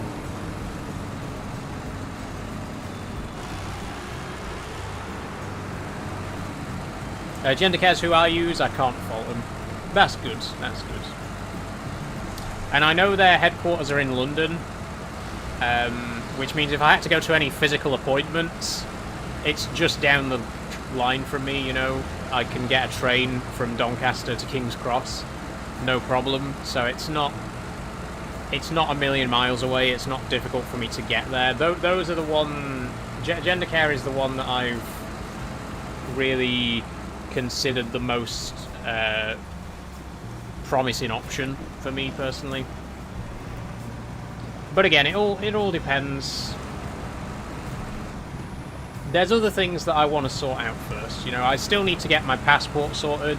I finally got a letter from the NHS confirming my new number, so I do officially, according to the NHS, Saul James Bernard Ashbridge no longer exists. I am Saul Rose Ruby Ashbridge. Officially, that's what my NHS record says. I have a new record in my preferred name and gender, which is kind of the first step for me finally being able to get my passport sorted. I'm hoping I can get a passport by the end of the year. Once that's done, that's my legal transition complete, you know? I mean, I'm not going to bother with a gender recognition certificate because, given recent events, it's literally not worth the paper it's printed on anymore. I would say that once I've got my passport, that is effectively a complete legal transition, and then I'll start to think about medical stuff.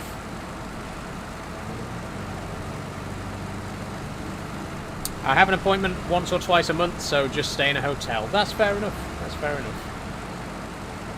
Like I say, with me being in Doncaster, I could probably get to an appointment and back in a day, because it's quite quick to get down there on the East Coast Main Line. It's like an hour or so on the train. Well, a bit more than an hour, but you know what I mean.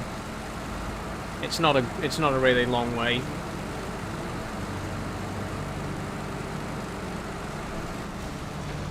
Oof. This is going to be tricky.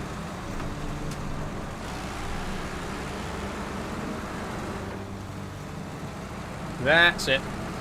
Oh, it's 9 o'clock, by the way. I didn't realise. Okay, I'm going to drive till I hit the next roadblock, and then we'll finish up. Ooh, excuse me. I want my gender recognition certificate just so I can waste government time. Fair enough. Valid.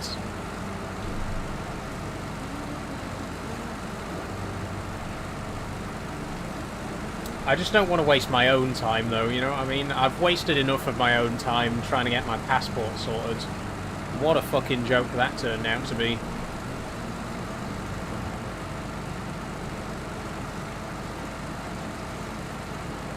I've been without a passport for over 2 years now. Which is insane.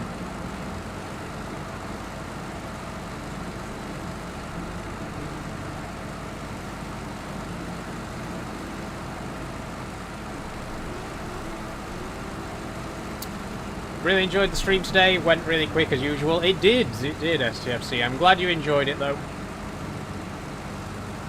It's been a good one.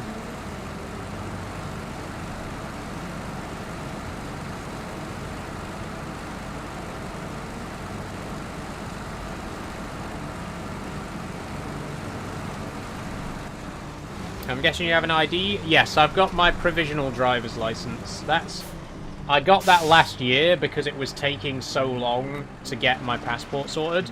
You would not believe how easy it is to get a provisional license with your preferred name and gender on it. Compared to how difficult it's been to get a passport, I've had to submit so many documents to the passport office and still no luck. My driver's license, my provisional license, I literally just said to them, here's a deed poll, here's a bank statement, give me a provisional license. Done. 3 weeks. Done. So get your provisional license. If you are a trans person trying to get ID in your preferred gender, do your provisional license first, because it's so much easier than a passport.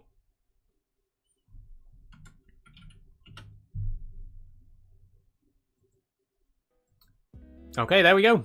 Anyway, that's going to be it for today. That's the end of today's stream. The hydrate reward is gone, says Sophie. Yes, that is because I am drinking cider, and it is against Twitch terms of service to have reward goals involving alcohol consumption. So while I'm drinking alcohol on stream, the hydrate goal will be disabled. But in the next stream, I'll be drinking a crisp can of Monster, and you'll be able to hit the hydrate button as many times as you like. With that being said, that's all we got time for today. Thank you so much, everyone, for joining. It has been a wonderful stream. Great conversation, as always. Thank you so much. Thank you to Scrivy for gifting a new sub. That was very generous of you.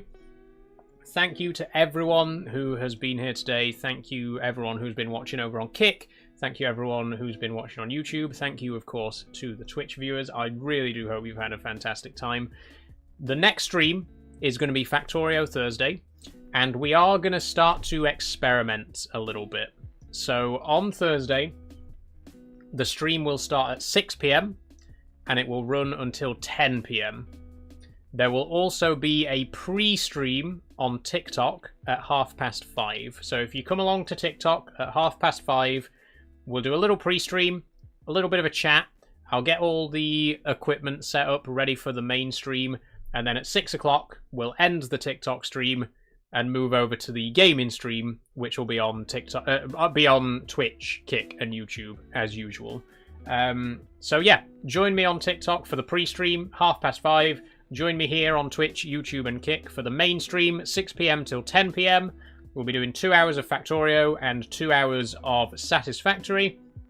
Really looking forward to both games. I've been having a wonderful time with both of those recently. Thanks for this evening. You're very welcome, Bamsen. Thank you all so much. It has been a great stream today.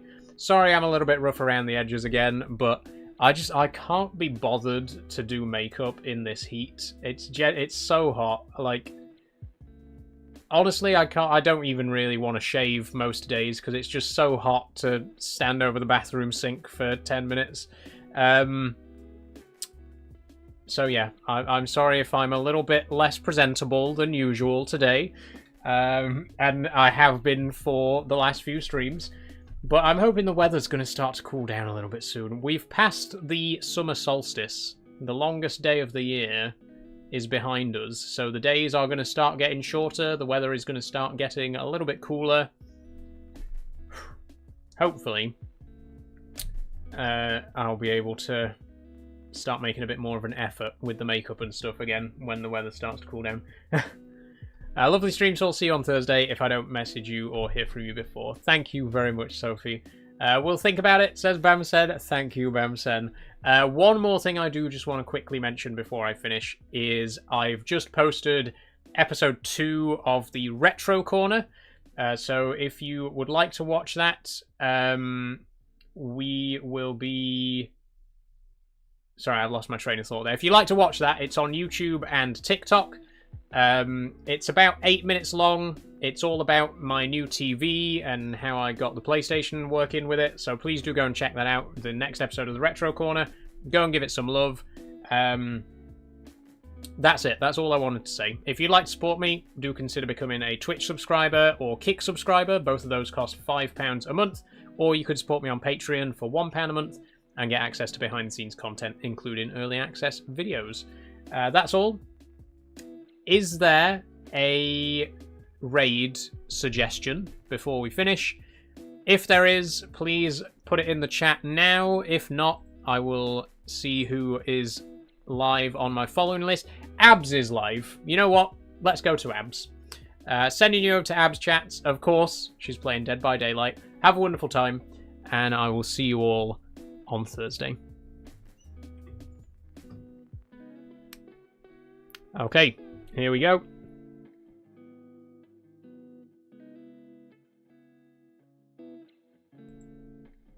Okay, bye-bye everyone. See you all later.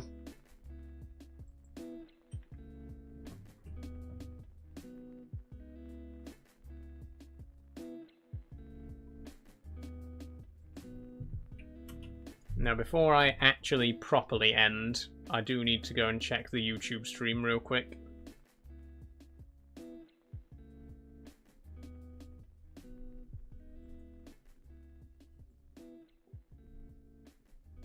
Because I've got a feeling that it's going to be way behind.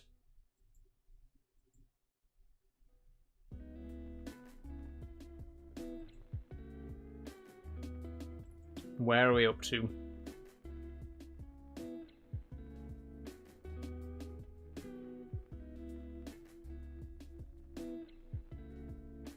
Because I've got a feeling